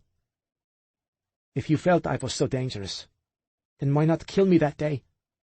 You were angry enough." Yes, I was. But you were so upset, begging me to forgive you. It was obvious that you loved me, even after I had that animal put down. It was your remorse that saved you, Marina. Your desire to earn back my trust. He blinked at her, his expression lacking any feeling whatsoever. I knew eventually that depth of devotion could be useful to me. I just didn't know how, until I obtained the information on that disc. Her stomach roiled at the admission. She glanced at Kane. He stood unmoving, the hardness in his features intensifying as he absorbed everything Anatoly said. The dark energy pulsed off his body. If not for her gentling stroke of his hand, Marina knew he would already be in motion, leaping onto her uncle and tearing him to pieces, which would only unleash the foursome of Vori killers armed and waiting for the order to attack. Anatoly leaned forward, placing his forearms on the edge of the table. "Show me the data drive, Marina." She reached into her pocket and took out the device. Holding it in her fingers, she made no move to hand it to him. His deep brown eyes locked onto the disk with satisfaction, even relief. "Good girl." He rose then, sliding his chair back with a scrape. "Now, come with me. Let's go home so you can help me open it, and we can talk some more in private." "She's not going anywhere with you, asshole." Kane snarled the statement, moving himself protectively in front of her. "If you have copies, you don't need Marina to help you open this one." "He doesn't have copies." How had she not seen that until now? The truth astonished her, although she should have guessed as much. "He lied to me. Again." Anatoly chuckled as if she'd just told the richest joke. "What can I say? My niece has always been a clever girl. Moritskov genes are hard to water down." Kane reached behind him to move farther back from Anatoly's table. Her uncle seemed unfazed by the breed male standing menacingly in front of him. Time to go now, Moiradost. The bloodsucker can stay behind. Like hell I will, Kane muttered. You think 4 Vori will be enough to keep me from ripping your head off? No, Anatoly said. No, I don't expect they would be. At that same moment, from all directions inside the restaurant, men stood up with semi-automatic weapons in their hands, every one of them trained on Marina. Men who until that instant had been ostensibly enjoying their dinners with dates or wives, even a few tables containing groups of chattering children. All a ruse, all a twisted game orchestrated by the monster who was her uncle. Shocked, she gaped in horror as the remaining diners all got up from the tables and silently left the restaurant. "Kane," she whispered, unable to count the number of pistols aimed at her head from every corner of the dining room. Easily more than a dozen, possibly 20 or more. Then, even worse, peeling away from the shadows of a darkened hallway came 2 hulking males with arms the size of tree trunks and eyes glowing with amber. Breed males. Anatoly laughed. Tell me, Hunter, do you think you can move fast enough to keep 100 rounds from blowing Marina's pretty skull to pieces? More to the point, do you think you can do it before these 2 vampires tear you in half? Kane's stillness communicated his concern and his doubt. Marina had never been so terrified, not only for herself, but for the sheer outnumbering of Anatoly's personal army against Kane. The gunmen closed in gradually, tightening their ranks on her. Come now, Marina, Anatoly said. Move slowly toward me. Your breed friend here doesn't want to see your brains splattered all over this room. As for me, all I need is that tattoo on your arm. You can either come along willingly, or defy me, and I'll use your corpse. Chapter 24. Complete and brutal annihilation. That's what the killer in Kane wanted more than anything else. To give his rage its head, and unleash holy hell on the room full of Bratva soldiers, and the pair of mercenary breed males taking orders from Anatoly Moritskov. But he couldn't risk it. Not when Marina's worried gaze held on him, and her uncle's 4 Vori guards moved in to take her away. "Stay alive," he whispered to her, leaning close and breathing in her sweet scent. "That's all you have to do, love. Stay alive. Leave the rest to me."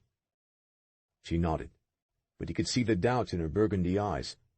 2 of Moritskov's men grabbed her wrists, while another bound her hands in front of her. And all the while, those 24 semi-auto guns stayed trained on her from all sides. Kane told himself this wasn't the way he was going to lose her. It couldn't be. In the back of his mind he took cold comfort in the vision that had been haunting him for the past days. A bullet wasn't going to be her end. As horrific as the vision of her drowning death was, he clung to it now, as he watched Moritskov take her away from him at gunpoint. Fury ran like black acid in his veins the instant she was gone from his sight.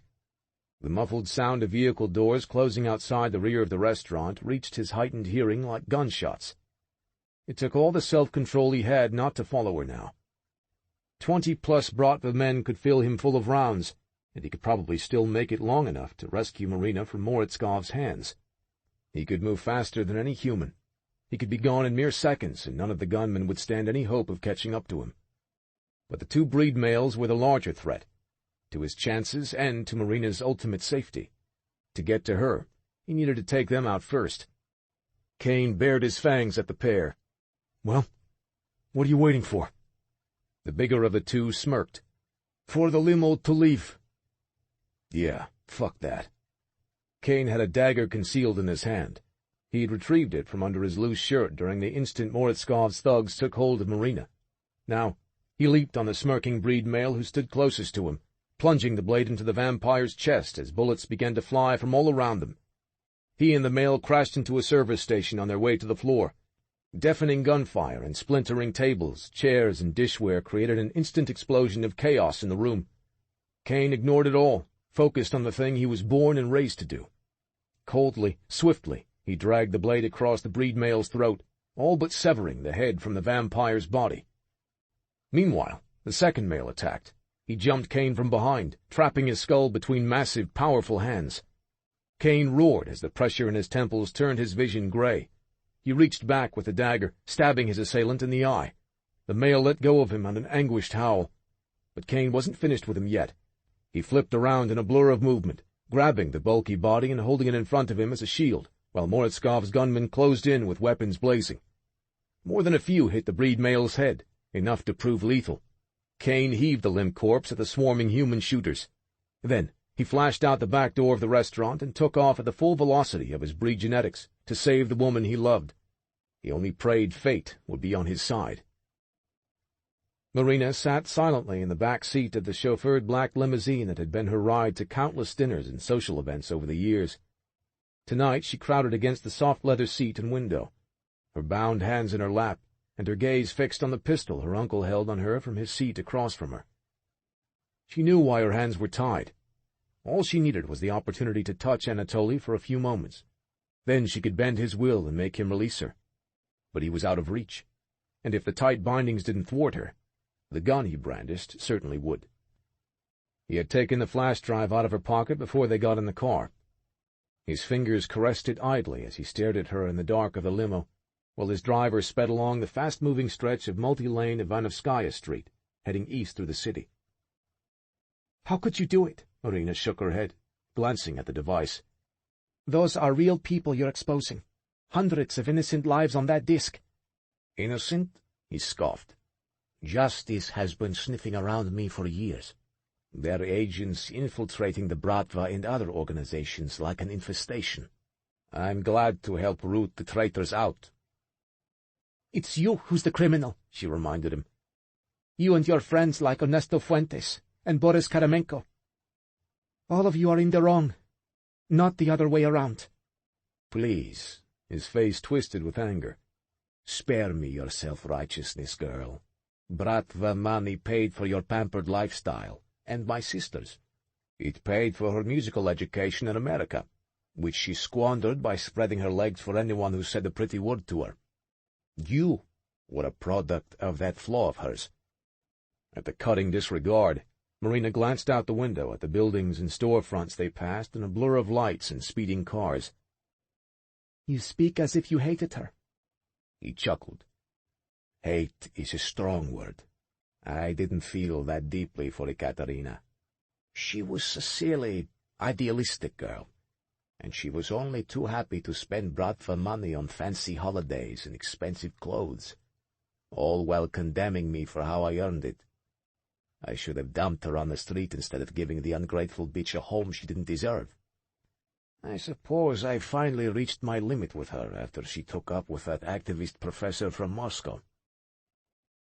Marina knew the basic details of her mother's final few months of life. She had read the news reports about the accidental deaths of both her mom and her boyfriend, while the pair was on a boating holiday in Spain. Drugs and alcohol had played a factor, according to the coroner. But now she wondered. "What do you mean you reached your limit?" Her blood chilled. "What did you do?" But she knew. God, she was beginning to see the true depths of her uncle's evil now. "You killed her." Marina's voice rose with the force of her pain and outrage. "You took my mother from me, you bastard!" And in Anatoly Moritz-Kov's utter lack of reaction, she knew another truth. She was as good as dead, too. He couldn't let her live knowing what he'd done. All he needed her for was the key to open the disc. Then he was going to kill her as easily as he'd killed her mother. Marina turned her head to gauge their location, and how slim the odds were for her escape from the speeding vehicle. There was only one chance to break out and hope to survive the leap.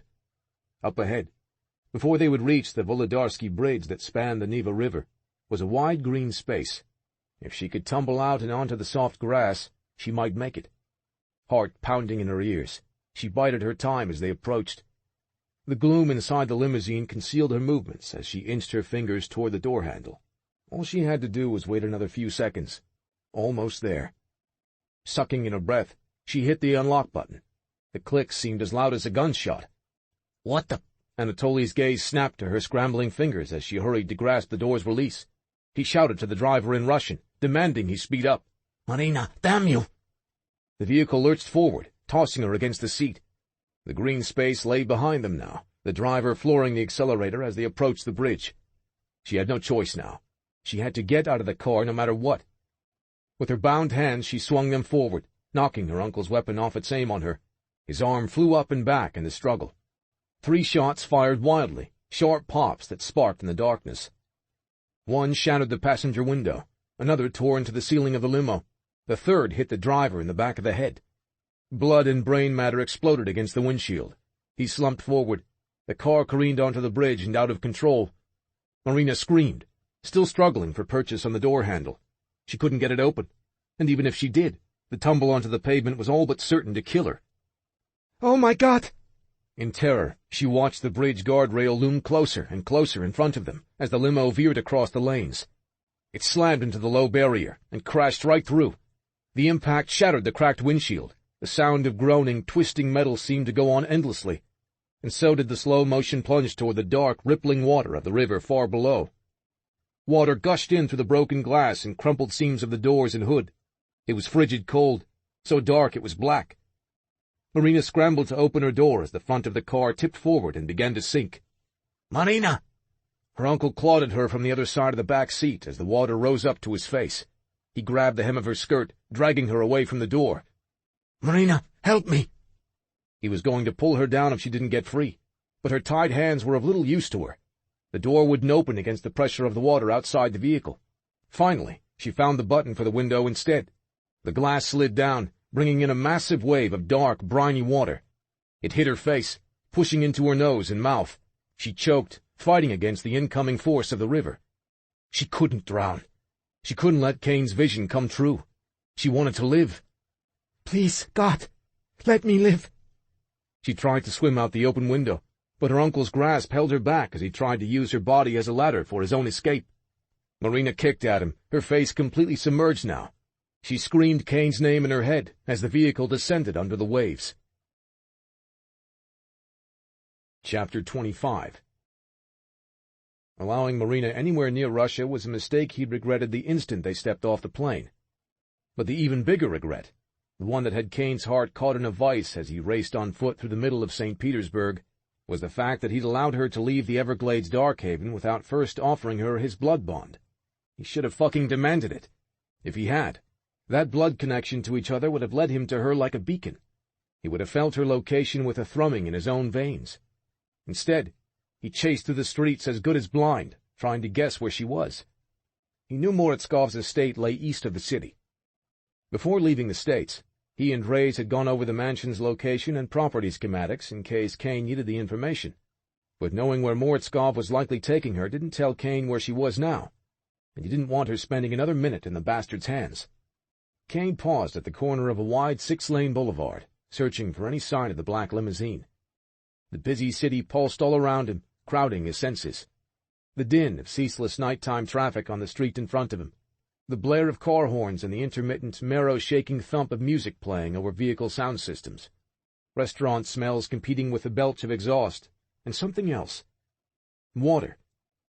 A large body of water, rushing somewhere in the distance, probably only a couple of blocks from where he stood. Dread sank cold talons into his chest when he recalled the wide river that cut a snaking path through part of St. Petersburg. And now he heard the scream of sirens on the approach. Emergency vehicles. No, it can't be for her. Kane bolted into a run, nothing but a blur of movement as he dodged vehicles and flew over the pavement, following the freshwater smell of the Neva River. Brake lights glowed up ahead. All 3 lanes of traffic onto the bridge were stopped, no cars coming from the other direction either. Kane's nostrils filled with the stench of scorched rubber, pulverized concrete, and twisted steel. Oh, fuck. He tried to tell himself that none of this meant Marina was in danger, but his blood knew. Every fiber in his body seized with the jolting certainty that he was about to lose the woman he loved, that it might already be too late. He raced to the middle of the bridge and saw the limousine-size hole in the guardrail. The smashed barrier hung loose over the 20-foot drop to the fast-rushing current of dark water below. "Marina! Oh, God, no!" He didn't hesitate, not even to fill his lungs. He dove off the bridge, plunging into the cold black waves. Some 30 feet deep in the murky water, the limo rested head down on the river bottom. Kane swam toward it, cutting through the clouds of blood that rose up from inside the vehicle. Not hers. The copper tang belonged to a human, not a breed mate. But that gave him little relief as he reached the submerged car. Marina was inside, trapped in the back seat compartment. She wasn't moving. Kane roared his anguish. Reaching in through the open window, he grabbed for her, but she floated too far away.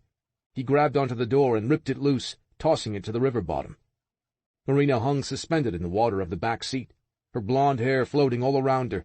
Her eyes were open, but they couldn't see him. Her mouth was slack, lips parted, just as he'd seen her in his vision. No. God damn it, no! He caught her arm and pulled her toward the window opening. There was a sudden drag on her body, added weight from inside the vehicle. Moritskov held on to Marina's ankle like a lifeline as Kane began to pull her out. Her uncle's wild-eyed face stared at Kane through the turbid, dark water. He screamed for help, expelling precious air in his panic. No fucking way, Kane thought, his gaze burning red with fury. Holding on to Marina, he kicked his boot heel into the center of Moritskov's desperate face. Blood gushed from the man's broken nose and shattered teeth, fouling the water. The blow made him lose his hold on her. In slow motion, he flew farther into the vehicle, limply unconscious. Let the river have the sadistic bastard. It wasn't going to take Marina. Kane swam to the surface with her under his arm. He brought her to the nearest embankment, lifting her lifeless body onto dry ground. "Marina, can you hear me?" Laying her on her back, Kane turned her head to the side to help the water drain from her nose and mouth. He tried resuscitation, but she didn't respond. Her face was bloodless, her lips a disturbing shade of blue. "Marina, please wake up. Come on, baby." On the bridge some distance behind them, first responders scrambled to action. Lights and sirens pierced the night. Divers in wetsuits descended into the bracing water. He shouted to the crew for help, but the rushing river and the general chaos on the bridge drowned him out. "Marina, please, don't leave me." He smoothed her wet hair off her cheeks and forehead. "I love you, Marina. I can't let you go, not ever." Desperate, he brought his wrist up to his mouth and bit into his veins. Blood dripped from the twin punctures, splashing down onto her lips and chin. "Drink, sweetheart," he urged her. "Take just a drop." He knew he couldn't bring her back to life. That's not how the blood bond worked. But if there was anything left inside her, any spark of hope, his blood might give her the strength her body needed to repair itself. One taste of his blood might be able to pull her through. "Please," he begged. No pride left at all. This woman was his heart, his future, his everything. He refused to lose her. But she didn't take the blood that fell onto her parted lips. She really was gone. Kane sat back, shock stabbing him as the reality of his vision pressed down on him. Her lifeless body submerged in dark water, his blood staining her lips, useless to save her. All of those disjointed, brief flashes he had seen that night in her bed had come true, just as he feared they would. He'd failed her. "No!" He threw his head back on an agonized roar. No, he wasn't giving up. The vision had played out, but that didn't mean it was the end. He refused to let it be the end. With pain racking him, he gathered Marina's limp body against him and stood up, scooping her into his arms. As fast as his breed genetics would allow, he carried her to the bridge where paramedics raced to him, speaking in frantic Russian. "Do something, please," he urged them. "Please, help me save her." They took her out of his arms and wrapped her in a blanket, then immediately went to work. Kane had never felt so helpless, or so humbled. He'd never felt this depth of fear. It leveled him. He sank to his knees on the asphalt and prayed, the only thing left for him to do. Chapter 26. Marina came awake with a start. She sucked in a breath, expecting to feel the pain and shock of cold, heavy water entering her lungs. But instead all she felt was air. Weightless, wonderful air. "Thank God!" Kane's deep voice was strangled and rusty next to her. "Marina, I'm right here, love." Her eyelids felt glued together. She lifted them slowly, smiling as his handsome face came into focus. "Kane." At least, she thought that's what she said. The croak that came out of her mouth tasted like gravel and sounded like it, too. "You don't have to talk," he said, gazing at her tenderly.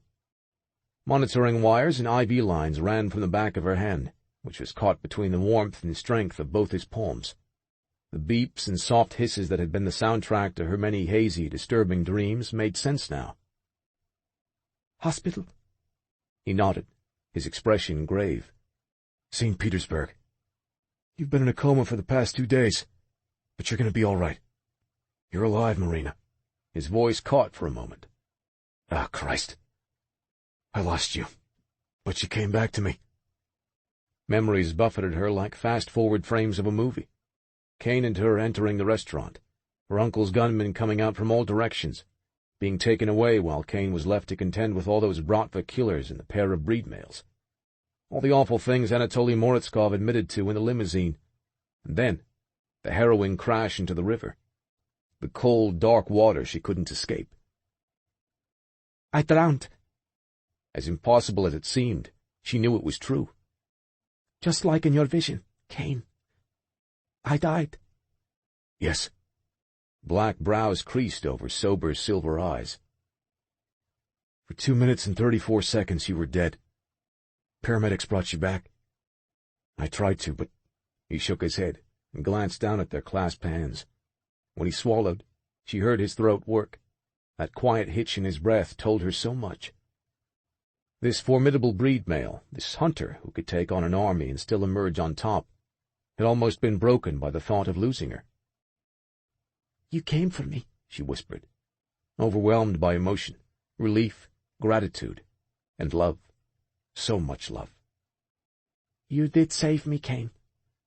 No, he shook his head again, more emphatically now. No, Marina, I failed you. There was nothing I could do. She reached up with her free hand, stroking his jet-black hair. You saved me that first night in Miami, and you've saved me every night since, Kane. I don't even remember what it was like without you in my life. I don't want to know what that would be like. Marina. Her name was a low, rumbling growl as he moved closer and carefully pressed his lips to hers. His gaze held hers, searching and tender. Filled with such depth of emotion, it staggered her, shattered her. I love you. You are my heart, Marina. Mine won't beat without you. I knew that even before I pulled you out of the river. But afterward, when nothing I did could bring you back, part of me died too. She caressed his face, wishing they were home instead of in Russia. When she thought of home now, she pictured the sprawling corridors and tall, timber-beamed ceilings of a dark haven in the Everglades. If she closed her eyes, she could hear Lana's laughter and Bram's good-natured humor. She heard Logan and Razor bantering like best friends, like brothers. She even pictured Knox, with his searing thunderhead gaze and broody aloofness. But most of all, she pictured Kane. She pictured herself naked and nestled against him as they made love. And she pictured the kind of bond that Bram and Lana shared, a true bond, unbreakable, eternal, sealed in blood. She didn't know if Kane was ready for that. She couldn't help noticing the contusions and lacerations that had yet to heal on his arms. His dermaglyphs were darker than she'd ever seen them, nearly the same color of his numerous lingering bruises. She touched one of the beautiful skin markings that tracked under the short sleeve of his black T-shirt. I will need to feed soon, he murmured. His frank statement was an unwelcome reminder of the uncertain way things had been left between them before they departed for Russia. The last time Kane needed a feed, he denied her to seek out another host. His rejection stung even now. Even after all of the lovely things he'd just sent to her, it hurt to recall how easily he had been able to turn to someone else for what his body needed. Her uncle's deception, and the phone call that demanded she return to St. Petersburg, had put her hurt and everything else on hold. Now, it was time to face it. The man she loved was Breed. She accepted that. More than accepted. She embraced everything he was. So, as much as it pained her, she couldn't condemn him for any part of his nature. She nodded. You don't have to stay with me. I'll understand if you need to leave for a while to find the blood host. Even if the idea of him taking a stranger's vein made her feel like dying all over again, she would try to understand. Kane studied her, a solemnity in his steady gaze. I'm not going anywhere. There hasn't been anyone since I met you. Not to host me. Not for anything. But the other night I offered you my blood. Instead, you left with Razor and Logan. Yes, I did. His expression hardened. I'm sorry for the stupid things I said and did. I was a jackass for refusing you. And I was an idiot for even thinking I could walk away, even to protect you. But I didn't drink from anyone that night. I didn't look at anyone else. I came back for you. You did? He nodded, running his fingers over her brow, then down along her cheek. I don't want a blood host, Marina. Not ever again. I'd rather have a blood bond, if you're agreeable to that. Elation flooded her. She managed a wobbly dip of her chin as her joy overflowed, bubbling out of her on a teary sigh. Yes, I'm agreeable to that, Kane. He chuckled as she sat up in the bed and wrapped her arms around his neck. She didn't care about the wires and electronic leads that complained with her sudden movement and the spike in her heart rate. Outside the windows of her hospital room, a couple of nurses walked over to peek inside. Marina barely noticed. None of her lingering physical ailments bothered her either. All of the weakness and discomfort she'd felt upon waking evaporated within the comfort of Kane's embrace. Take me out of here, she murmured against the warm curve of his neck and shoulder.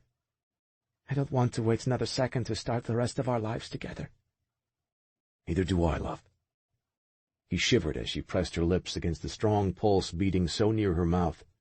She nipped him playfully, overcome by an urge she couldn't resist. A pleasured groan rumbled deep in his chest. Baby, you're killing me. As much as I want you right now, we are not going to initiate our blood bond on a hospital bed. She laughed. Why not? Because I want it to be special. He drew her away from him, but only to kiss her. When their lips separated, she saw the sharp points of his fangs gleaming in his mouth. He exhaled a quiet curse, his touch reverent as he caressed her face.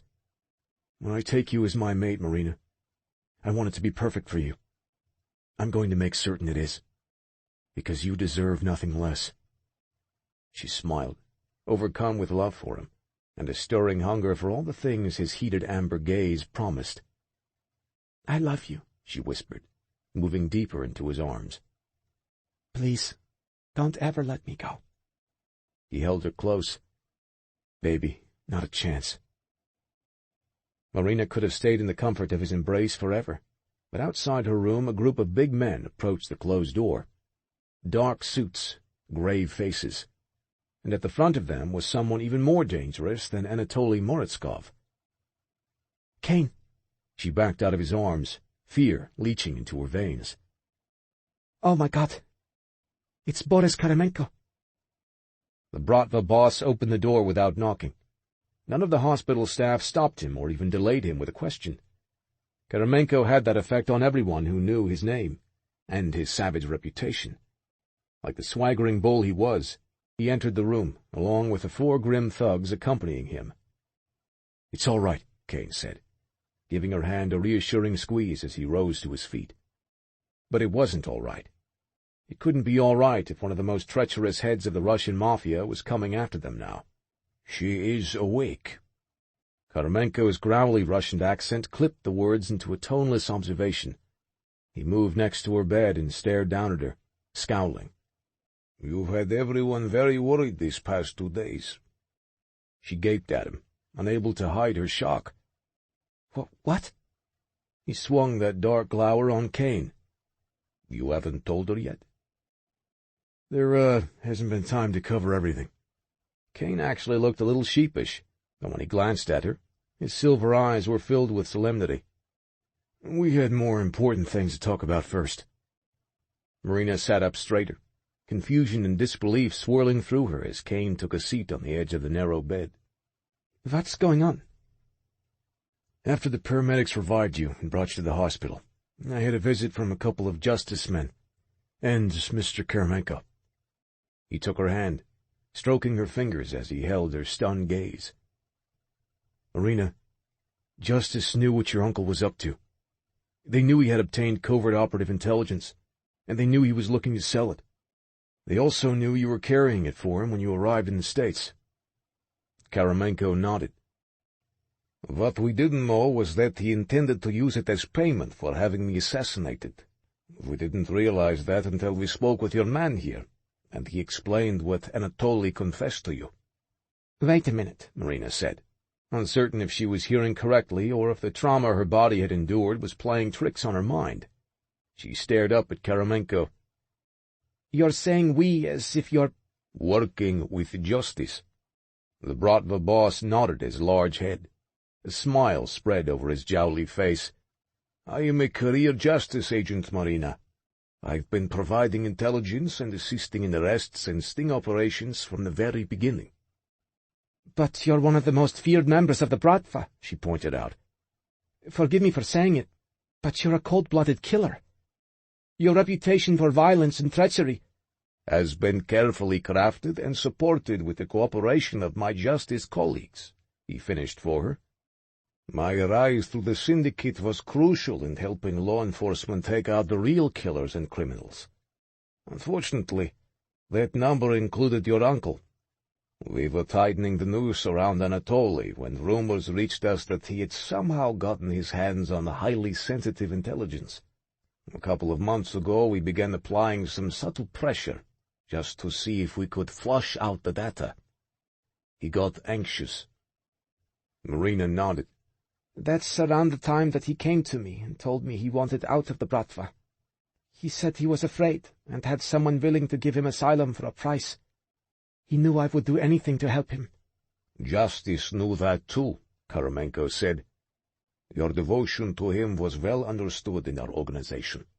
That's why, when he sent you to Miami as his courier, we were certain you knew exactly what you were carrying for him. But I didn't know. He lied to me. He said the disk contained bank information and passwords worth billions. Your bank accounts, she admitted, a shame that she had been willing to rationalize her part at any time in her uncle's scheme. I thought you were a criminal. I thought it would be a good thing if you were removed from power, especially if it would also buy freedom for my uncle and me. Karamenko shrugged. You are a loyal niece. He is not the first to use a family bond to further his own criminal goals. I never would have agreed to help him if I had known what that flash drive actually contained. We know that, he said, glancing at Kane. We know that now, at any rate, but we had to be sure. We had a man deeply embedded in your uncle's security detail for the past decade. He was tasked with locating the data and taking any measures to ensure it didn't reach its destination. Yuri, she said, her guilt still raw over his death. He was only trying to do the right thing. Both he and the sniper who tried to shoot me at the hotel. Now they're both dead because of me. Kane brought her hand up to his lips and tenderly kissed it. You didn't know Anatoly had put you in the crosshairs.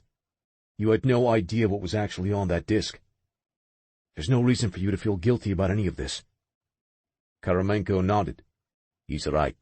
And because you lived, that stolen intelligence has been contained. There are over 100 covert operatives who owe their lives to you. And to Kane. The disk, she blurted. I don't have it anymore. Anatoly took it from me before the limousine crashed into the river. Yes, Karamenko said.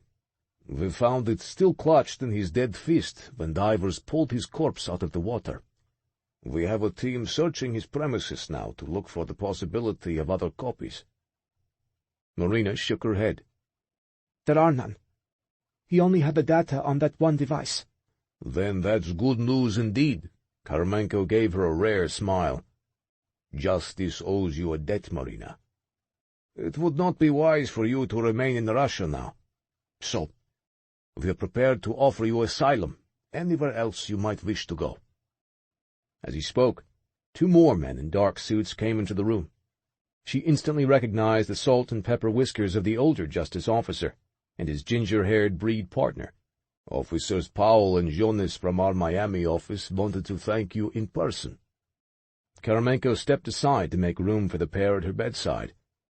Officer Powell spoke first, the older man reaching out to rest his hand against her shoulder. "How are you doing, Miss Moritskova?" "I'm okay." She took a breath and let it out on a sigh when her gaze met Kane's gentle regard. "I'm better than okay now. And please, call me Marina." "All right, Marina," the justice man smiled. "We cannot understate what you and Kane have done for us, for all of us in law enforcement around the world." "That's right," added Jonas, the breed officer who had been so suspicious of her in her hotel suite, even combative, now looked at her with gratitude shining in his eyes. "I'm sorry we pushed you the way we did that night in Miami. We had to push in order to see if you would be willing to bend or give anything away about the disc and where you were supposed to deliver it." "I understand. I'm sorry for my part in all of this. I'm only glad to know the information can't hurt anyone now." Karamenko cleared his throat. "We'll make arrangements with the hospital for your release. You'll have the full protection of justice once you're ready to leave. And, of course, your security will be provided for on a permanent basis once you're settled in at your new location." Kane's grasp on her hand flexed almost imperceptibly. He watched her with sober intensity, and she knew him well enough to understand that he was remaining quiet to let her consider all of these new options. But she didn't need to think about anything. Her mind and her heart were already decided. "No," she said. She held Kane's gaze and slowly but firmly shook her head. "Thank you, but no. There's nothing justice needs to do for me. I've already accepted a better offer from someone else." A grin broke over Kane's handsome face. He leaned down and kissed her. Not a small one, not some sweet peck on the lips, but a kiss that promised so much more. Karamenko and his colleagues began to file out of the room, leaving them to their joy. But then Kane drew away from her mouth, a grin tugging at his lips. "Actually, there is something justice can do for us," he told the departing men. "Any chance we could get a lift back to Miami?" Chapter 27. Home. Kane hadn't expected the word to pack such a punch. But after the 15-hour flight from St. Petersburg, followed by 2 hours in the car from Miami to the Dark Haven, nestled in the center of the Everglades, he couldn't think of anything more welcome, nor more restorative, than the place he was now. Home. It wasn't only a place to him anymore. It was a feeling, one that overwhelmed him every time he looked into Marina's burgundy eyes. He hated letting her leave his arms even for a moment as they entered the Dark Haven, and were greeted by Lana and Bram. Reyes and Logan jogged into the living room a few minutes later, everyone talking at once and asking 100 questions. Amid the excitement, Knox's absence couldn't be ignored. Bram shook his head when Kane asked where he was. "Not sure this time. I found him repairing the corridor wall on his own a couple of days ago. When I went to talk to him that night, he was gone." Kane couldn't deny his disappointment, or his concern. "He'll be back, though, right? He always comes back eventually." "Maybe." But Bram's grim face said more than he was letting on. He blew out a low curse. "He cleared out his quarters." Shit. A constriction took up space behind Kane's sternum at the news. He had hoped he and Knox might find some way back to the friendship and the trust they once had. But now his brother had taken that chance with him, and given the male's volatile nature, Kane dreaded the kind of trouble Knox might find wherever he'd gone. Seeing his concern, Marina came back to him, wrapping her arms around his waist and nestling close. "He'll be all right," she said, more certain than anyone else seemed. "Knox just needs time alone to figure things out. But he'll come back again." Kane kissed the top of her head. "I hope you're right, love." Lana leaned against Bram, her hands settled atop the swell of her belly. "You two must need some time alone as well." She was more than right. The questions and explanations could wait. There was so much to tell, and no easy place to start. Besides, Kane had Marina in his arms again, and he was in no rush to let her go. They made their excuses and slipped away to his quarters. Once they were closed inside, Kane turned the shower on in the other room, and came back to carefully undress each other. Feeling Marina's warm, naked body against him was a balm he needed more than anything else in this world. She was alive, she was home, and she was his. Kane stood under the steamy water, holding her close. Her touch was tender on his contusions, loving, as she caressed all the unmarred places on his body. He couldn't keep his arousal from stirring as she stroked him, nor did she seem to want him to. Her wet fingers traveled down his abdomen to the jutting length of his erection. She traced the underside of his shaft, rising up on her toes to kiss the sensitive hollow at the base of his throat. He growled as her tongue darted out to lick at his throbbing pulse. "You're not playing fair." "Who says I'm playing?" He chuckled, but inside he was on fire. His desire had twined with his joy to be holding her, and with the relief of knowing that she was safe, truly safe, for the first time since he'd first laid eyes on her. And he wanted her. He wanted her kiss, her touch, the hot, wet haven of her sex. He wanted her blood, too. His fangs surged against his tongue as she licked a teasing path along his chest and drove him to the brink of utter madness with her touch on his cock. The memory of nearly losing her was still fresh in his mind, her return to the living only a few days past, yet she moved against him full of passion and life. "Marina, holy hell!" She drew him in like a siren, and he had no will to resist her. Not now, not after everything they'd been through. His need for her was only secondary to his love for her, and right now he wanted all of her. "Take it," she whispered. She gathered her long hair over her shoulder. The smooth column of her neck drew his gaze like a beacon. Delicate purple veins pulsed beneath the velvety cream of her skin. "I don't want to wait another minute. I love you, Kane. I need you. All of you." "You're mine." His growled reply sounded inhuman, otherworldly, even to his own ears. He took her beautiful face gently in his hands and kissed her. Her eyes wrecked him, so full of love for him, so full of hunger for the bond they were about to share. With trembling fingers, he smoothed his hand along her neck, guiding her head to the side and baring her throat for his bite. His thirst for her was fierce, a fever raging in his blood, but it was also reverent. She was so precious to him, a gift he would spend the rest of his long life striving to deserve. On a low sigh, he placed his mouth over her carotid, then carefully sank his fangs into the soft flesh of her neck. She gasped as the sharp points pierced her. Her hands came up around his shoulders as he dragged her deeper into his embrace and took the first incredible drink from her vein. Oh, Christ! Her blood was a revelation, hot and sweet and electric on his tongue. The scent of roses and spices filled his senses. He inhaled it deep, savoring the powerful rush of her blood as it raced down his throat and into his body, into his cells, into his soul. He'd heard the bond was a staggering force, but he hadn't been prepared. God, not even close. Every fiber of his being reached for her, connected to her. She fed his wounds, but she fed so much more than that, too. She fed his heart. He didn't realize how empty it had been until now, with Marina's blood flowing into him, joining with his. He drank some more, then, reluctantly, ran his tongue over the twin punctures to seal them closed.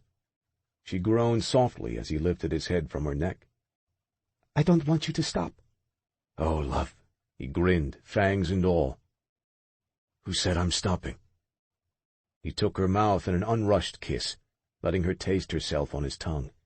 She wrapped her arms around his neck, her naked curves moving against his hardness and igniting a need unlike any he'd ever known. All for her, always for this incredible woman. His woman. His mate. "I'm never going to lose you again," he said. A solemn vow. He held her close, letting those deep wine-colored eyes drink him in. "I love you, Marina. You're mine. You belong to me forever now." "Yes," she agreed, emotion swamping her gaze. He saw the depth of her feelings for him in her eyes, but now, through the connection that bonded him to her, he also felt the strength of her love for him in his blood. He couldn't resist another kiss. He wanted more. One taste, and he was already addicted to her. He would never have his fill of his sweet, courageous, extraordinary Marina. But there would be time for more. Thank God. There would be all the time in the world, now that she was his. His. Even though she had known it almost from the start, Marina had never felt so sure of anything in her life until the moment Kane had bitten down on her and taken the first taste of her blood. She was his, and he was hers. She saw that promise in his beautiful breed eyes, glowing bright with amber as he held her against his hardness. She felt it in his kiss, which had always held the power to both comfort and inflame her. Now, that deep, unhurried joining of their mouths stirred all of her senses, passion exploding through her nerve endings, fueled by the delicious, lingering ache of his bite, and the awakening of something powerful and demanding deep inside her. Kane! She drew away from his lips on a fevered sigh. Desire flooded her, along with the new craving she could not contain. Oh, God, Kane! I need— I know, baby. His hands roamed her body, leaving fire everywhere he touched. I know what you need. He cut off the water, then reached for a towel and wrapped her in it. Her breath caught with amazement as she looked at his unblemished skin. His dermaglyphs surged with color and life, but there was no trace of any wounds. Your body is healed. Yes. He lifted her chin and kissed the tip of her nose. That's the strength of your blood. Your breedmate blood. She couldn't help but marvel, tracing the healed skin with her fingers. When she leaned down to follow the arcs and flourishes of his glyphs with her mouth, Kane's chest vibrated with a low, rumbling growl. He scooped her up, carrying her out of the shower and onto his bed. Their bed now. With the towel moved aside, he covered her naked body with his. Then he entered her slowly, filling her completely. She arched to take all of him, reveling in the totality of his possession of her. She was his. She told him so as he brought them both to the peak of an incredible climax. She told him again, as he rolled onto his back and took her with him, seating her astride him, their bodies still intimately joined. His blazing eyes seared her, fueling the fire that already lived in her veins. Are you sure this is what you want, love? There's no breaking the bond. It will live in us forever, an invisible chain linking our strongest emotions, both pleasure and pain. You'll be the only one to sustain me, Marina. And once you drink from me, until I take my last breath, there will never be another male for you.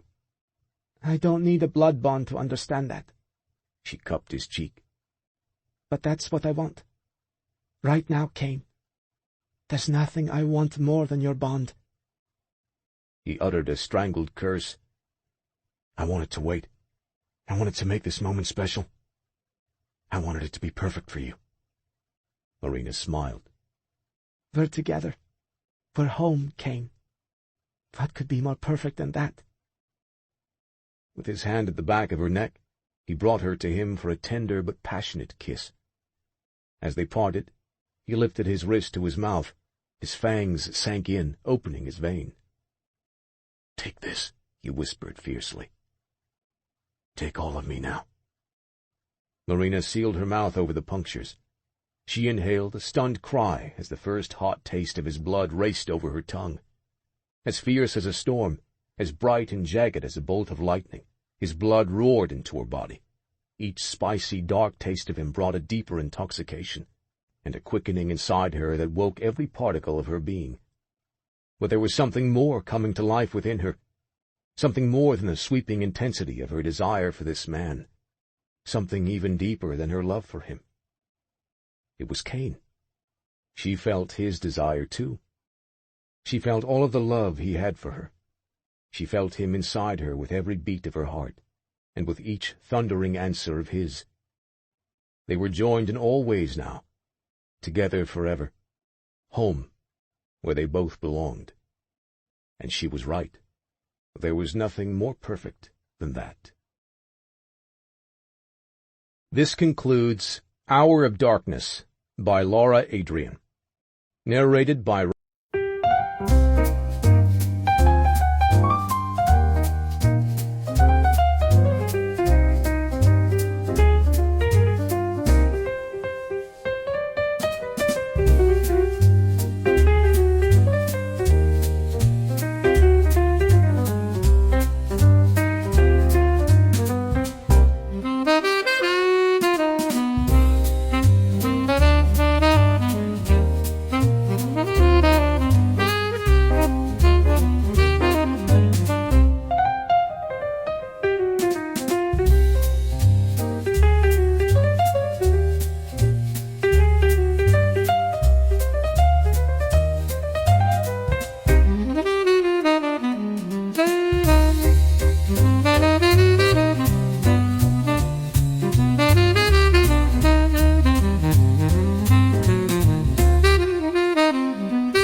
When he sent you to Miami as his courier, we were certain you knew exactly what you were carrying for him.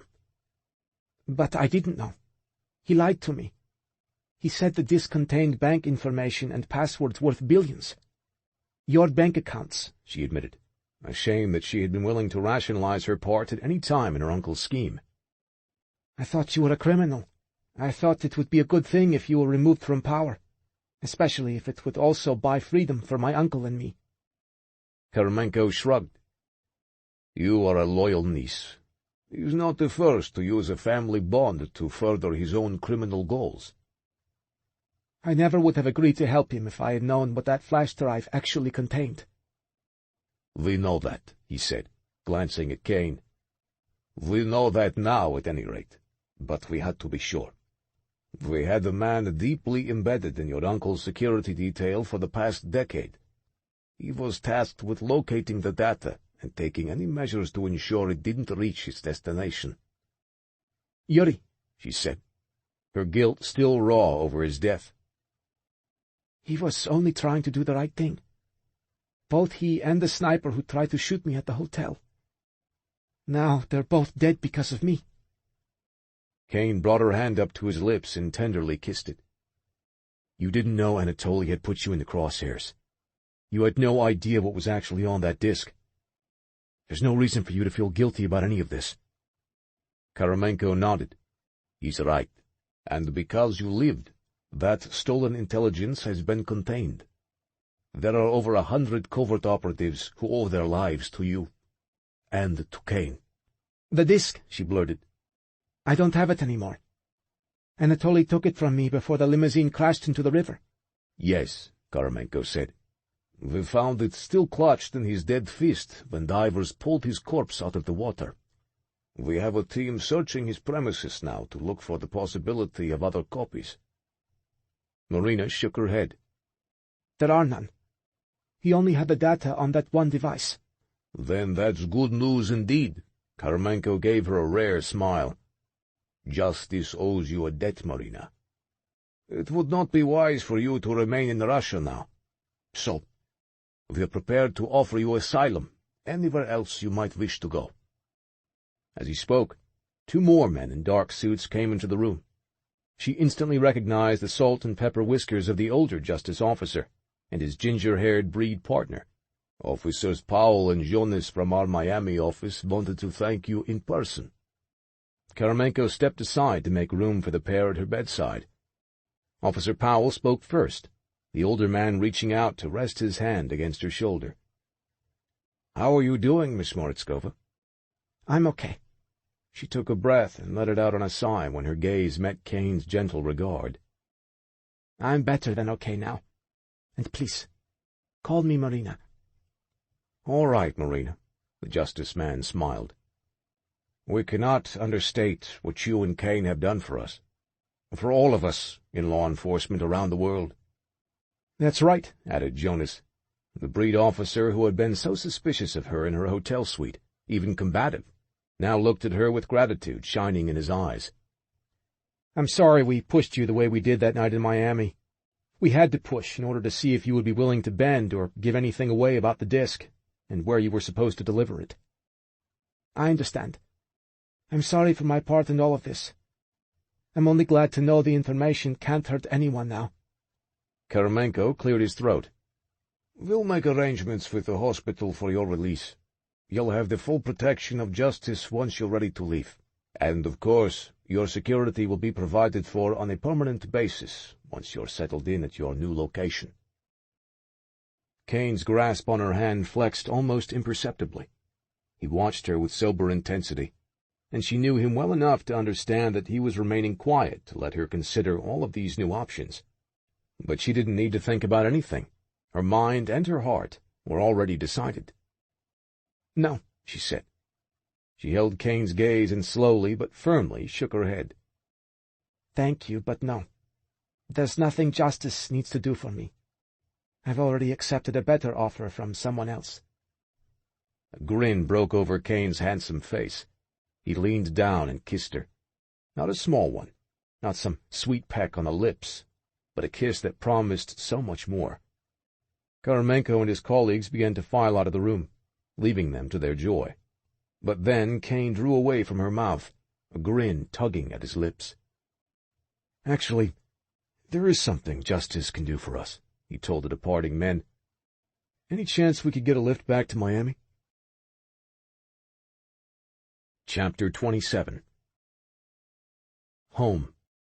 Kane hadn't expected the word to pack such a punch, but after the 15-hour flight from St. Petersburg, followed by 2 hours in the car from Miami to the Dark Haven, nestled in the center of the Everglades, he couldn't think of anything more welcome, nor more restorative, than the place he was now. Home. It wasn't only a place to him anymore. It was a feeling, one that overwhelmed him every time he looked into Marina's burgundy eyes. He hated letting her leave his arms even for a moment as they entered the Dark Haven, and were greeted by Lana and Bram. Reyes and Logan jogged into the living room a few minutes later, everyone talking at once and asking 100 questions. Amid the excitement, Knox's absence couldn't be ignored. Bram shook his head when Kane asked where he was. "Not sure this time. I found him repairing the corridor wall on his own a couple of days ago, and when I went to talk to him that night, he was gone." Kane couldn't deny his disappointment, or his concern. "He'll be back, though, right? He always comes back eventually." "Maybe." But Bram's grim face said more than he was letting on. He blew out a low curse. "He cleared out his quarters." "Shit." A constriction took up space behind Kane's sternum at the news. He had hoped he and Knox might find some way back to the friendship and the trust they once had. But now his brother had taken that chance with him, and given the male's volatile nature, Kane dreaded the kind of trouble Knox might find wherever he'd gone. Seeing his concern, Marina came back to him, wrapping her arms around his waist and nestling close. "He'll be all right," she said, more certain than anyone else seemed. "Knox just needs time alone to figure things out. But he'll come back again." Kane kissed the top of her head. "I hope you're right, love." Lana leaned against Bram, her hands settled atop the swell of her belly. "You two must need some time alone as well." She was more than right. The questions and explanations could wait. There was so much to tell, and no easy place to start. Besides, Kane had Marina in his arms again, and he was in no rush to let her go. They made their excuses and slipped away to his quarters. Once they were closed inside, Kane turned the shower on in the other room, and came back to carefully undress each other. Feeling Marina's warm, naked body against him was a balm he needed more than anything else in this world. She was alive, she was home, and she was his. Kane stood under the steamy water, holding her close. Her touch was tender on his contusions, loving, as she caressed all the unmarred places on his body. He couldn't keep his arousal from stirring as she stroked him, nor did she seem to want him to. Her wet fingers traveled down his abdomen to the jutting length of his erection. She traced the underside of his shaft, rising up on her toes to kiss the sensitive hollow at the base of his throat. He growled as her tongue darted out to lick at his throbbing pulse. "You're not playing fair." "Who says I'm playing?" He chuckled, but inside he was on fire.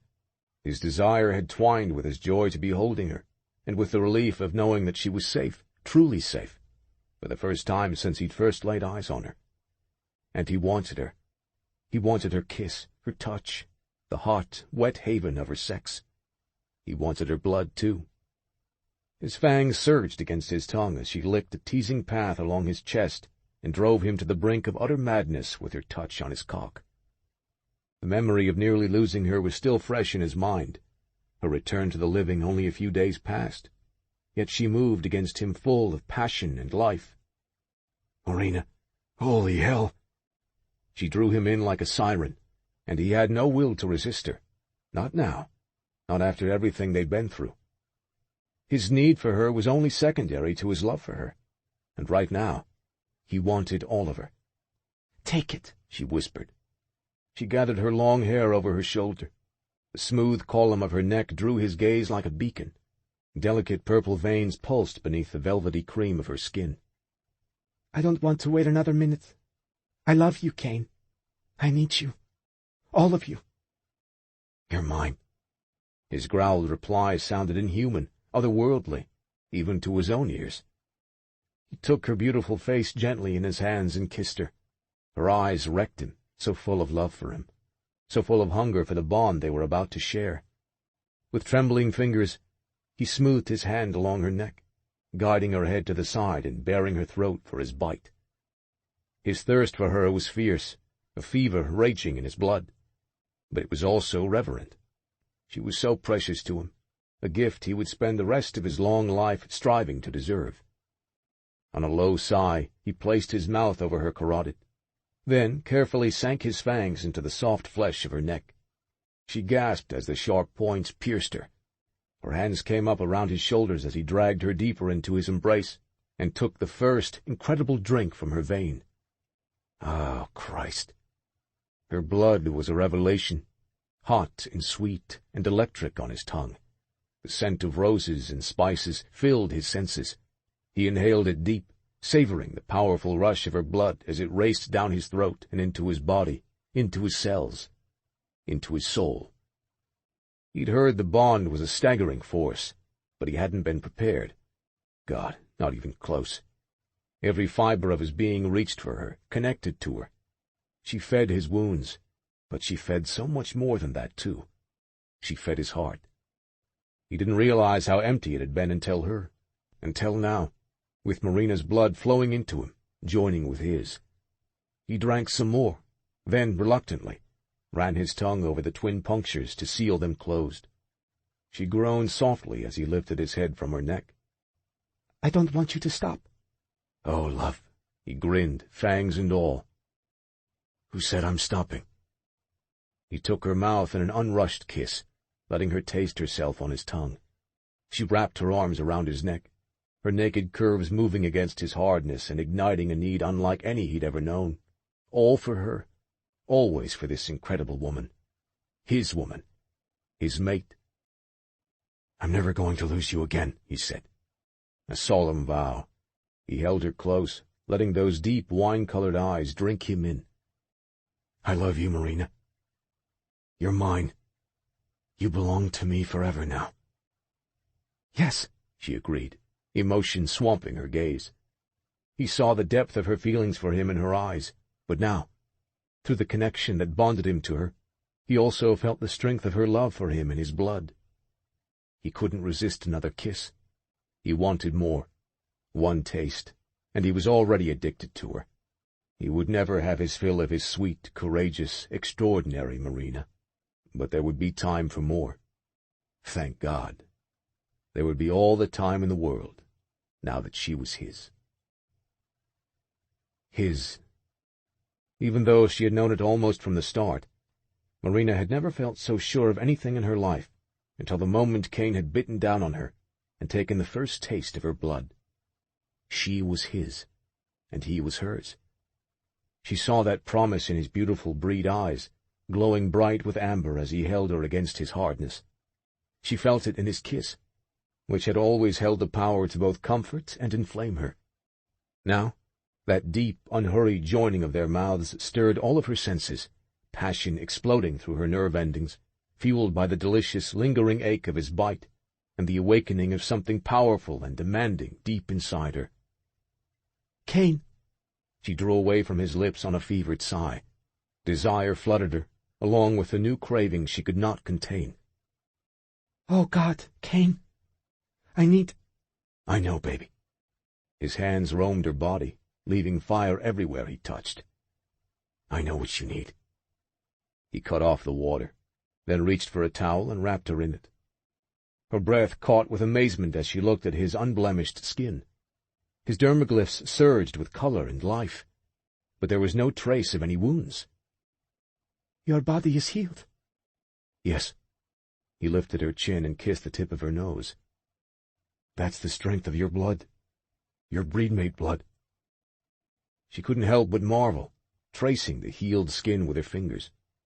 When she leaned down to follow the arcs and flourishes of his glyphs with her mouth, Kane's chest vibrated with a low, rumbling growl. He scooped her up, carrying her out of the shower and onto his bed. Their bed now. With the towel moved aside, He covered her naked body with his. Then he entered her slowly, filling her completely. She arched to take all of him, reveling in the totality of his possession of her. She was his. She told him so as he brought them both to the peak of an incredible climax.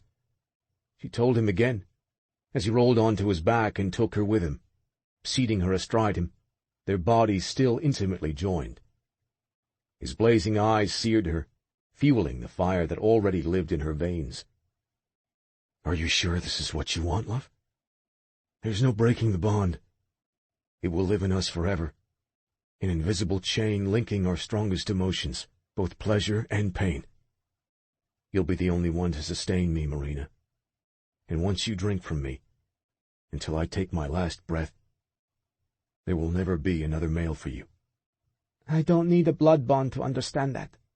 She cupped his cheek. But that's what I want. Right now, Kane. There's nothing I want more than your bond.